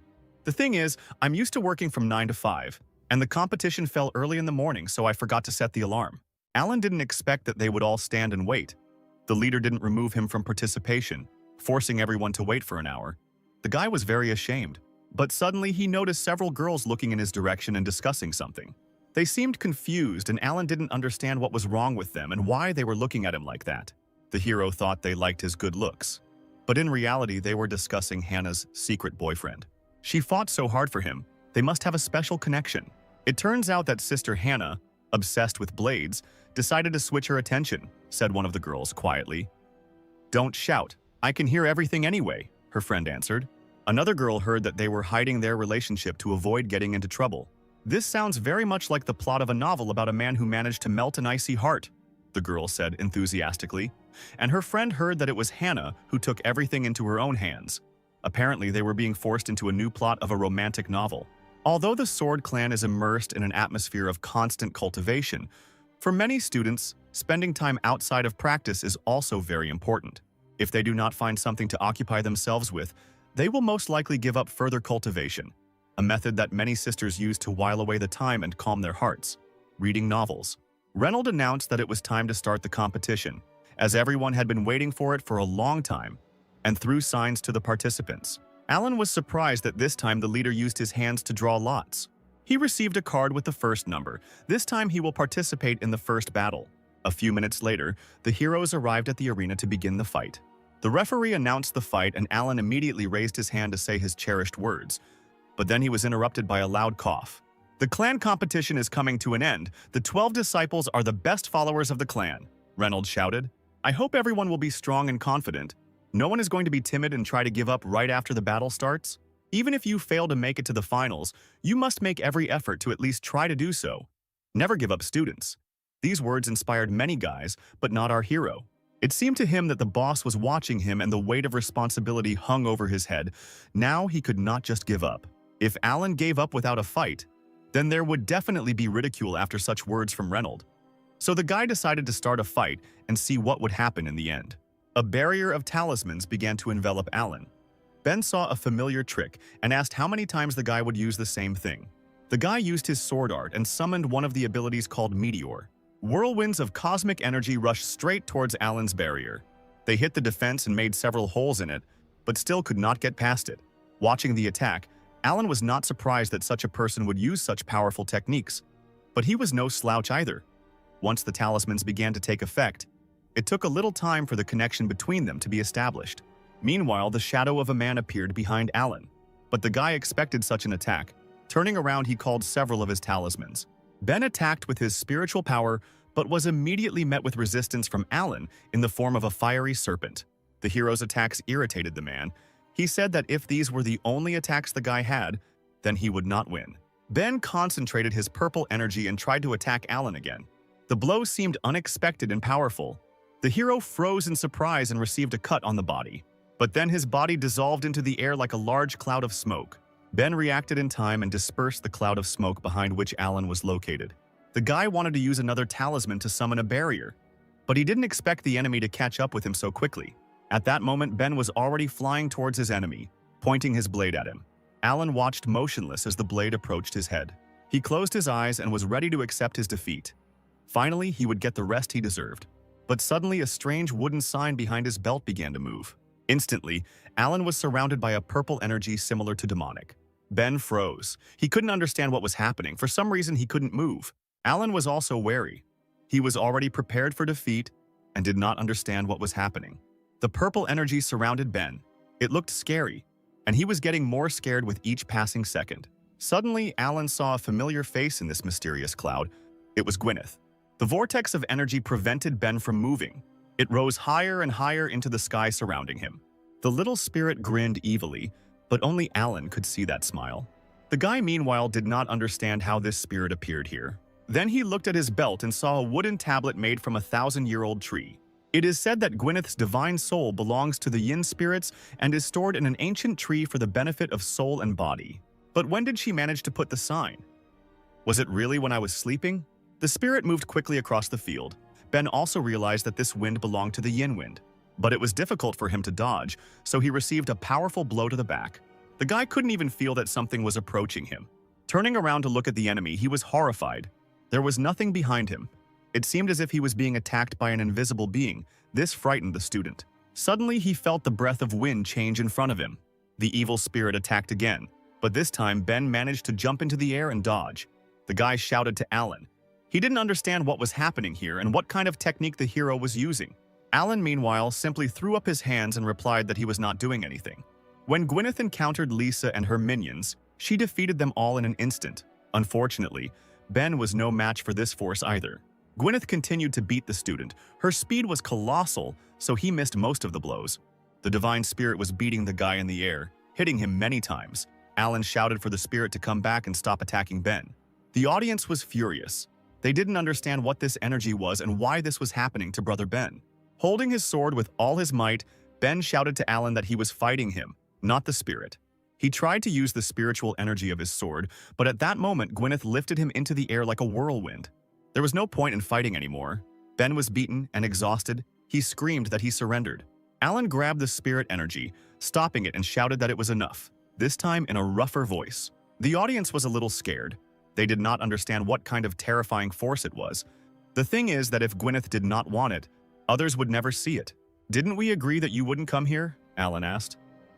At that moment, Gwyneth appeared and looked at the hero with pitiful eyes. Alan was immediately touched. He could no longer shout at such a sweet creature, so he forgave her immediately. Ben saw the creature that attacked him. He realized that it was a soul beast.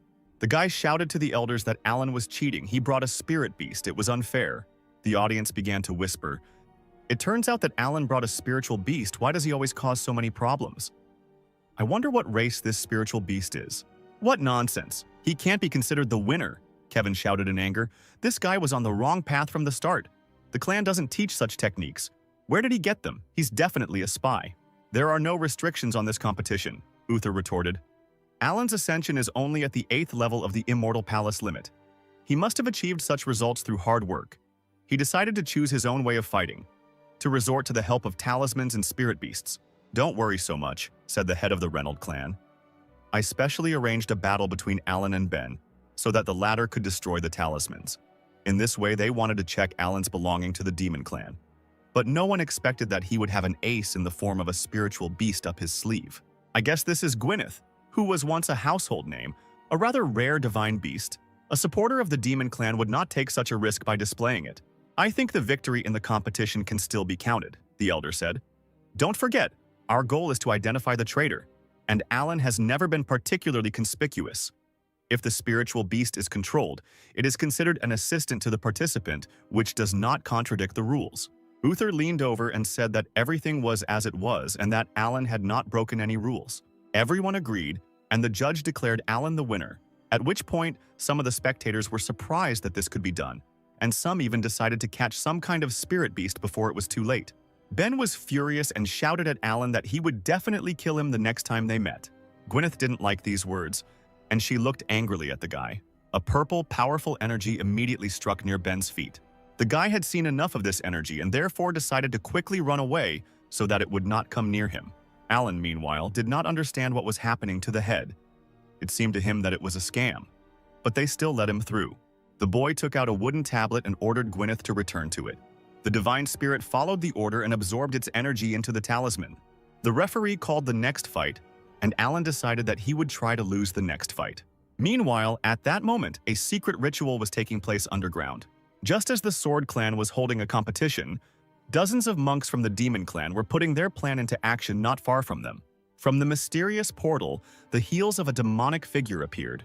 From it came the true ruler of the Bloody Sea, Mary, the 4th level of ascension to the truth. The monks immediately bowed and greeted the true ruler. The girl, whose eye was covered by an unknown red material, told the monks that they should not bow. The people we sent to the Sword Clan have already placed everything necessary there to get rid of the interference, the girl said. All that remains is to wait for the opening, and then we will be able to destroy the clan, taking a position far superior to them. Ruler, but are we really capable of capturing their clan? One of the monks asked. After all, their leader Reynolds, for example, has the 6th level of ascent to truth. And besides, elders from other halls are also present there. The charming queen smiled sweetly and told the monks not to worry. It's not that bad because their clan has support. At that moment, a portal appeared, from which Dustin, the head of the clan, the 4th level of ascension to truth, who had previously fought with Uther, appeared. And also a new personality appeared, the head of the Demon Clan Cain, who had the 3rd level of ascension to the truth. I didn't expect to have the chance to see the 3 great clan lords today, said one of the servants. Well, I guess the power of the Demon Lord clan will be very useful to us. Today, the Sword Clan will disappear from the face of the earth and the Demon Lord will return to this world once again. At this time, the Sword Clan competition continued, the final began, the judge announced that the competition was over. The 6 students who reached the final, please come forward. 3 leaders appeared in the arena. They were Hannah, Urui, and Zhao. The other trio were Bill, Alan, and a new character, a friendly guy named Sam from the Fanlin room. Viewers still couldn't believe that this weakling Alan managed to reach the final. Reynolds announced that the final test would determine the ultimate winner of this competition. The final test will be the map of mountains and rivers. It is said that this treasure was left by the ancestor who founded the Sword Clan. This first-class treasure contains the heavens, earth, mountains, rivers, countless treasures of the sky, a secret realm of special significance to the Sword Clan. But I will limit the scale of your battles to an area called Peach Blossoms. Every 2 hours, the battlefield will shrink by 10 miles. If you fail to advance before the area is marked invalid, you will be considered defeated. While you wait for the battle, I will use various techniques to reveal your potential to the other students. Why not have a duck-eating battle? Alan thought. Will there really be a live broadcast? If I flee the battlefield, my reputation will definitely drop below 0. All that remains is to continue fighting. The head of the clan asked the finalists if they had any objections, and the students replied that they had no objections. Then I declare the beginning of the third stage of the competition, said Reynolds. And at that moment, the map increased to enormous proportions. A strange, enchanting energy emanated from her, and then the clan leader grabbed her as she absorbed the disciples into herself. Reynolds extended his hand and huge signs appeared in front of him. These signs served as projectors, and now the audience could watch each participant. They also saw the place where the competition would be held. It was a rose garden full of cherry blossom trees. Watching this spectacle, Uther said that this was to be expected from the leader. The map of mountains and rivers is at his disposal. He can control it as his heart desires. No matter how powerful the spy is, he will definitely be identified. All that remains is to wait for the mole to appear. Meanwhile, several unknown monks walked around the corner of the building. The dark-haired monk asked what they should do now. Without Brother Urui, their plan could not be fully implemented. Another monk replied that, be that as it may, Brother Urui had already foreseen everything long ago. He had already prepared everything. All that was left was to watch. We are transported inside the map, where Alan was wandering around bright pink trees. This place was very beautiful. If it had been in his previous life, it would have become a tourist destination long ago. But we must not forget about the battles. The guy remembered the places he saw on the map and saw one of the familiar mountains. Judging by it, he is somewhere in the northwest. Alan decided that the best solution would be to go to the center and wait for the other students there. And when the time comes, he will simply give in and lose. But suddenly his thoughts were interrupted by a bright yellow flash that appeared behind him. Alan immediately turned around and dodged the enemy's massive attack. When the smoke from the flash cleared, the boy saw a familiar face heading towards him. It was the ever-smiling brother Bill from Luyan Hall, third place on the grand leaderboard. Bill chuckled and told Alan that they hadn't seen each other for a long time. Suddenly, his eternal smile gradually began to disappear from his face. Bill's face was filled with horror, and he said they hadn't seen each other since they went on a mission together a year ago. Alan looked at the student and felt rather awkward. So you still haven't forgotten about him? The hero smiled and tried to smooth over the situation. Lightning enveloped Bill. He said that thanks to his brother, he became stronger. Then he laughed and shouted that he finally realized how huge the gap in power was between them. But he still wants to feel the power of his brother Alan's blade again. However, the hero understood that this world was being broadcast into their real one, so he shouldn't show his true strength. After all, the more abilities, the more work, no work, no work. The hero began to twist his arms as if he was preparing to use his ability, at which point he said that since Bill continued to insist on a fight, he had no choice. The guy was happy. He thought that Alan had finally become serious and would show him his abilities. But suddenly, Alan shouted that there was something behind Bill's back. The student immediately turned around to look, but to his surprise, there was nothing there. Meanwhile, Alan flew into the air. The distraction was successful. At that moment, Bill realized what had happened and was simply speechless. Just like the viewers who witnessed this shameful retreat. The audience knew that Alan was not that strong, but that he would run away. No one could have predicted. But did you hear what Brother Bill said? Maybe Alan is just hiding his true powers? Bill rushed in pursuit of Alan. He was still hungry for a fight and did not want to let his opponent go just like that. The chase began. Alan was fast, but Bill was not inferior to him. However, after a few minutes, Bill began to get tired. It was too difficult to catch up with the student. He then used his spiritual energy and sent it towards Alan, shouting at him to stop. The hero managed to notice the deadly arc in time and dodged it. The explosive energy crashed into the nearest rock and shattered it. Bill asked his brother to stop and finally deliver his mighty blow. Are you really so lazy that you don't even want to bother yourself? How can you stain my innocence? Alan replied. My kingdom of ascension is lower than yours. That is why I am running away. The students were ashamed to hear such words from their brother in self-improvement. Kevin also grabbed his head. This guy is quite a character. But Frank found it suspicious that Bill was desperately chasing him. Maybe Alan really was hiding something? And why was he hesitating? There is only one truth, said the second elder. These two are acting abnormally. They must be the moles. He turned to the chief, asking him to force them to enter the battle as soon as possible. Reynolds supported this idea. He picked up the great map and decided to guide the disciples a little. But at that moment, they heard a loud roar. Everyone turned around. It was not a good sign. Something thundered in the direction of the mountain peak. At that moment, Reynolds felt demonic energy coming from the mountain and was horrified. Well, Brother Urui has long understood what this could lead to, said the follower. As soon as our formation collapses, reinforcements will immediately pour in here. All for the sake of the highest, the two guys shouted, and immediately the mysterious ring in front of them began to shine with demonic energy. The boys squeezed him, and at that moment their bodies dissolved into thin air. Immediately, the mountain was engulfed by a demonic pillar of energy, signifying the arrival of enemies. Then, hundreds of similar pillars appeared all around the City of Swords. A huge purple pentagram looms over the city, summoning demons. Hannah immediately felt that something had happened and stopped. Alan felt it too. He asked Bill to turn around and see what happened, but the guy replied that he wouldn't fall for it this time. The hero realized that the Demon Clan's formation had been activated, meaning that something bad had happened to the clan. The spectators looked at the sky, in which a huge pentagram appeared. They did not understand what was happening. Reynolds shouted that this was a demon formation. Finally, their spies showed up.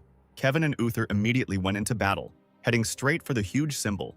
Two powerful masters used their spiritual powers and attacked the pentagram. But their powers were dispersed, and the pentagram attacked them in return, and the masters fell to the ground. Rising to his feet, Uther said that spiritual and physical attacks were useless against this formation. Their power was too great. Frank used his spiritual vision to assess the situation and saw that everything was blocked. The formation is able to block external and internal attacks. Amazingly, you need to destroy the formation flags to get rid of them. Reynolds ordered all clan members to rush to the peak, find the formation flags, and destroy them.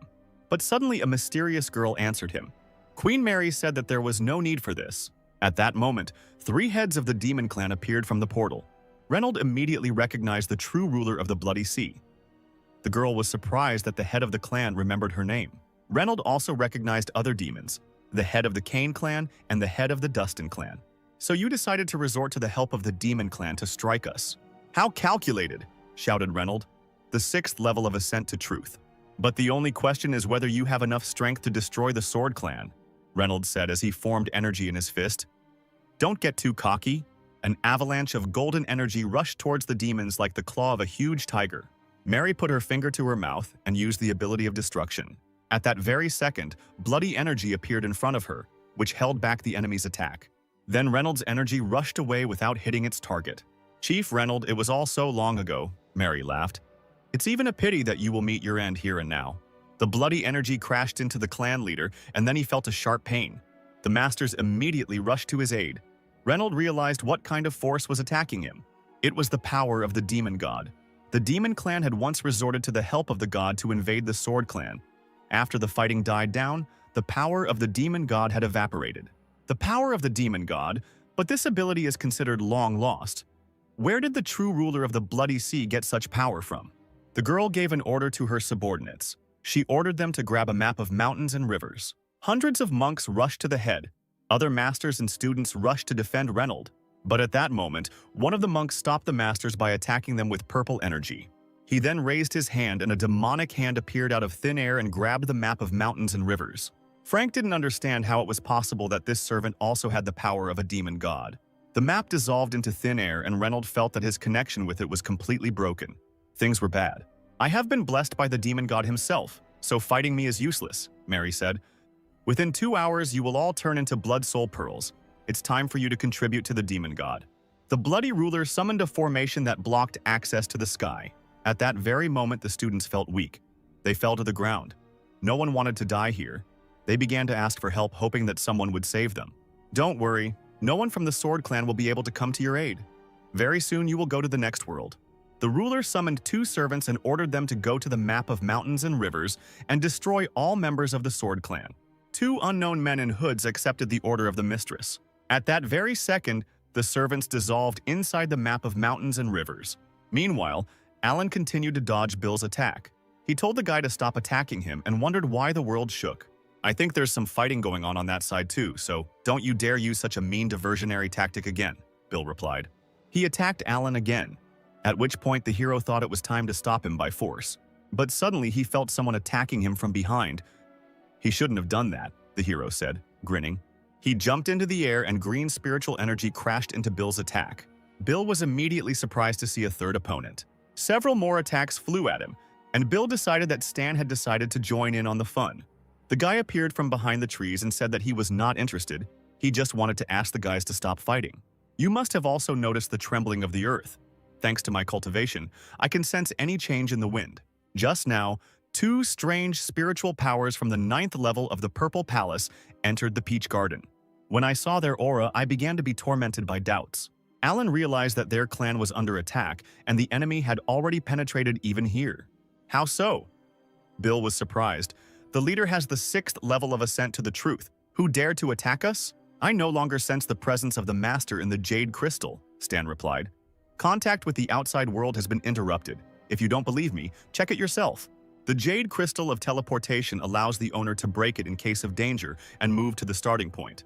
Now it all became clear to Bill. He thought that Stan was trying to trick him into dropping out of the competition. Alan yawned and said that there was no point in shouting over such a trifle. If they didn't try, they wouldn't know.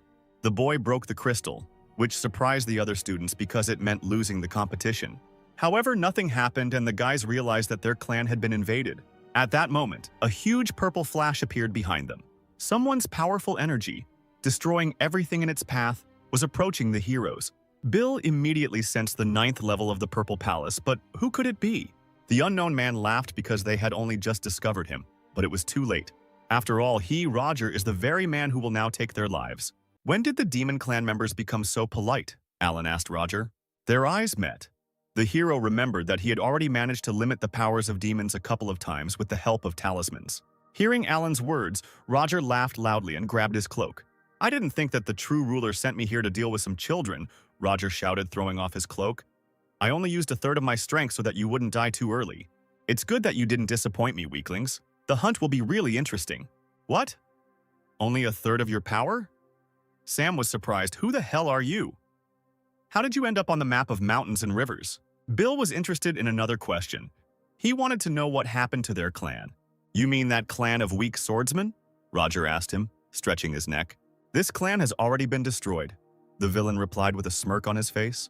"In less than 2 hours, the entire sword clan would be turned into blood soul pearls and would then disappear from the face of the earth."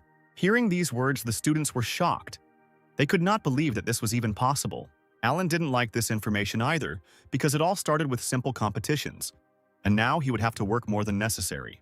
Roger assumed a fighting stance and told the fighters that they could now try to turn the situation around. But first, they would need to entertain him. Bill and Sam decided to join forces and stop the demon, then go to help the clan. The boys took up a battle formation, swung their blades, and directed powerful energy towards the enemy. Alan, however, threw down one of his talismans in a bored manner, as if he had no interest in it at all. The students noticed this too and asked Brother Alan to be more enthusiastic. Meanwhile, Roger prepared to take the blow by concentrating chakra in his right hand. He then released this energy and directed it at the enemy, his chakra taking the form of a thunder tiger. 2 powerful energies collided with each other, and an explosion thundered. Suddenly, Roger saw a talisman quickly heading towards him through their aura. The talisman opened and a fiery dragon fell upon the villain. However, the guy managed to cover his face. He grinned. The hunt was becoming more and more interesting. Roger decided to try a fifth of his strength and rushed at Bill. Sam yelled at his brother to dodge and channeled the energy to protect him in time. The green energy blocked Roger's blow in time and sent him flying. Sam was glad that he had made it in time. Another second and Bill would have been finished.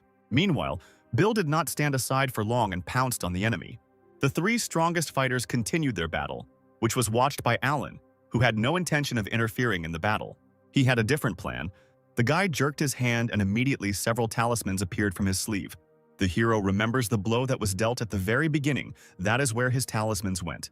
Alan decided it was time for him to make himself useful. He put his hand to his ear and immediately his chakra appeared from his fingers. Then she rushed into the sky, exactly to the place where the enemy struck. Alan's chakra flew out from the map of mountains and rivers and rushed towards the clan leader, who immediately noticed it.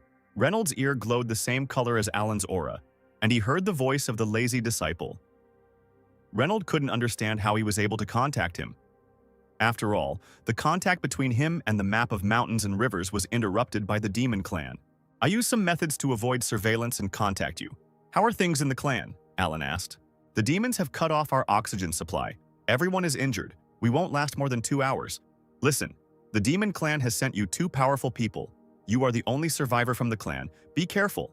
Alan turned around, looked at one of those same people and replied that the problem was not that big. I wanted to contact you for another reason, Alan said. I saw Urui planting the formation flags earlier, so I prepared in advance. Once I activate my skill, their formation will be disrupted. You will be able to send a signal for help. Because each flag has a unique role, it is irreplaceable. As soon as one of them is damaged, it leads to a general disruption. Alan smiled and decided it was time to put an end to all this. While there is no particular threat, I can still try to defend myself, said Reynolds. He also warned Alan that these 2 cultivators are very powerful, and that Urui is helping them. If it gets too difficult, go to the very depths of the peach orchard. I left you an assistant there. Alan, take care of yourself. Alan heard the teacher's words and thanked him for it. It was time to fight back against the demon clan. The hero concentrated his energy and destroyed the bloody flag formation. At that very moment, the huge purple barrier began to crack, and blue energy began to ooze through it. The cultists heard a crack and turned around. They didn't understand what was happening. Mary also turned around sharply. She saw cracks and realized that the formation was broken. The formation flag has been destroyed, Dustin said quietly. Kane didn't understand how this was possible. Were there really still people in the Sword Clan who were capable of destroying their formation? The magic formation has been destroyed. Let's fight back against the Demon Clan. Reynolds shouted and shot out energy from his hand. The blue force crashed into the barrier and broke through it. Reynolds promised that the Clan of Demons would pay for attacking their home. Meanwhile, inside the map of mountains and rivers, the battle against Roger continued.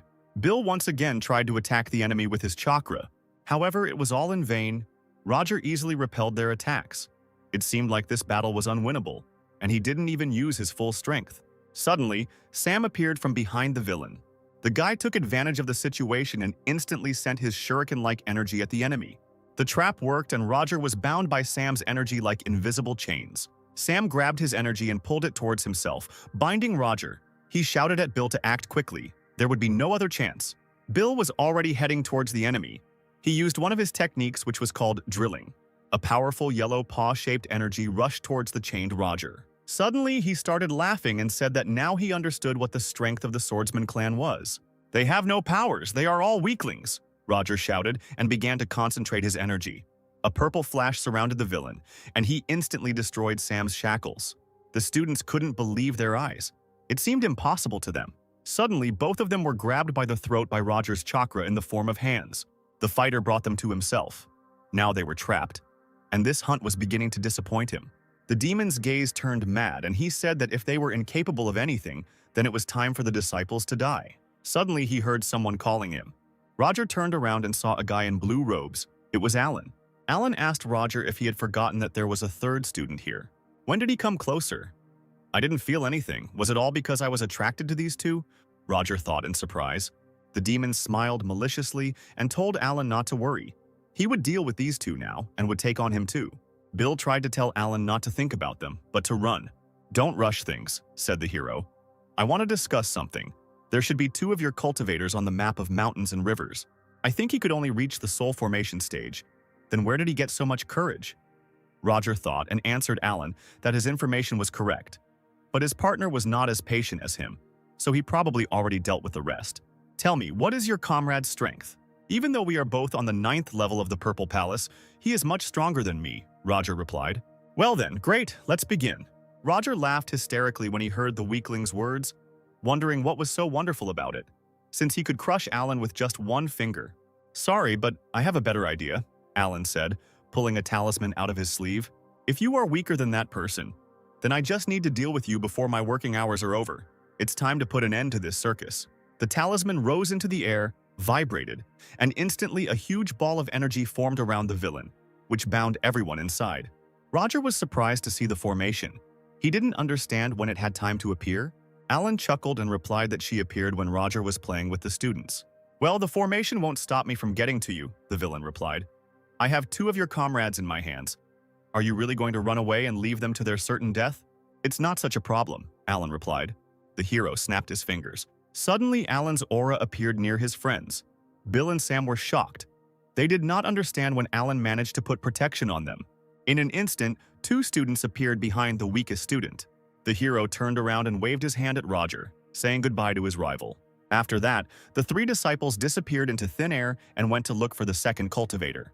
"Are you trying to run away? Stop right there!" Roger shouted and raised his fist.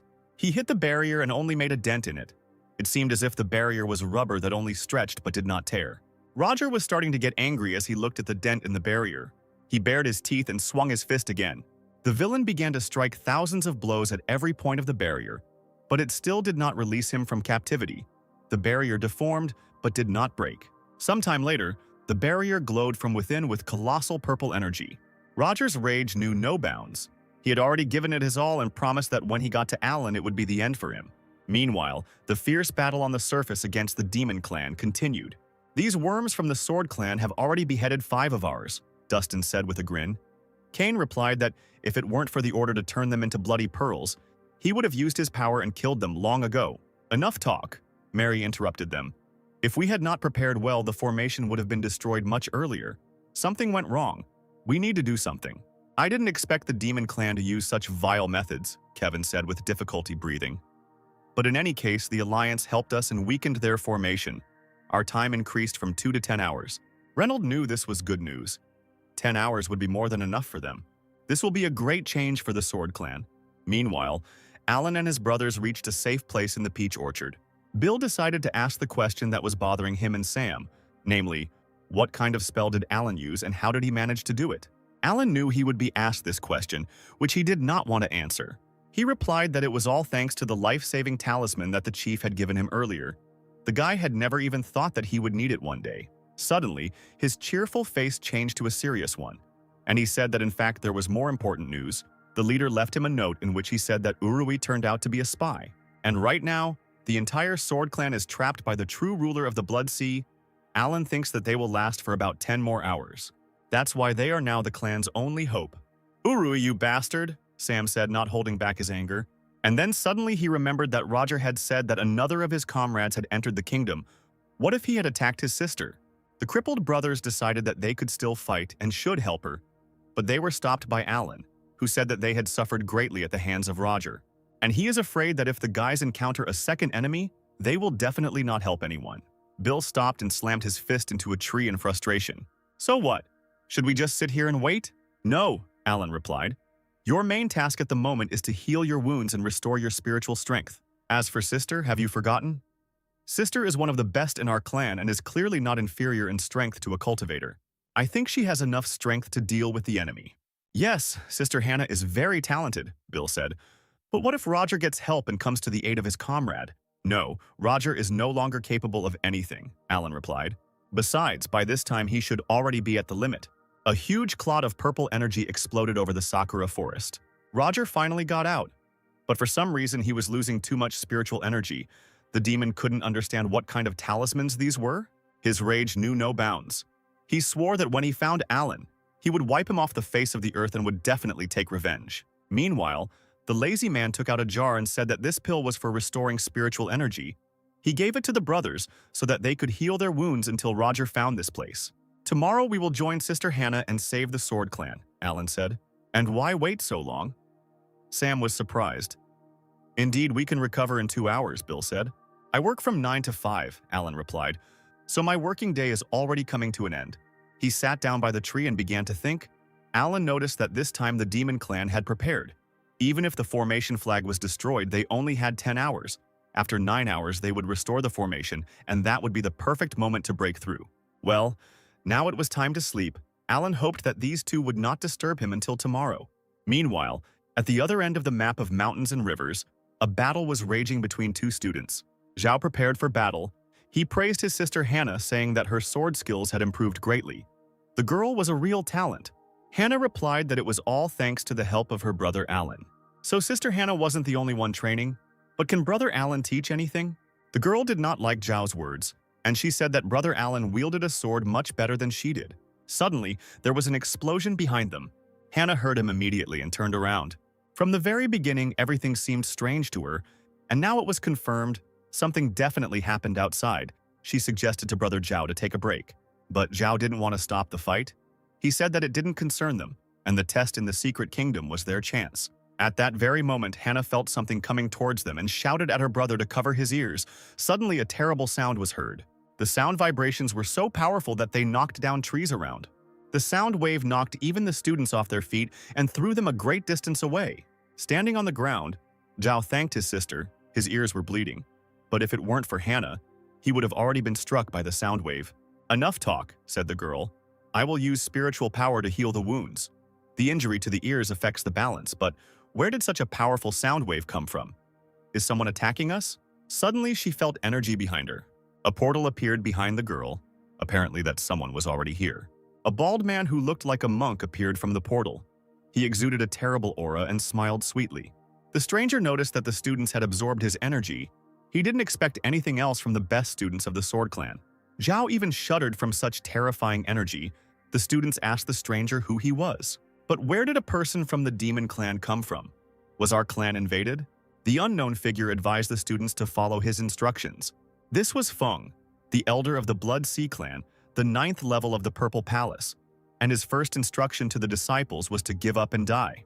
Feng from the Blood Sea, they say he has a treasure called Jade Shell, thanks to which he can deliver terrifying sound attacks, Zhao said. He once used this thing to destroy an entire clan. And indeed, Feng began to gather ominous energy, and that very shell appeared in his hand.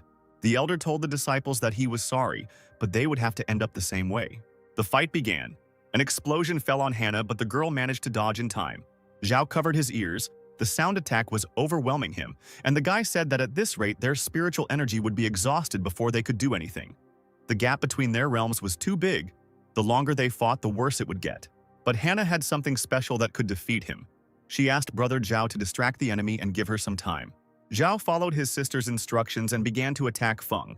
The force of his blade tried to break through the sound barrier that was approaching them. And even though he was the second disciple in the clan, he was unable to break through the enemy's defense. The energy simply dissipated. Feng praised Zhao. He said that the guy was an excellent swordsman. It was just a pity that he couldn't hide from the shell. He increased his chakra, and sound waves flew towards Zhao. But suddenly, a huge pillar of energy stood in front of Zhao and the sound waves. Feng was surprised by what he saw, and Zhao only grinned maliciously, saying that the demon was so carried away by the game that he didn't notice that one of them was missing. Hannah, brimming with energy, thanked Brother Zhao for his time. The girl swung her sword and said it was time to try her most powerful technique. After swinging, a huge projection of a blade of energy flew towards the clan elder. The girl's chakra crashed into the demon's sound wave. "Do you think you can stand up to me?" Feng shouted. "Don't dream." After these words, he began to put more energy into his shell and sound waves flew towards Hannah. The spiritual sword couldn't penetrate the defense. The girl concentrated. Deep down, she hoped that she wouldn't let down her brother Alan. Here it is. That very moment, the girl's eyes lit up, and then thousands of swords of energy fell on the sound barrier, shattering it like meteorites. "How is this possible?" Feng shouted. "This technique directly destroyed my attack." The sound waves dissipated, and the blades rushed towards the elder of the demon clan, wiping him off the face of the earth. After her powerful technique, the girl landed and fell on her knee. She was exhausted but happy that she had won. The girl thanked Alan. If it weren't for him, they would have already turned to ashes. Zhao, watching the girl, realized for himself that she contained the absolute intent of the sword. Her realm had grown greatly, and even if he gave it his all, he would not be able to defeat her. Hannah advised Brother Zhao to heal as soon as possible. The demon clan has already infiltrated the sword clan's territory. The peach orchard is also under threat. In ancient times, 4 sacred beasts raged on the eastern continent. The ancestor of the sword clan defeated the 4 sacred beasts and sealed them on the map of mountains and rivers. The famous day dragon, moon tiger, starbird, and chinglin, the moon tiger were sealed in the peach orchard. And it was there that Urui destroyed the seal of the moon tiger and invited him to join their ranks. The tiger was surprised by such impudence and replied that he was not going to obey the demon clan. Then Urui shouted that the demon lord promised that if the tiger helped them, they would tell him the location of Ling Yu. Urui was on his knees trembling, the tiger's paw raised above his head. He was ready to die, but the tiger hit the ground in front of him. Urui did not raise his head. He was on his knees and trembling before the great beast. This name interested the tiger, and he decided that he would help the demon clan. Alan also saw this pillar of light that was hitting the sky and woke up. Did Urui really release the sacred beast? Alan thought. He remembered the clan leader's words about helping in the peach orchard. But in any case, he will not change his work schedule for anything. So the guy pulled out his trump card from his sleeve, which will help him. In his hand was a sign that called Gwyneth, and immediately the little girl appeared before her master. Alan leaned over to the girl and said that he would not work overtime. And so this time the fate of the Sword Clan depends on Gwyneth. And even if something suddenly goes wrong, Alan will then take care of all the consequences. The little spirit looked at the owner in surprise and did not understand anything. Alan leaned towards her and began to whisper in her ear what she needed to do. He then asked the spirit again if she understood the task, and a happy Gwyneth quickly nodded. The enthusiastic girl flew off to complete the task, and her lazy owner lay back down against the tree. Now there was no need to worry about demons. Alan fell asleep again. At this time, one of them was flying at great speed over the pink forest. He held in his hands a strange compass with runes that simply turned the arrow aimlessly. Roger realized that Alan had covered his tracks with the talisman. He had already used all possible search techniques, but all to no avail. And yet it was all because of him. Because of the pathetic upstart whom Roger had sworn to kill. Suddenly the arrow stopped and pointed in the right direction. Roger was delighted. He had finally found his sworn enemy. Tonight would be his last. However, it was not to be. He crashed into an invisible barrier that did not let him go further. Out of anger, Roger decided to immediately get rid of the obstacle by force. He unleashed his crushing force on the invisible wall. However, his blow bounced off the wall and crashed into the mountain that stood nearby. The demon elder wondered if Alan had really prepared so many talismans in advance. "You guessed it," said a familiar voice behind the villain. Hearing the voice of that same impudent man, Roger turned around. Amid the smoke and debris, he saw the silhouette of Alan, his sworn enemy. "Well, finally you decided to come out," the demon shouted. "Are you ready to beg for mercy?" However, the smile on his face quickly changed to surprise. It was not Alan standing in front of him, but only his copy, similar to a doll. The fake Alan said that his working day was coming to an end and he was not going to work overtime. Roger was simply speechless. He couldn't believe that this weakling decided to deal with him with the help of some clone. The demon elder shouted that Alan was too naive because there was a chasm between their kingdoms and rushed to attack. But the clone deftly dodged, jumping into the air and saying that the gap in strength was indeed very large. But who said he only has one plan? "Let me introduce you to the perfect version of my talismans," said the fake Alan. In an instant, a multitude of talismans in the shape of little people surrounded Roger. Now the demon will need to defeat this doll if he wants to find Alan's true body after the workday is over. The furious demon sent hundreds of fist projections into the puppet and talismans. Meanwhile, in the purple garden, Sam was finishing his recovery. He came out of the cave and met Bill, whom he asked if he had recovered. Bill replied that his spiritual strength had been restored to 90%, and his injuries had also almost healed. Now the main issue needs to be resolved. Their clan is in danger and something needs to be done. After all, they are not just going to sit and wait as Brother Alan said. "Calm down," Sam answered him. "We don't know what happened to Sister Hannah and the others. If we act recklessly, we can only make the situation worse. Brother Alan is right. We need to regain our strength." Suddenly, the ground beneath their feet began to shake as if an earthquake had struck, and they heard Roger's angry voice. Sam trembled. They were scared and thought that the demon had caught up with them and did it very quickly. The boys immediately tried to call out to Alan, but he slept soundly even in such a terrible situation. Bill even envied such peace. Perhaps he would never learn such. "If things continue like this, sooner or later the cave will collapse," Bill said. "How are we going to wake up Brother Alan? Roger is the 9th level of the Purple Palace. The difference between our strengths is too big," Sam replied. Fortunately, Brother Alan's talisman set helped lure him into a trap. "Even if we wake him up, we have no chance of winning unless we outsmart the demon." Sam heard the elders discussing among themselves that the best time to break the formation was when it opened. Brother Alan said there were still 10 hours left before it began. "We need to wait for the right moment and then break through so they can leave the map of mountains and rivers. And for this, it is not even necessary to wake up Brother Alan." Bill noted that this method is very dangerous. If they are careless, they will be killed. But he still agreed, and Alan smiled at the same time. Their plan was good, but the risks were too great. Meanwhile, in another part of the map, two students were recovering from the battle. Hannah was concentrating her energy when suddenly a particle of dark energy slipped past her. The girl felt it immediately. The students suddenly jumped up. Zhao realized that there was someone nearby and that this person's strength was astonishing. Suddenly, someone appeared from the portal and dark energy moved towards Hannah. But to the girl's surprise, she saw not a sinister attack, but a sweet spirit who was glad to see her.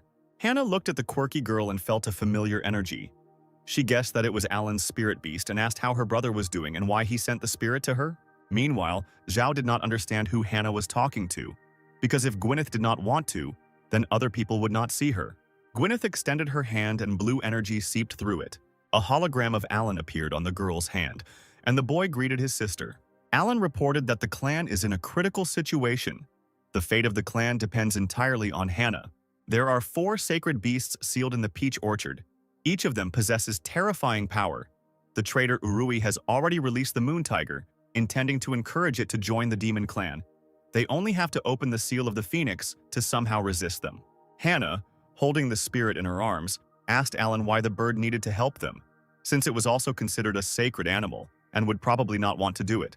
Alan was proud that Hannah asked such a question. He replied that the chief said that the bird had made a contract with the ancestor of the sword clan. That's why the phoenix must help them in battle. It is their secret weapon. Okay, brother, where is the seal? Hannah asked him. The seal is located in the depths of the peach orchard.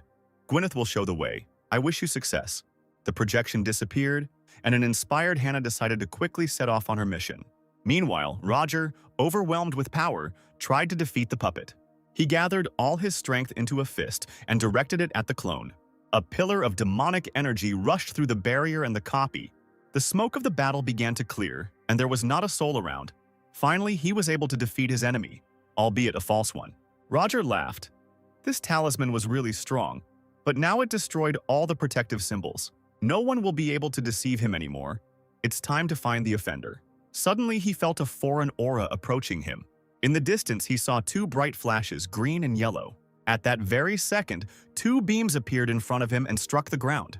When the smoke cleared, the demon saw 2 students, Sam and Bill, standing in front of him, kneeling.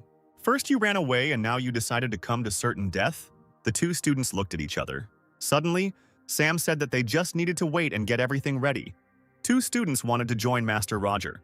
2 followers of light decided to join the forces of darkness. Suddenly, Roger laughed so loudly that his laughter could be heard even in the distance. Just a few hours ago, you both would have preferred to die, the demon elder shouted. Do you really think I'll believe you? I'm sure your ally is lying in wait right now, planning an attack.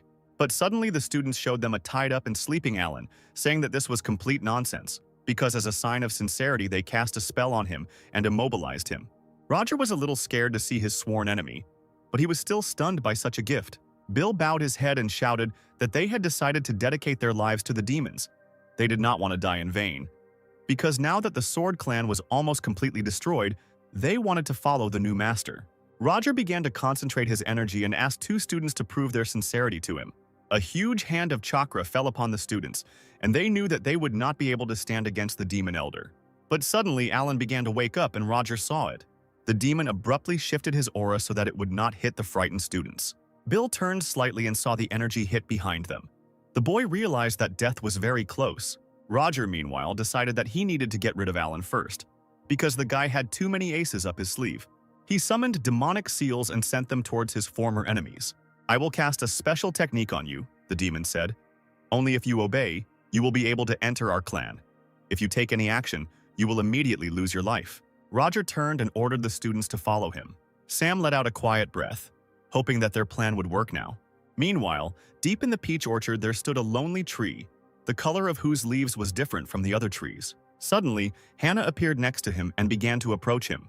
The girl put her hand down and began to concentrate energy, asking Gwyneth if she could remove the seal from the beast like that. The sweet spirit quickly nodded her head, confirming the girl's guess. Suddenly a face appeared on the tree and it spoke. Human, you have awakened my seal. I have waited for this moment for many years. We are powerless, Hannah cried. Open the seal so that you can help our sword clan.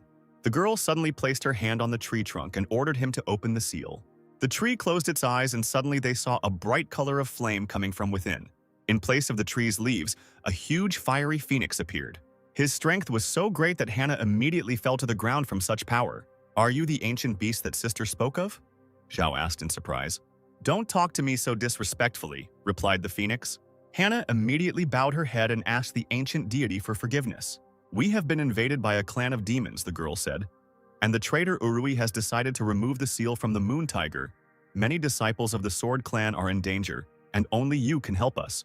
Since you decided to disturb me, it turns out that the situation is truly critical, but I acted on behalf of the sword clan 3 times, not at all in order to save you."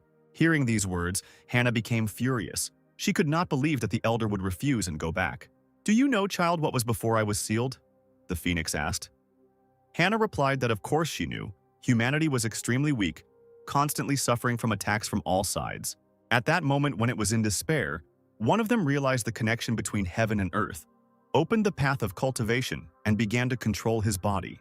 The genius made a breakthrough, and then sealed all 4 sacred beasts. From then on, the demon race no longer dared to oppose humans. The human race rose and began to rule. That person was the founder of the Sword Clan, Emperor Qing. Could it be that the elder is still bitter about having to be sealed? Or is it that the elder has been sealed for too long and is afraid to take the first step? The girl could no longer contain her anger and began to bite her lip. She decided that she could no longer sit idly by. Hannah started to move forward. Zhao was surprised to see this and asked where she went. The enraged student shouted that she would stop Uruya and the moon tiger, even if the phoenix did not want to help, and the rest of the clan did not risk it. She still would not stop. Phoenix laughed and replied that he didn't think that even after so many years there would still be people like this in the Sword Clan. So he decided that he would help out one more time. After some time, a team of 2 disciples and a spirit were flying on the back of a phoenix. Suddenly, Hannah saw something ahead. It was Urui and the moon tiger heading straight for them. "Phoenix, are you here to help me or to stop me?" asked the moon tiger. "This time, tiger, we will act as opponents. You decided to help the demon clan, so I need to stop you." "We used to be so strong when we fought side by side," cried the tiger. "But what now? Helping the little people?" "All clear. Let's get straight to the point," replied the phoenix and flapped its wings. The 2 great powers began to fight, and their battle could be seen from several kilometers away. The strength of the beast was colossal, and the students were thrown back by such a flow of energy. Hannah told Gwyneth that it was too dangerous here, so the little spirit should return to her brother. Gwyneth didn't argue and followed Hannah's advice. She turned around and quickly flew away. Meanwhile, the best student saw Uruya in the air and told him that it was time for them to fight. "Don't worry," the villain said mockingly. "I'll do everything so that you die happy with your friends." The traitor's words infuriated Zhao. "Your swordsmanship is far inferior to Sister Hannah's. How dare you even say that? It's time for you to die." "Of course I am inferior in fencing skills," Urui replied. "But in battle, it is not only technique that can help." The villain ate the red pill and awakened the demonic power, saying that Brother Alan was a perfect example of this. With just a slight movement of his fingers, he was able to stop Zhao's attack. Zhao couldn't believe his eyes. He can't recall his energy. Uruya's power has grown too much, and he can easily restrain Zhao's chakra flow. But the villain also changed in appearance. From a young student, he turned into a mad old man. "Since you came here, you will die first," Urui shouted and released Zhao's energy back into him. The force was strong and Zhao was thrown back, but suddenly Hannah came to his aid. The girl grabbed the guy by the back. Landing hard, she created a barrier of her energy to protect herself from the attack. The attack was blocked, the barrier dissipated, and the 2 students remained unharmed. Hannah looked at Uruya. This attack was really strong and he couldn't attack like this before. What did he eat? Where did such power come from? Zhao asked in surprise. Hannah answered him that most likely it was a pill that increased the volume of spiritual energy.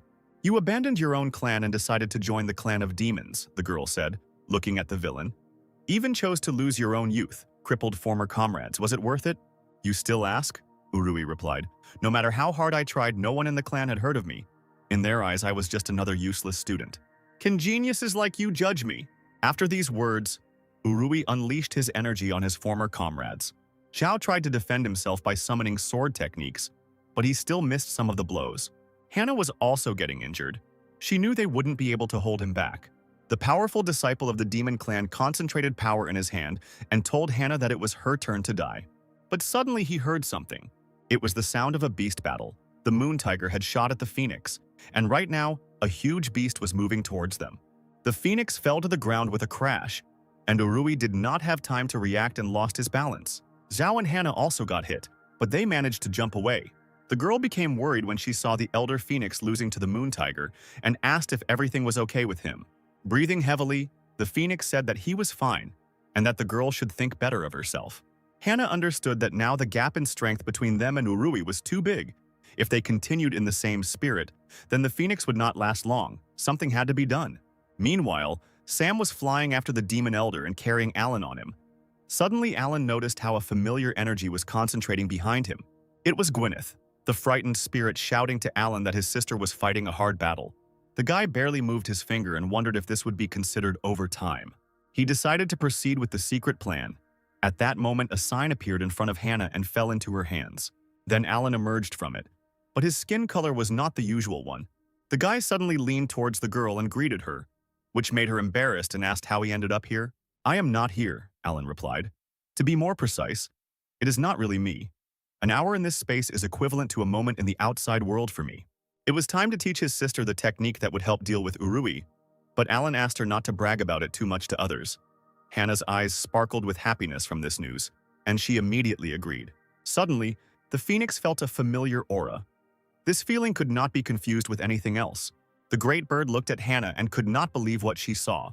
"This is Emperor Qing," said the elder phoenix, seeing an old acquaintance. "Now die," the moon tiger shouted along with Urui. "Water cutting blade, 9 wave attacks," Hannah said.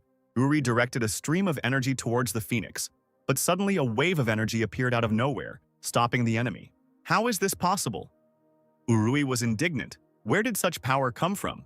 Sister Hannah, overflowing with energy, told the traitor that it was time for him to try out her most powerful technique on himself. Going back a little, Hannah, while in the secret kingdom, was amazed by the power of Brother Alan. She was once again convinced that she was still far from his skill. The girl swung her sword and shouted that it was the end. She used an ability called 8 Direction Shadow, and energy in the form of needles rushed towards Uruya from different points. The villain tried to stop this force, but it hit more and more powerfully and intensely. Uri didn't understand why he couldn't hold back the onslaught. Looking at his opponent, he wanted to understand how Hannah became so strong in a few seconds. The villain had no choice but to turn to the moon tiger for help. "Man, what a piece of trash you are," the ancient beast answered him. And then he turned around and started walking away. But the phoenix couldn't let the moon tiger just go away and ordered him to stop. Uria's hands were shaking. Here again, everyone had abandoned him. Yes, he knew that he had always been a scumbag, but he had never wanted this. His eyes were filled with madness. Tears flowed from them. He remembered his whole worthless life, but he never wanted this. So Urui decided to kill everyone. Since he cannot by any means become equal to the best, he will destroy the best. Hannah looked at the villain's body and realized that he wanted to explode. The girl used the blade technique to destroy the threat. Her technique increased in size and became like a giant cross, which struck Uruya. Blood gushed from the traitor's mouth. "I hate you geniuses," the former disciple of the Sword Clan croaked. "No matter how hard I try, I will never be able to catch up with you." However, he suddenly felt a familiar aura behind him. As soon as Urui realized who it was, he immediately rejoiced. The villain shouted to the girl that she should not rejoice too much, because as soon as the head Roger comes, they will all come to an end. And indeed, at that very second, a portal appeared, from which Roger, Bill, Sam, and Alan emerged on his shoulder. Hannah couldn't believe it when she saw her brothers next to the demon. And she also didn't understand why her brother Alan was tied up. "Feel the real fear," Urui shouted. "The time has come for you to part with life." At that very second, a purple hand pierced the traitor's body. "With the signal you sent," Roger said, "I will be able to deal with the remaining members of the Sword Clan. However, a wretched thing like you is not worthy of following me, so you must die." "Sam, Bill, didn't you want to join the Demon Clan?" Roger asked them. "Go ahead, kill your comrades, then I'll give you all the recommendations. But if you stand still, I'll have to deal with this myself." There was no way out. Sam threw Alan to the ground and prepared to attack. The students began to concentrate their forces standing in front of Hannah, who also drew her sword. However, the guys suddenly turned around and shouted that it was time to reveal all the cards, since they couldn't win directly. Then they would pretend to play for the demons. The disciples' forces attacked Roger, who dodged them with ease, as the demon knew this would happen. So he activated his seal, which he had previously placed to destroy the traitors. But then Hannah appeared in front of him. But the demon was not afraid of the girl. He snapped his fingers and said that the kids thought too much of themselves. At that very moment, a huge projection of a hand fell from the sky onto the students. Energy seeped through Hannah. The girl could not defend herself because she spent too much spiritual power in the battle. Hannah did not believe that she would die in this place. Meanwhile, Mary activated the blood sacrifice system. Even if the Sword Clan manages to get out, there is nothing they can do. Uther, watching the formation, told his comrades that everything was almost ready. They will only have one chance. If it doesn't work, all the disciples of the Sword Clan will turn into blood soul pearls. Reynold turned to his subordinates and asked, "Gentlemen, are you all ready?" The elders unanimously responded in agreement. "Then it's time for a counterattack. This is our only and last chance to defeat the Demon Clan." At this time, Alan was lying on the ground and pretending to be unconscious. Divine beasts, a clan of demons, traitors, invaders. The hero did not understand why all this was necessary at all. He works from 9 to 5 and doesn't want to get involved in all this. At that moment, his appearance changed completely and a red mask appeared in his hand. A huge flash of light appeared in the place where Alan was. Roger was horrified to see her, and Alan grinned and put on his mask, saying that it would take a little effort to sort everything out. Now let's take a look at how Hannah usually spends her day. The girl wakes up at 5 o'clock in the morning and starts doing her hair. The beauty does this very carefully, holding a hair elastic in her mouth. And I will hold this moment longer so that you can enjoy her beauty. She then dresses in her usual clothes with white stockings. And now she has begun a new day of wonderful practices and assignments. The first thing the girl does is run to the Sword Clan's training ground. Here she lunges with her sword 5,000 times to warm up. This is the time for morning exercises, where she carves energy inscriptions on stone. Sometime later, the girl finishes her warm-up and moves on to completing today's tasks. As she descends the stairs of the training ground, she is usually greeted by enthusiastic students. One guy was even shocked to see how beautifully the head student wrote. Of course she can do everything, it's not for nothing that she's #1 in the table of the best students. At dawn, Hannah comes to her mentor Uther for a task. She arrived as soon as it was light. What a hard worker, Uther thought, as he gave her another assignment. In the forest before lunch, Hannah dealt with a demonic boar that had brought a lot of trouble to their clan. Closer to midday, she reached the market, which is located under the mountain. Her next task was from the leader, and it seemed a little strange to deliver 2 packages of spiritual tea seeds. Suddenly, a street vendor selling sweets passes by the girl. He sold candied berries, which Hannah loves. She would very much like to try them, but work also needs to be done, so she ends up denying herself, because people who cultivate must cleanse their hearts of impure thoughts. So you have to be patient. Suddenly, a woman runs past the student and shouts, "Stop the thief!" When Hannah hears that someone is in trouble, she can't stay away. After dinner, Hannah returns the money to the woman, punishing the thief and forcing him to apologize to her. The woman warmly thanks the girl, but she has nothing to repay her kindness with. So the aunt asks if the girl is free. If so, she can introduce her to her son. Hearing such a proposal, Hannah immediately tries to run away as quickly as possible, saying that she is not interested in such a thing. Having obtained the seeds, the girl is happy that she has once again successfully completed the task. After dinner, Hannah returns to Uther and says that she brought a card from the mission. But Uther didn't expect her to return so early, and it seems he's hiding something. It was another magazine with very beautiful girls that Uther held with trembling hands. He watched the running student and was glad that the girl did not reveal his secret. After lunch, the girl flies past students who want her to pay attention to them. She heads to the tea leaf field to give the seeds to the leader. At this time, Alan is standing in the field, saying that if the tea leaves are not picked in time, they will scatter in the wind the next day. "That's it, Alan, I didn't think you understood this kind of thing," said the head of the Reynold clan. Alan proudly said that it was all nonsense. He had done similar things before. You can find much worse on the internet. "What internet?" Alan looked away and said it didn't matter. "Alan, you have made great progress in the art of tea over the past year," Reynolds said. "But your ranking among the students has dropped to 30th. Hannah is coming here soon. Why don't you practice with her?" Hearing the name of the main hard worker of the Allen clan, he immediately tried to run away, saying that she was in 30th place, and there were 50 of them in total. He still had a long way to go. The guy was going about his business and saying out loud that he had recently developed a new type of tea, booble tea, and the boss should definitely try it. Hannah, like Alan, walked and spoke out loud as she gave the tea leaves to the leader. 2 students, the best student and the main beauty of the clan and the worst student who shows no promise, pass by each other. Hannah recognizes Alan's brother and thinks maybe she should say hello to him. She turns around looking after him, wondering what other word the guy said. Bubble tea. As dusk approaches, Hannah hones her skills standing on the cliff of the Sword Clan. A late working day between 5 p.m. and 7 p.m. While crushing the stones, the girl thought about that word. She wondered what this tea tasted like. But suddenly she realizes that she is thinking about it too much and starts shouting at herself that she shouldn't think about all sorts of nonsense during training. Meanwhile, Alan, who was nearby on a tree, notices a column of energy and crumbling rocks. The guy sincerely doesn't understand what Hannah is doing here, because it's already the end of the working day. Suddenly, the girl notices the cat, and now it is from 5 to 7 p.m. time to play with the cat. Hannah picks up the cat and says that there is nothing more important than this right now. At night, Hannah has time to rest. She usually lies down and looks through a book that describes the potentials of the sword.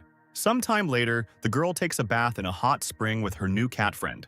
At midnight, the girl meditates, but usually during meditation she begins to fall asleep by this time. And already closer to late night, Hannah falls asleep hugging the cat. We are transported to the battlefield. The projection of the demon elder flies at Hannah. The girl will not be able to defend herself from it. But suddenly, a scarlet flash of energy appears behind the demon clan elder.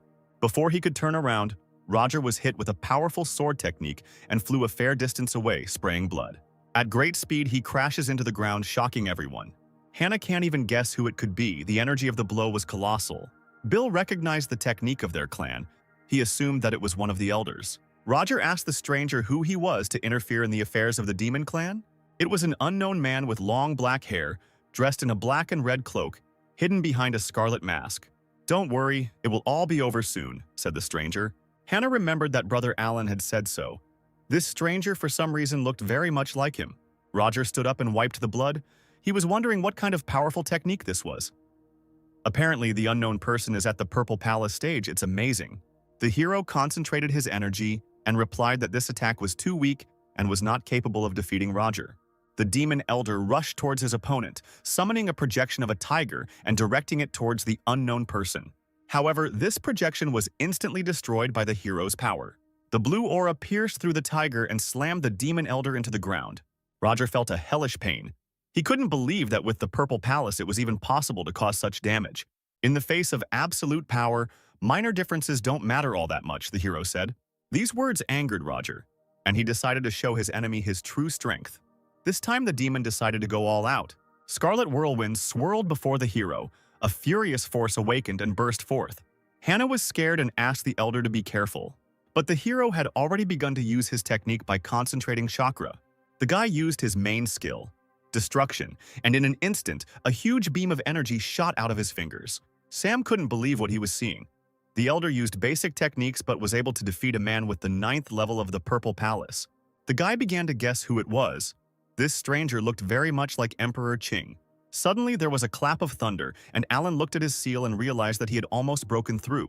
Every time he fights an opponent, he unconsciously cultivates himself. When Alan first came here, he almost developed to the highest level. It's good that he was able to pull himself together. As soon as he destroys his kingdom, thunder will strike and many people will die. If I demonstrate my strength, Alan thought, then my workload will skyrocket, and the end will probably be like in my previous life, death from overexertion. Phoenix felt that aura again. He felt Emperor Qing again. The tiger did not believe that this was possible because the emperor had long ago left the mortal world. But the phoenix said that if it was not him, then where did such amazing energy and power come from? The moon tiger realized that it could not be otherwise. But if this was truly the emperor, then the world would change radically. The divine beasts arrived to Alan and greeted the master. Bill said that judging by the techniques, the stranger was from the Sword Clan. The demons invaded them. The clan was waiting impatiently for help, and now they finally got it. But suddenly, for all 3 students, the stranger answered that this was not so. The hero told them to listen because someone had come. Meanwhile, Reynold led his men into battle. It was time to defeat the clan of demons. They aimed all their attacks straight at the enemy's purple seal formation. However, the attack not only did not pass, but it was reflected and began to attack them themselves. A powerful rain of aura fell on the heads of the Sword Clan elders. Clan leader Reynold was wounded along with his fellow clan members. "No matter my powers, I am nothing more than a simple employee," Alan said. "A small screw cannot save a huge machine from destruction." Mary was happy about the victory. As soon as they got the pearls of the bloody soul, they would immediately summon the demon lord. But suddenly something began to change. A golden aura began to gather around the formation and seep through it. "High in the sky, the leader must do everything himself," Alan said. The demons didn't understand what was happening. Their barrier and formation were destroyed. They were being attacked from the outside. Through the holes in the barrier, one could see many figures appear in the sky. Reynold was delighted to see familiar faces. These were the heads and elders of all the clans who came to the aid of their brothers. The Wen clan came as soon as they received the news. "We are ready to fight the Demon clan," Henry shouted. A fierce battle began. The clan leaders quickly destroyed the demons. Using their powerful techniques, they could easily deal with the enemy's minions. Eventually, the ranks of the Demon clan were greatly diminished. One of the leaders shouted at the demons that since they had decided to attack their allies, they should reap the fruits of their decisions. "And they really did come," Mary said, looking at the formation which was quickly disappearing. "What do we do next?" "The formation is destroyed," said Kane. Dustin immediately answered him that they would fight to the end. But all the powerful clan leaders turned against them. They concentrated their energy and fired one powerful shot. But the fight was not over yet. Mary folded her hands into a seal and shouted that the Union would not be able to interfere with their plans. The other two Demon clan leaders also formed seals, Mary inviting the Alliance to experience the full power of their master. At that very second, a huge projection of a demon appeared on the battlefield, in the center of which were three figures of villains. The monster opened its mouth and shot a powerful stream at the clan leaders. His power was colossal. The leaders did not understand what was happening and where such terrifying power came from. Cody, barely opening his eyes, assumed that this was the hidden power of demons. "You forced me to resort to his power," Mary shouted. "Since you yourself took the initiative, then you will be the first to be sacrificed." "This day will be your last," said Mary, laughing loudly. But suddenly she fell silent when she saw the rose petals. The girl felt an aura that was approaching. A blue energy appeared in the sky from which petals fell, and then someone began to come out of it. Mary couldn't believe what she was feeling. She knew this energy, but how was it possible? Alan, together with the divine beasts, told Mary that she had not yet seen what the Sword Clan was capable of. Reynold was delighted to see the Starbird and the Moon Tiger. But who was next to them? The head of the clan assumed that this was some kind of ancestor of theirs, but for some reason his appearance seemed very familiar to him. "Of course, he seems familiar to you," said Reynolds' subordinate, who had previously searched for a spy in the clan. "He is directly related to the Sword Clan. The powerful blade aura emanating from the entire body could only belong to a member of our clan, and only one person could act so calmly in front of a serious enemy. The divine beasts further prove his nobility. I only have one option. It is the ancestor of the Sword Clan, Emperor Qing." The demons shuddered when they heard this name, but they did not understand how this was even possible, since he had died a long time ago. Mary ordered the other leaders to quickly find out whether this was true or not. The demon projection moved and struck at the divine beasts. Emperor Qing ordered his beast to attack as well. At the same moment, the Phoenix and the Moon Tiger released a volley of energy at the Demon Lord's projection. Three powerful forces clashed with each other: the power of the two divine beasts and the Demon Lord. After a couple of seconds, the demon's energy dissipated, and Mary was horrified because these were truly divine beasts. She was filled with anger. She looked at the stranger in the mask and she was tormented by only one question. Who is this guy really? The Emperor began to concentrate his energy, and the air around him began to sparkle. The sparks turned into a sword, and Alan said to Mary, "Do I really need to explain who I am? Could this really be Emperor Qing?" the girl thought, and her body trembled slightly. The guy raised his sword into the sky and the whole air sparkled. He was ready to strike and shouted that the demons would be punished for what they had done. "For the Sword Clan, kill all enemies," Qing shouted, increasing the power of his attack. Mary realized that the Emperor was not their enemy and ordered her subordinates to leave immediately. The portal disappeared and the surviving students rejoiced at the victory and the fact that their ancestor had protected them. The battle between the Sword Clan and the Demon Clan ended here. Alan dispersed the energy and the sword disappeared. He exhaled because it was really dangerous. Fortunately, the very name of Emperor Qing scared them off. Otherwise, I wouldn't have had a chance to win, the guy thought. Meanwhile, deep in the cave, a purple cloud of energy appeared. Kane was simply furious. Emperor Qing had ascended and left the human world long ago. How could he return? Suddenly, an unknown figure behind him said that there was only one explanation for this. The guy in the hood said that the thing is that this emperor is an imposter. The Great Assembly was not just a child's play, Uther told his student, so he must pay close attention. These words horrified Alan. Would he really have to go on a business trip? "Yes, you are going on a business trip with everyone else," Uther said. "And besides, you are first on the list. But why are you sending me? Is it because I have the 8th level of the kingdom?" "But why not pick a candidate who is much better than me?" said Alan, making a face of the most righteousness. Uther frowned and looked at his student and asked if he knew why he was being sent on a business trip. To tell the truth, Alan didn't know. "In that case, you will understand everything now," Uther replied. "During the clan's dire straits, who tried the most?" "That's right, Hannah. And you didn't do anything except run away and sleep. So this is your chance to atone for your sins," Uther shouted, and these words struck Alan straight in the heart and killed him. The guy asked himself only one question. What did he do that made them treat him so cruelly? 3 days passed, and Brother Alan was still lying on the ground and did not get up. The villagers began to whisper. Sister Hannah and the other brothers were training hard, and only Alan was fooling around. They said that while Hannah was shedding blood, Alan was sleeping peacefully. "Don't look at this mediocrity," said one of the residents. "Let's focus on the statue of the ancestor. How good it is that he came to our aid." The clan even specially restored the statue, Alan thought. "I hope the ancestor knows how grateful we are to him." Suddenly, the hero felt a familiar aura around him. It was Hannah, hovering over her brother and greeting him. The girl extended her hand to him and asked if he was ready to go to the meeting, since they were leaving soon. Alan took her hand, stood up and told her to go first, which surprised Hannah. The guy turned around and explained that he still had something to do. Meanwhile, we are transported to the tea fields. Reynolds looked in horror at his beautiful tea leaves, charred after the last battle. Suddenly, Alan landed behind him and greeted the leader. "Chief, you haven't forgotten, have you?" Alan asked. "If you're talking about that case, then no, I haven't forgotten," Reynolds answered. "Yes, I need to take a week off," Alan shouted, holding up a gold plaque. "Don't even think about it," Reynolds shouted. "You didn't work overtime, so no vacation for you." "But my spirit beast was overworked," Alan said, and showed the carefree, sweet spirit to Reynolds. "Okay, I'll give your spiritual beast the right to take a break, and while you're going to the meeting, you can take a vacation after it. And even if you think to bribe me with tea, I still won't change my decision no matter how much you ask." Alan's fist clenched in rage, thinking that the boss was underestimating him for no reason. At that very moment, Alan fell at Reynolds' feet and began to tearfully beg him.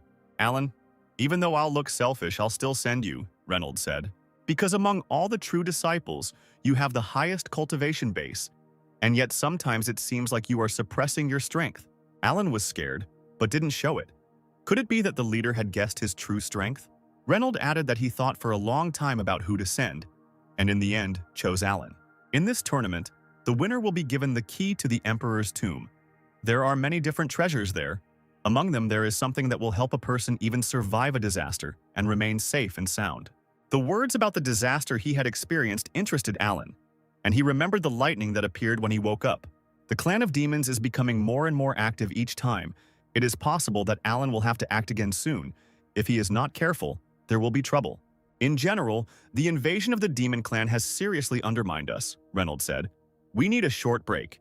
If you can take first place, you will greatly help the clan, and of course you will be generously rewarded.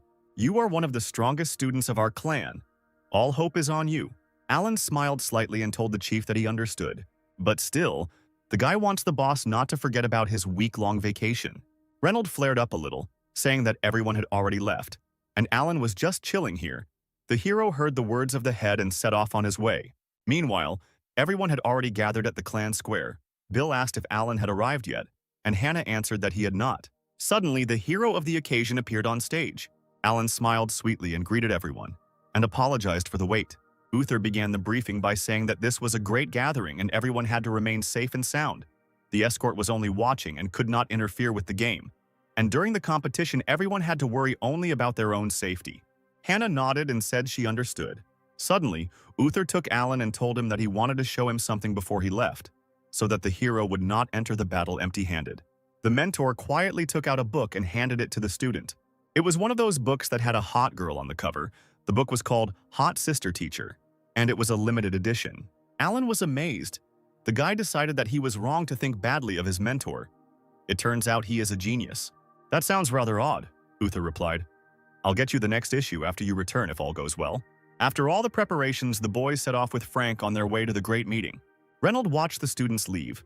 The leader knew that this time the entire clan relied only on them. Meanwhile, in the villain's cave, Cain asked the stranger what he meant, because it was impossible to fake the sacred beasts accompanying the Emperor. In any case, the beasts did not follow the Emperor, but were sealed by him in the map of mountains and rivers, the guy in the cloak answered. "As for the person you met, He is just a projection of the Qing Emperor's residual soul. Damn! Dustin yelled, slamming his fist into the ground. They deceived us, said the demon, clenching his teeth. What's the point of discussing this now? Mary said. I was planning to sacrifice the Sword Clan to summon the Overlord. We can't wait any longer. Don't worry, the mysterious stranger replied. The Sword Clan is just a small step that we have to step over.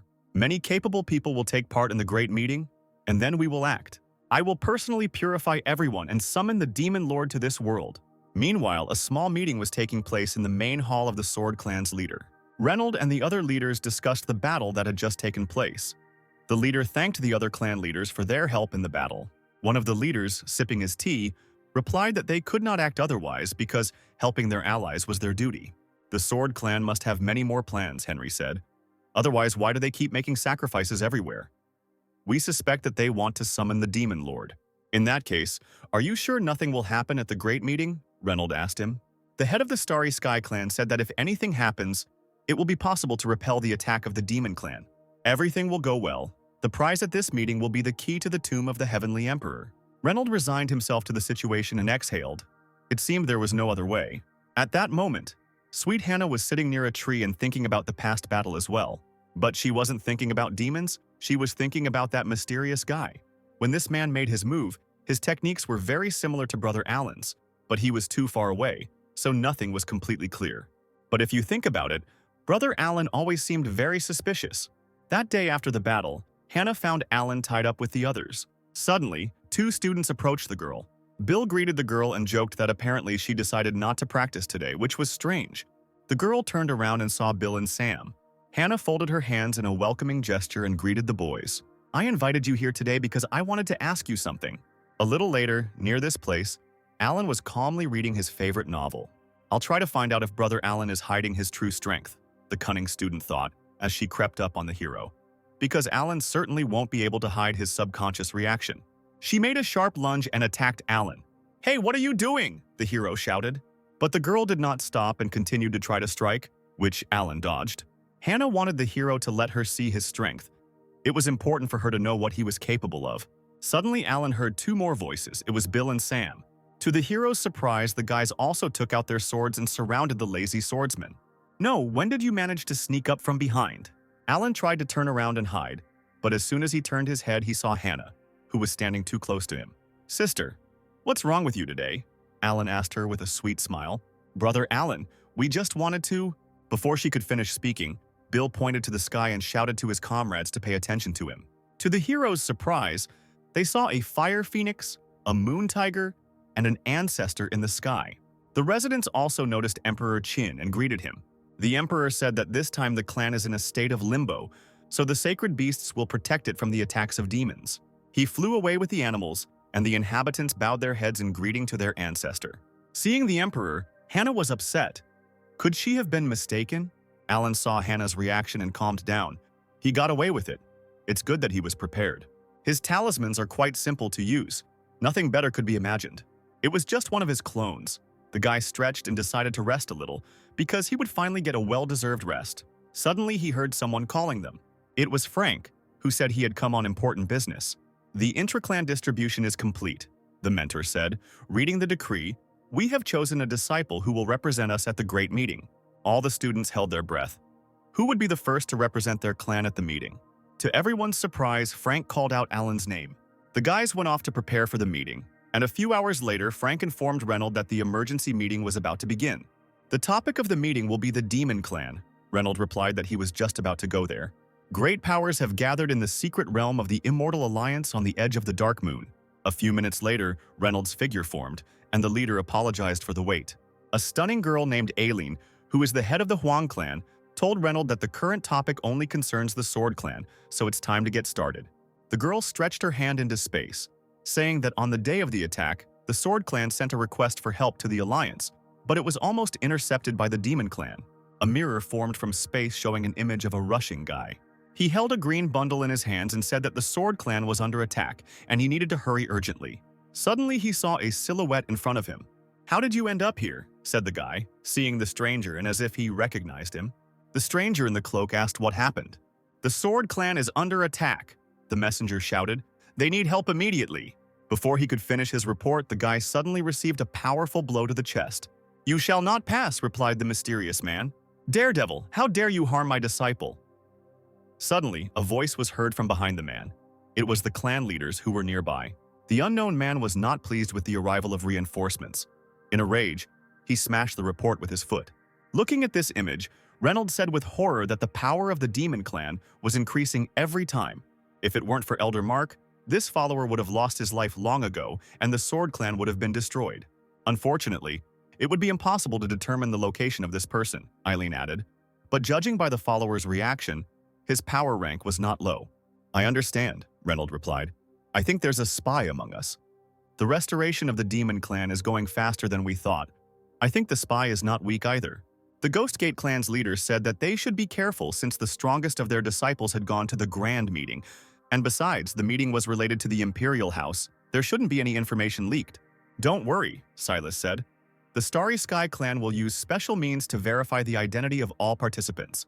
Other clans should also make every effort to find the spy as soon as possible. Let's hope for a quick solution to the problem."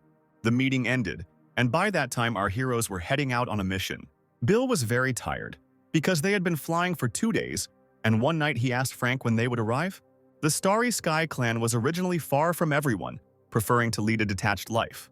Only after the arrival of the current head, Silas, did the clan flourish and gain power, but they did not change their position. "We're literally 100 miles away," Frank said, looking at the village they were flying over and telling the students they would take a break there and continue on their way tomorrow. Hannah smiled and looked at Alan. The girl thought that this was a great chance. The heroes arrived at the hotel and chose rooms for themselves. Alan was glad that no one would be able to stop him from sleeping at least one day of paid leave. Suddenly, he heard a loud knock. The guy asked who was behind the door. It was Hannah, who said that she wanted to buy some things for training and invited her brother Alan to join her. The girl specially changed her clothes, and of course she doesn't force him to do anything. In fact, she came up with a plan in which she invites Alan to a meeting and then asks him about fencing. Alan, however, was not happy with such events, and he told Hannah that he was a little sick. Coughing, the hero replied that he felt very bad and it would be better if they did not cross paths today because he did not want to infect anyone. "Is that so?" Hannah said sadly. "In that case, I'll find someone else. But if you take first place, you can get a quota that will help you get free from work for 3 whole months," the girl said thoughtfully. "I don't know what to do with it then." "However, I feel much better already," Alan shouted, jumping out of bed. Hannah beamed with happiness. Her cunning plan had succeeded. The cunning woman. Alan was determined. He was ready to do anything for the sake of a 3-month vacation, so the hero will help Hannah in everything. 2 students got together and went to the local market. What haven't they sold here? Magic pills, phoenix feathers, a gift from an immortal, and also a newly made blade. But Hannah looked with delight at the fragrant buns she wanted. "But didn't we come for things for practice?" Alan asked her, carrying a bunch of sweets that the girl was buying. "That would help in some way," Hannah said. "But it would be great to find something truly valuable. So this is why you called me," said Alan, putting his hand in his pocket. "Sister, I'll give you this." Suddenly, Alan felt something. He grabbed Hannah abruptly and dragged her along with him. Then the guy, to the girl's surprise, pressed her against the wall. Their eyes met. Hannah didn't understand what was happening and became slightly embarrassed. Alan slowly leaned towards her ear and told her to be quiet because they were being watched. The girl activated the sword technique, search. She turned sharply and looked into the crowd. In the crowd, she found 2 figures that glowed brighter than all the others. Could this really be a clan of demons?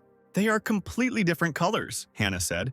She began to concentrate her energy. Because of this, the wind flew towards her, lifting everything around and frightening the inhabitants. The girl took the sword in her hand, but Alan stopped her. "Sister, it's better not to walk here. I suggest we move to a more suitable place." 2 unknown figures behind the heroes said that a very powerful aura had disappeared. Apparently they imagined it. They thought that they had not yet been discovered and it was better to continue surveillance. Overhearing the conversation between the 2, Hannah breathed a sigh of relief. It was good that she listened to Alan. But suddenly the girl noticed something else. She noticed the paper that she had scattered with her energy. The heroes hurried to help the girl collect it and apologize for disturbing her. Once they were done with the help, Hannah decided to focus on shopping further. She turned to Alan, her eyes shining as the girl said there was a lot more she wanted to buy.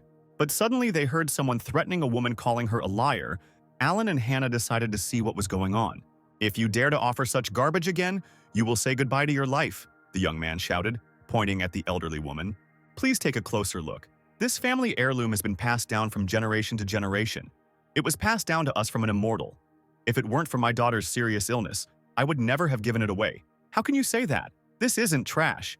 If you don't want it, don't buy it. Why scare people? Said Hannah, who hurried to help her grandmother get up.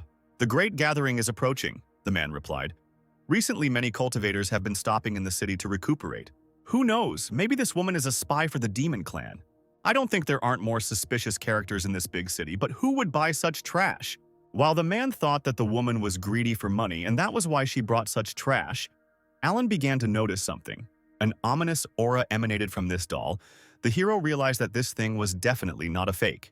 If someone buys this thing, will you leave them alone? Alan asked the man, and he replied that no one would buy such trash. Hey grandma, will you sell me your relic? The woman couldn't believe Alan's words. She burst into tears and said that he could pay as much as he thought necessary. Here, said Alan, holding out his hand to the woman. This bottle of pills isn't worth much, but it can help cure my daughter. The grandmother looked at the potion with the image of a blue sword and replied that it was worth more than money. The residents were shocked. This is the sign of the swordsman clan, which means it is a cultivator's pill. This is the medicine of the immortal. Is it really possible to help my daughter? The grandmother said, holding the mixture in her hands, onto which her tears were pouring. The woman burst into tears and sincerely thanked Alan for his help. Hannah looked at Alan with admiration and smiled. The guy's action touched her. The hero called out to the impudent man. Smiling, he said, Master, how do you like that? After some time, walking along the streets, Hannah asked Alan why he helped his grandmother. The hero answered that it was all thanks to his good intuition.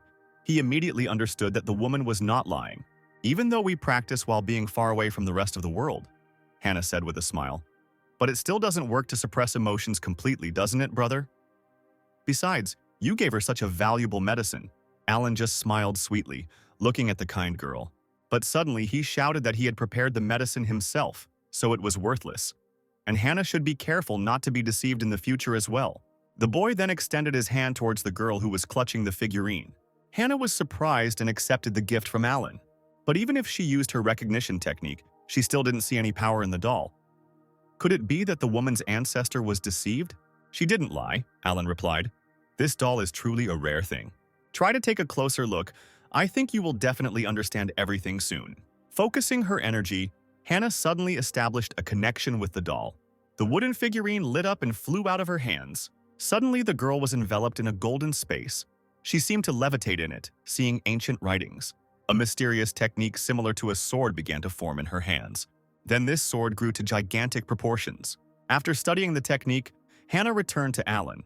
She was shocked that her brother was able to see such a powerful technique in this doll. Now the girl wanted to try out a new power. The hero supported her decision and said that it would be better for them to go out of town because there was no better place for training. The heroes went out of the city. After walking a short distance, they stopped and told the guys following them to get out. Dude, leave all your valuables and your girlfriend, otherwise. Okay, Alan said, throwing all his things on the ground. He quickly ran behind a tree, saying that he would not regret anything. And the robbers were happy. They did not think that the guy would turn out to be such a coward. Fuck you, Hannah replied menacingly, baring her teeth. The girl began to rise into the air and a terrible aura began to concentrate around her. It was the art of eternal regret, a rupture that the student directed at her enemies. The robbers immediately paid for their insolence.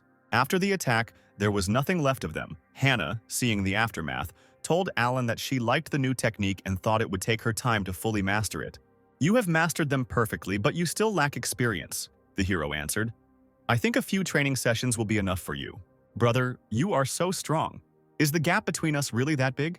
Luckily, it was worth it that I gave Grandma that medicine. Now my sister will definitely be on my side.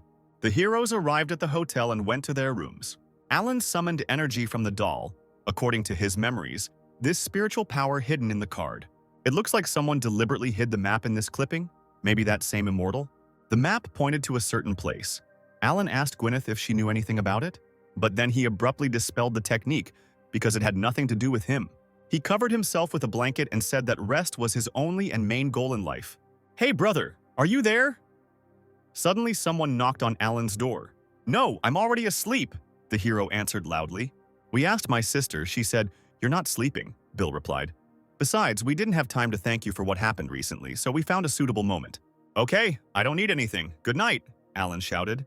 In fact, Sam said, after the Demon Clan's invasion, we realized that our cultivation base was nothing, and so we hope that Brother Alan can guide us. And in the future, if he wants to postpone any tasks, he can transfer them to us. At that very second, Alan instantly got out of bed. He quickly walked up to the door and asked again if he really could hand over the assignments. Bill and Sam both responded with unanimous agreement. The book on techniques will help you a lot. He turned to the boys and held out the book. I accidentally found it in an ancient reliquary when I was on an excursion. In fact, he had a purple demon behind his back who told him that this book was the best among its analogs. The purple demon was already tired of enduring all this humiliation. The brothers began to leaf through the book and were amazed at what they saw. It was written that making talismans does not always require any resources. It tells about the path of creation of heaven and earth, the emergence of the sun and moon. And there are many smart thoughts. The creation of heaven and earth, the mystery of the sun and the moon. These words seemed to pierce Alan's consciousness. He began to feel a strange feeling. Was this a breakthrough again? The hero hurried to close the door as quickly as possible. His body began to electrify. He told his comrades that this was also for them. And suddenly a talisman flew out of his sleeve. The talisman became electrified and flew straight towards the boys. Suddenly, energy began to form around the talisman. She was very powerful. Bill and Sam immediately tried to defend themselves. Meanwhile, Alan held back his seal so as not to wake up. He distracted the boys with a talisman that exploded. It was a powerful energy. Bill and Sam were shocked to see what one little talisman could do. And Alan successfully held the seal. It was enough for him to hear a couple of sentences, and he was already close to destruction. The purple demon told the hero that he had nothing to do with it, that the guy's strength was to blame. Suddenly, Alan heard excited voices behind him. Brothers' talismans are indeed very powerful, Sam said. You obviously have a talent for gaining knowledge from this book, but you selflessly refused it. Believe me, I don't want to hear about it, Alan replied. My talents are pretty mediocre. Even this talisman took a lot of effort and it's still bad. I don't feel well, so I'll go to bed. And I wish you success in your studies. He slammed the door shut, surprising the guys. The hero thought about his seal. Fortunately, this time he managed to suppress it. And also about the great gathering and reward. It's time to move forward. Eventually, the hero finally went to bed. It was deep night, and the candle Alan had left had already burned out. Brother, are you okay? Suddenly, a female voice was heard from behind the door. Hannah came to the door. She came to visit the hero because her brother Bill said that he was sick. She also remembered that Alan had told her this too. Was he really that sick?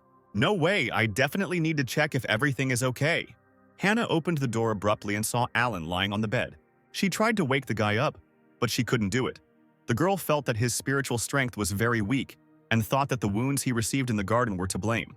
In fact, Alan is simply sleeping too soundly and he has suppressed his cultivation base. Hannah tried to use the usual way to recharge her spiritual power, but it didn't work, so there was only one way to save the guy. The girl's face immediately turned red when she thought about this method and she hesitated. Saving a person is above all else. Hannah, what are you thinking about? She shouted to herself and got down to business. The girl lifted Alan's face and moved closer to him. She leaned in slowly, her lips getting closer and closer. Sister, what are you doing? Her face immediately turned red when she saw that Alan had woken up. The girl immediately jumped up. She was burning with shame and told her brother that she was just very worried. What to do? What to do? Hannah repeated to herself, holding her head. Her heart felt like it was about to jump out of her chest. Apparently, they believed that I was very ill. My sister was worried about me. How sweet. Finally, soon, I will have a 3-month vacation in my pocket. Alan sat in a thoughtful pose as if something was bothering him. Hannah noticed this too and asked the guy if everything was okay with him. Everything is fine, Alan replied, coughing slightly. Thanks for your concern. I feel much better already. I think I will recover soon. It's all for the sake of a vacation, the hero said, as if hinting at his hard work. After making sure everything was okay, Hannah quickly ran out the door, apologizing for disturbing her on the way. Alan also breathed a sigh of relief because it's not easy to be a good actor. Hannah stood behind the door. She didn't understand what was happening to her. Why was her heart beating so fast? Suddenly, an idea came to her mind and she also fell ill. So the first thing she did was go to the local hospital. Doctor, there is some kind of problem with my heart. It is beating very hard. I must be having some kind of attack. Am I sick? The doctor began to examine Hannah and asked if she had any other symptoms. Yes, I also have shortness of breath, fever, clouded thoughts, and that's it. However, the doctor could not sense anything wrong with the girl. Suddenly, she asked when it appeared, and Hannah answered that it happened quite recently. And the strange thing is that it doesn't look like ordinary illnesses. And under what circumstances do these symptoms occur? The doctor asked, smiling sweetly. Hannah thought for a moment and replied that these symptoms occur when she is with someone she knows.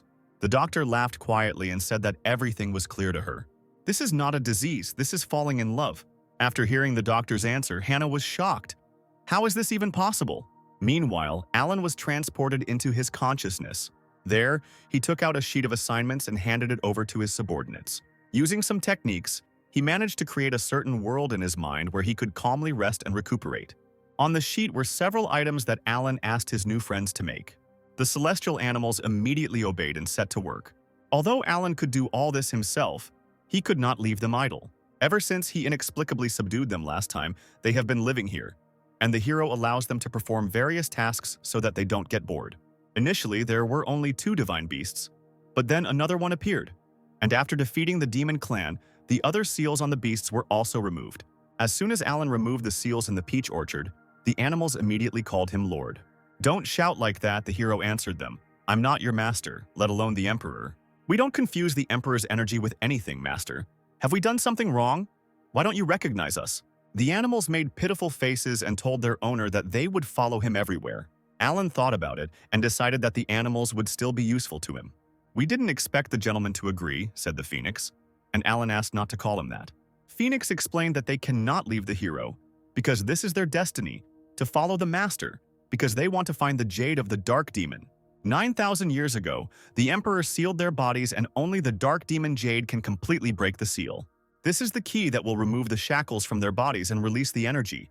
Before leaving, the Emperor promised that he would help find the jade. But in the end, the animals were stuck in the map of mountains and rivers for many years. Looking at the heavenly beasts, Alan thought that not only did they have unique abilities, but they could also hide his strength. It still sounds interesting. Okay, you can follow me, I won't object, but I warn you in advance. If you follow me, obey me unquestioningly. As for the Dark Demon Jade, I will help you. "Thank you, Master," all 4 creatures responded. "We dedicate our lives to you." In his mind, the hero settled down comfortably and decided to rest until tomorrow, and no one would be able to stop him. And of course, someone knocked on his door. This time it was Zhao. This was already starting to stress Alan out. Would they let him sleep today or not? The guy grabbed his head. What a long night this was. "Brother Zhao, why were you looking for me?" "Alan, I officially challenge you. I hope you accept." "What? Isn't this too sudden? I just wanted to enjoy the party," Alan shouted, abruptly getting up from the bed. "In fact," Zhao said, "I think it's thanks to you that Hannah's techniques are developing so rapidly. Just now, our other brothers came to you for advice. I saw that Brother Alan constantly shows his amazing abilities. It is difficult not to notice them. That's why I'm absolutely sure that you're hiding your true strength. What if I don't accept your challenge? If you don't accept the challenge, I will beg you every day until you agree." It looks like this guy really won't back down, so Alan has no choice but to agree. However, there are 2 sides to the coin. If the hero does not agree, then doubts will continue to grow in Zhao's heart. And if he tells anyone, people might think that Alan is really hiding his power, so they might start giving him additional tasks. So the best solution would be to lose. Alan got out of bed and said that he agreed to the duel. "I didn't think you'd make a decision so quickly," Zhao said in surprise. "Come on, if that's what you want, then let's fight." The participants went out into the yard. Zhao thanked Alan for accepting the duel, and he replied that they needed to hurry because he wanted to rest. Zhao did not keep the hero in suspense and immediately prepared for battle. A scarlet aura surrounded him, and he reached for his sword. Zhu launched the first attack. There were no spectators here, so Alan decided not to show off. He simply used his protective talismans to dodge the attacks. Meanwhile, Hannah still couldn't recover from the doctor's conclusion. The doctor told the girl that if she was asking such questions, then apparently she had never experienced the feeling of being in love. So the woman asked her if she singled out anyone among the others, if she cared and worried about anyone more than others. Hannah replied timidly that she needed to think about it. Suddenly, the girl heard the sounds of battle, and in addition, the energy of Brother Alan was present in the battle. She immediately flew there, thanking the doctor for his help and saying that the money was on the table. The scarlet energy strike was blocked. Alan stood under an impenetrable barrier created by the talismans. "This technique is quite powerful," Zhao said as he tried to break through the defense. "Powerful? But I used the weakest one. Why did he think it was strong? It seems that this is not enough." Zhao tried to hit the barrier again, and this time he managed to break it. The student himself was surprised that the barrier was destroyed. He thought that Alan was probably not very strong. The lazy man meanwhile fell to the ground as if he was defeated. In fact, he wanted Zhao to think that he was weak. Well, the performance is not over yet. Zhao's sword was heating up, filling with energy. The guy wanted to end this fight. The blade rushed towards Alan. This was all the hero had been waiting for. He only had to lose once and then no one would bother him. But suddenly Zhao's attack was blocked by a huge pillar of blue energy. What? What happened? Zhao shouted. Hannah slowly descended from the sky, covered in blue energy. Brother Zhao, how dare you mock your comrade? Sister, you got it all wrong. Alan and I agreed to fight. Don't think anything like that. How dare you call a beating a pair sparring? Hannah said, helping the hero up from the ground. She was very indignant and told Zhao that if he wanted a real duel, they could fight right here and now. This matter is between me and Alan, Zhao said fearfully. Sister Hannah, what does all this matter to you? Why are you sticking up for him? These words of the student made her think. But really, Hannah wondered why she was doing this at all. Did I really fall in love with him? The girl stood motionless in front of Alan, who looked at her. No, this doesn't sound like sympathy, she thought, remembering the hero's words about her needing to rest more. In the girl's memoirs, Alan said that only through purification can one find peace, because peace is a natural state. Hannah realized that she just hated it when her brother was so calm about everything. That's what it was. Alan is just a very good friend of mine, Hannah replied, so I will help him achieve the same goal. Are you saying that you and Alan have the same goal? Zhao asked. Yes, the girl replied. I think we should all learn from our brother. Therefore, if Zhao wants to challenge him, he must first defeat her.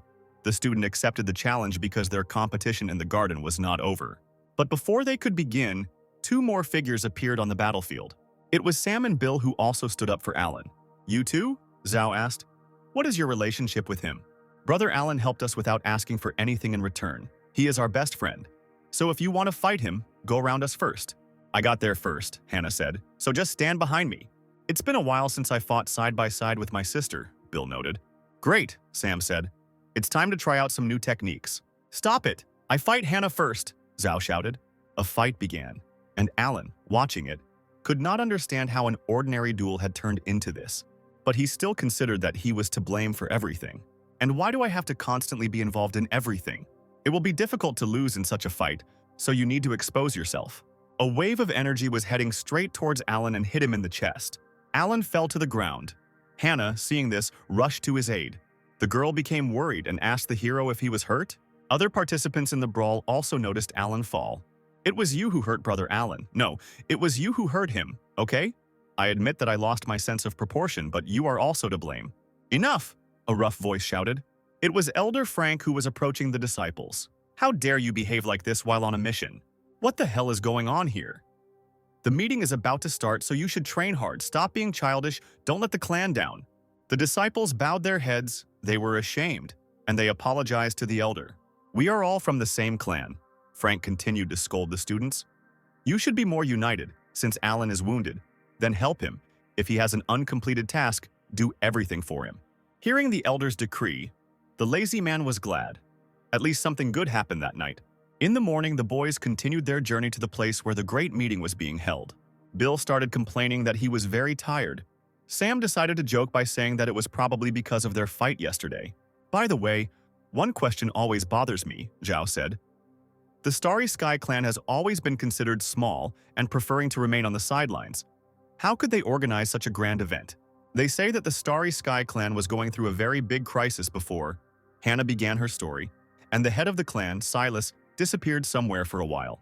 But at the critical moment he returned, and his kingdom was unimaginably high. He resorted to radical measures to regulate the situation.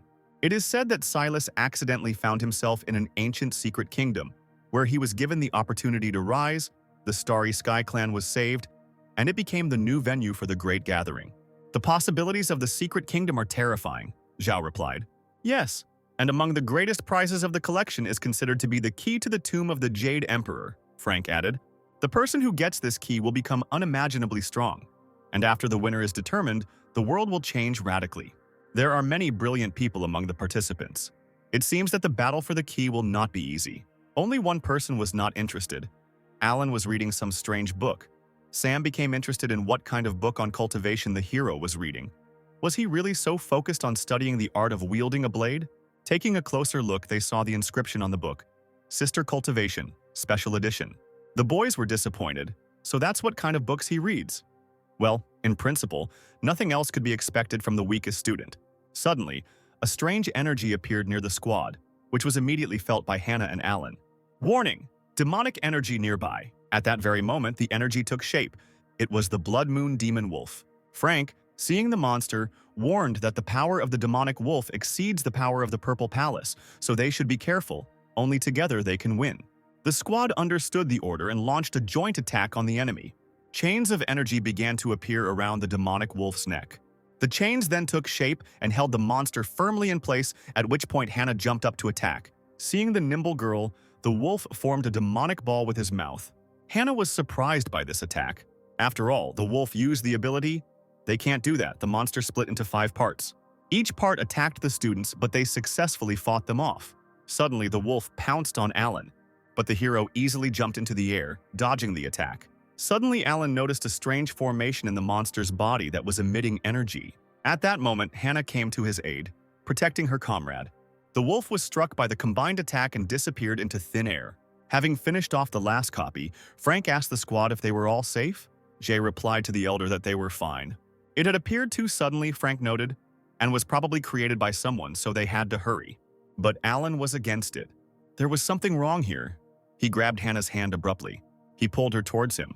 The girl did not understand what her brother was doing to her. Using his senses, Alan saw a blood moon demon wolf in the girl's chest, but how it got there was unclear. Letting go of Hannah's hand, Alan smiled and said that nothing had happened. He just decided to check her wounds because he was worried about her health. Since no one is injured, let's continue on our way, the elder suggested. Did I really just imagine it all? But then why such strange feelings, the hero thought. I hope nothing happens at the meeting. A few hours later, the squad arrived at the residence of the Starry Sky clan. The students were happy they had finally arrived. They were also amazed by the majestic statues at the entrance. Alan was also slightly amazed. This clan really deserves to be in the top 3. Suddenly, the students heard someone's footsteps approaching. A guy with blue hair ran towards them, asking for forgiveness for being late because he was responsible for the guests. It was a disciple of the Starry Sky clan who was ranked last in the strength table. He extended his hands, which contained blue stones, and said that this spiritual jade was given to all participants in the competition. Each student took 1 stone in their hands, but Alan didn't like something about all this. His thoughts were distracted by Hannah, who handed him a stone. Looking at the stone, Alan suddenly felt a strange, barely perceptible energy. It was a demonic trace, but where did it come from in jade? The escort asked the squad to follow him. He would lead them to the viewing platform in the arena. A few minutes later, our heroes arrived at the arena of the Starry Sky clan. The guy led them to the observation deck intended for the Sword clan. Then he suddenly ran away, saying that he still had unfinished business. Alan found this guy's behavior strange. He overheard a conversation between other students who were rude to a weak student. Apparently, he was not welcomed here. Suddenly, the silhouette of the head of the Starry Sky clan appeared in the air.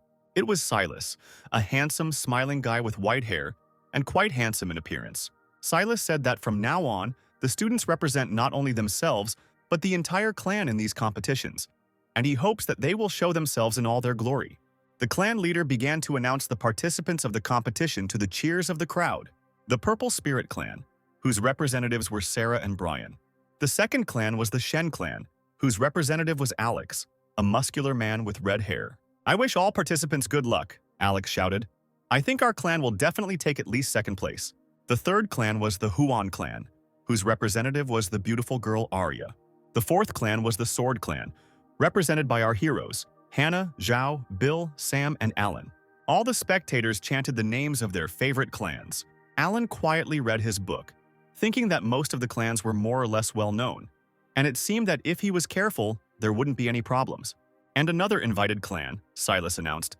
The Palace of Heavenly Illusions will be at the competition. Alan even stood up from the podium after hearing about this clan. After all, it was in that clan that spectacular beauty was located. Lisa was also here, representing her clan of the Palace of Heavenly Illusions. The audience couldn't believe that this clan really existed. They were surprised. Alan and Lisa's eyes met, and the girl smiled and waved at him. Remembering the last meeting, Alan hid his special issue in his pocket just in case. Sam leaned over to Bill and asked why that girl had said hello to him. Did Bill really know her? The guy replied that he had thought the same thing about Sam. Hannah noticed this too and walked sharply towards Alan. Why are you suddenly so tense? Do you know this girl? Alan hesitated and timidly replied that he didn't know who she was. Meanwhile, Silas decided to make another announcement, saying that everyone knew that the reward would be the key to the tomb of the Jade Emperor. And in addition, there will be a prize for third place, a bracelet of the demonic moon, and for second place, a pearl of the fire star. The audience was delighted with such cool awards. The competition will be held in 2 stages, Silas said. The first battle is about to begin. Everyone will be given their own number. Suddenly, Alan felt a vibration in his hand. A certain number will appear in the jade in your hands. People with the same numbers enter the competition. The first stage is open. The heroes looked at their numbers and were glad that they did not find the same ones, which meant that they would not compete against each other in the first round. Suddenly, a subordinate approached Silas and said that all clan members had successfully spread the energy of the Blood Moon Demon Wolf. But something had happened. So what happened to you? This man is from the Sword Clan.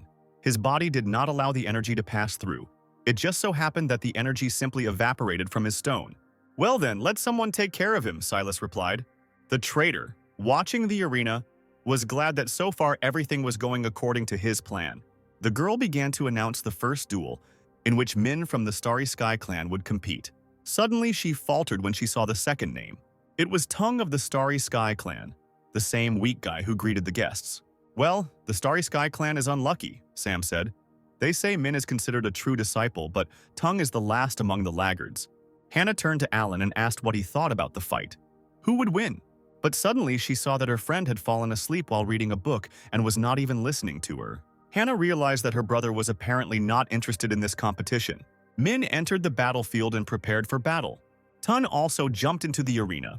Min told the guy that winning would be as easy as killing a mosquito, but he would still have to work hard. The man swore that he would not give any concessions to his clansmen. Tung gritted his teeth and said he was willing to at least try. What? Trash, how dare you challenge me? If you're so eager to die, since you desire death so much, I will give it to you. Lightning attacks were directed at the guy, but he dodged them. Suddenly, Min appeared behind Tung, and it seemed like the fight was about to end before it even began. But the boy used Star Flare and dodged the enemy's attack. Min just grinned maliciously. At that moment, the real Min appeared next to the guy. He hit Toon with a powerful blow, causing the boy to lose a lot of blood and fly a long distance. Min appeared like lightning above the flying Tung and kicked him in the stomach with all his might, sending him to the ground. Min laughed and said that the boy had wished for it himself. He used Star Wave and finished off the falling guy with a pillar of energy. At that moment, the weakest student experienced hellish pain. The fight was over. Toon lay on the ground almost unconscious. The referee announced the end of this match. The winner of it is Min of the Starry Sky clan. It was too violent, Zhao said. Hannah was angry. She didn't understand how this Min could treat his comrade so cruelly. It seems that the internal friction of the Starry Sky clan is much more serious than I thought, Alan noted. It's so good that he was reborn in the Sword clan. The judge looked at the schedule and began to announce the next fight.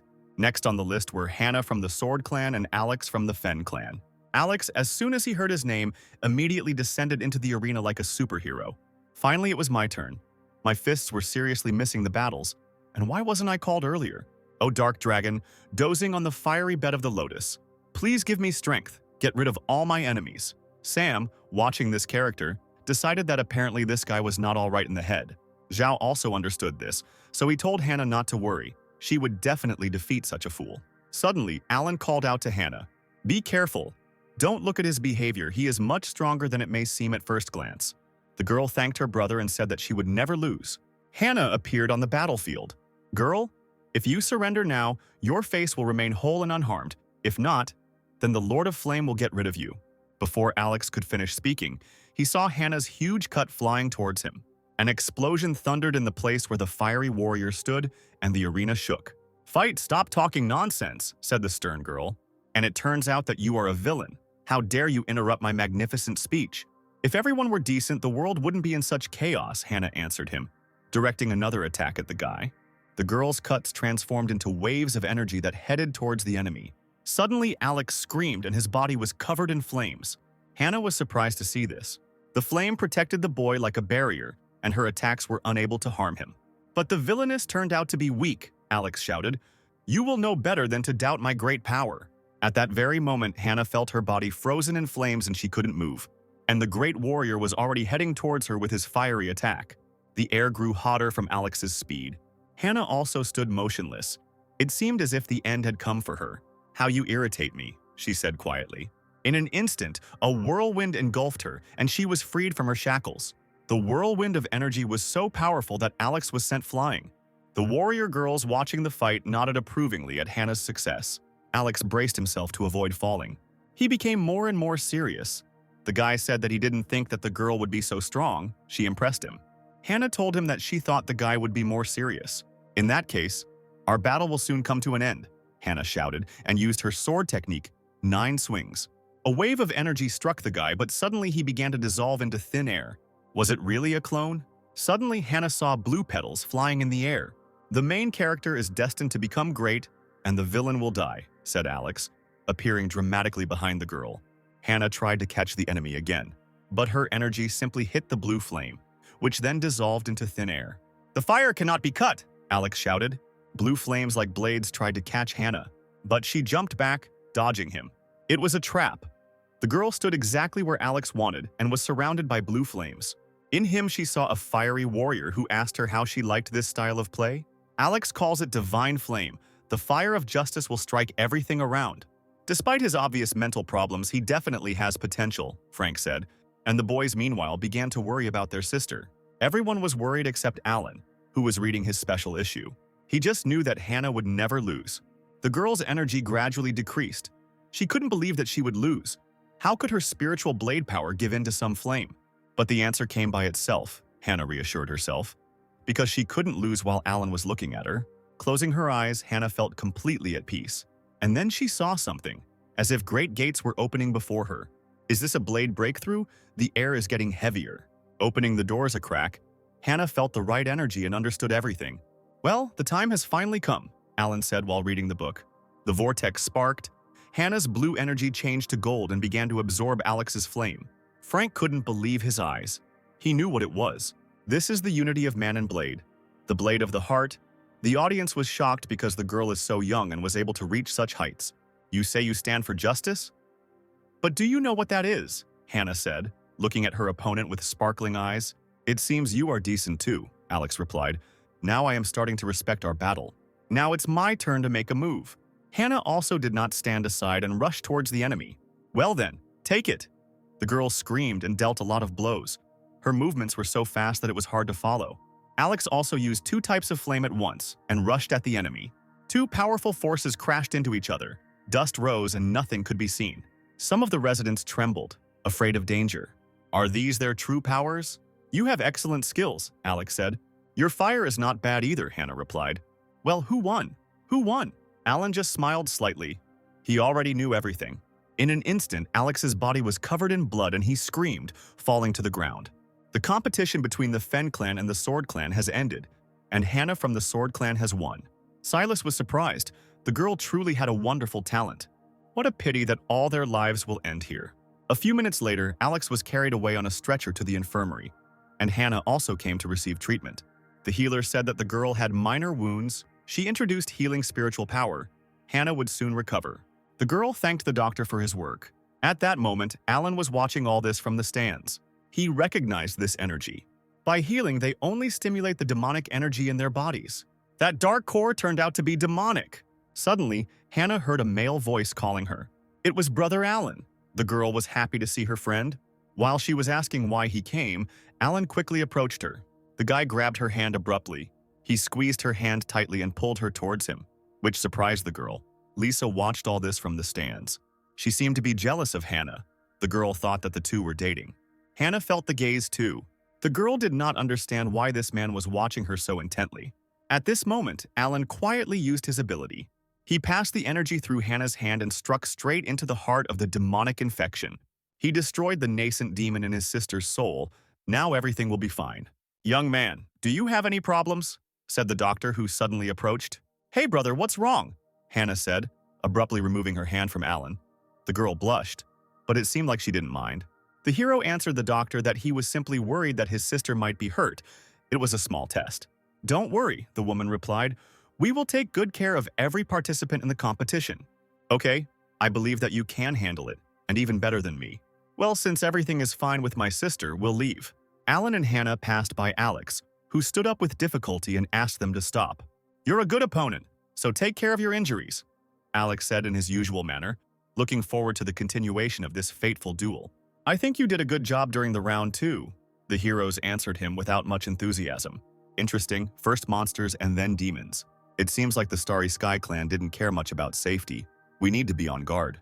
The guys returned to the stands, and the referee announced the next match. The next battle will be between Zhao of the Sword Clan and Caleb of the Jangi Clan. These two were true disciples of their clan, and since they were, Zhao suggested getting straight to the point. Caleb supported this proposal. He instantly charged at his opponent using a huge spear. Zhao also used a whirlwind of blades. The only sound in the air was the clanging of metal. Their speed was high and it was difficult to follow them. The audience was delighted. No one expected anything less from true disciples. Caleb used the heart trace, summoning the ghost of war. A huge projection of energy appeared on the battlefield and immediately dealt a devastating blow to Zhao. The guy didn't dodge and blood poured out of his mouth. But it was a trick. Copies of Zhao appeared on the battlefield. The spirit of war continued to attack Zhao, but he only dodged using clones. Hannah was worried because Zhao's kingdom was lower than Caleb's. Would he really lose? But Alan said that this is not so. He feels that not all is lost. Very soon the guy will prove himself.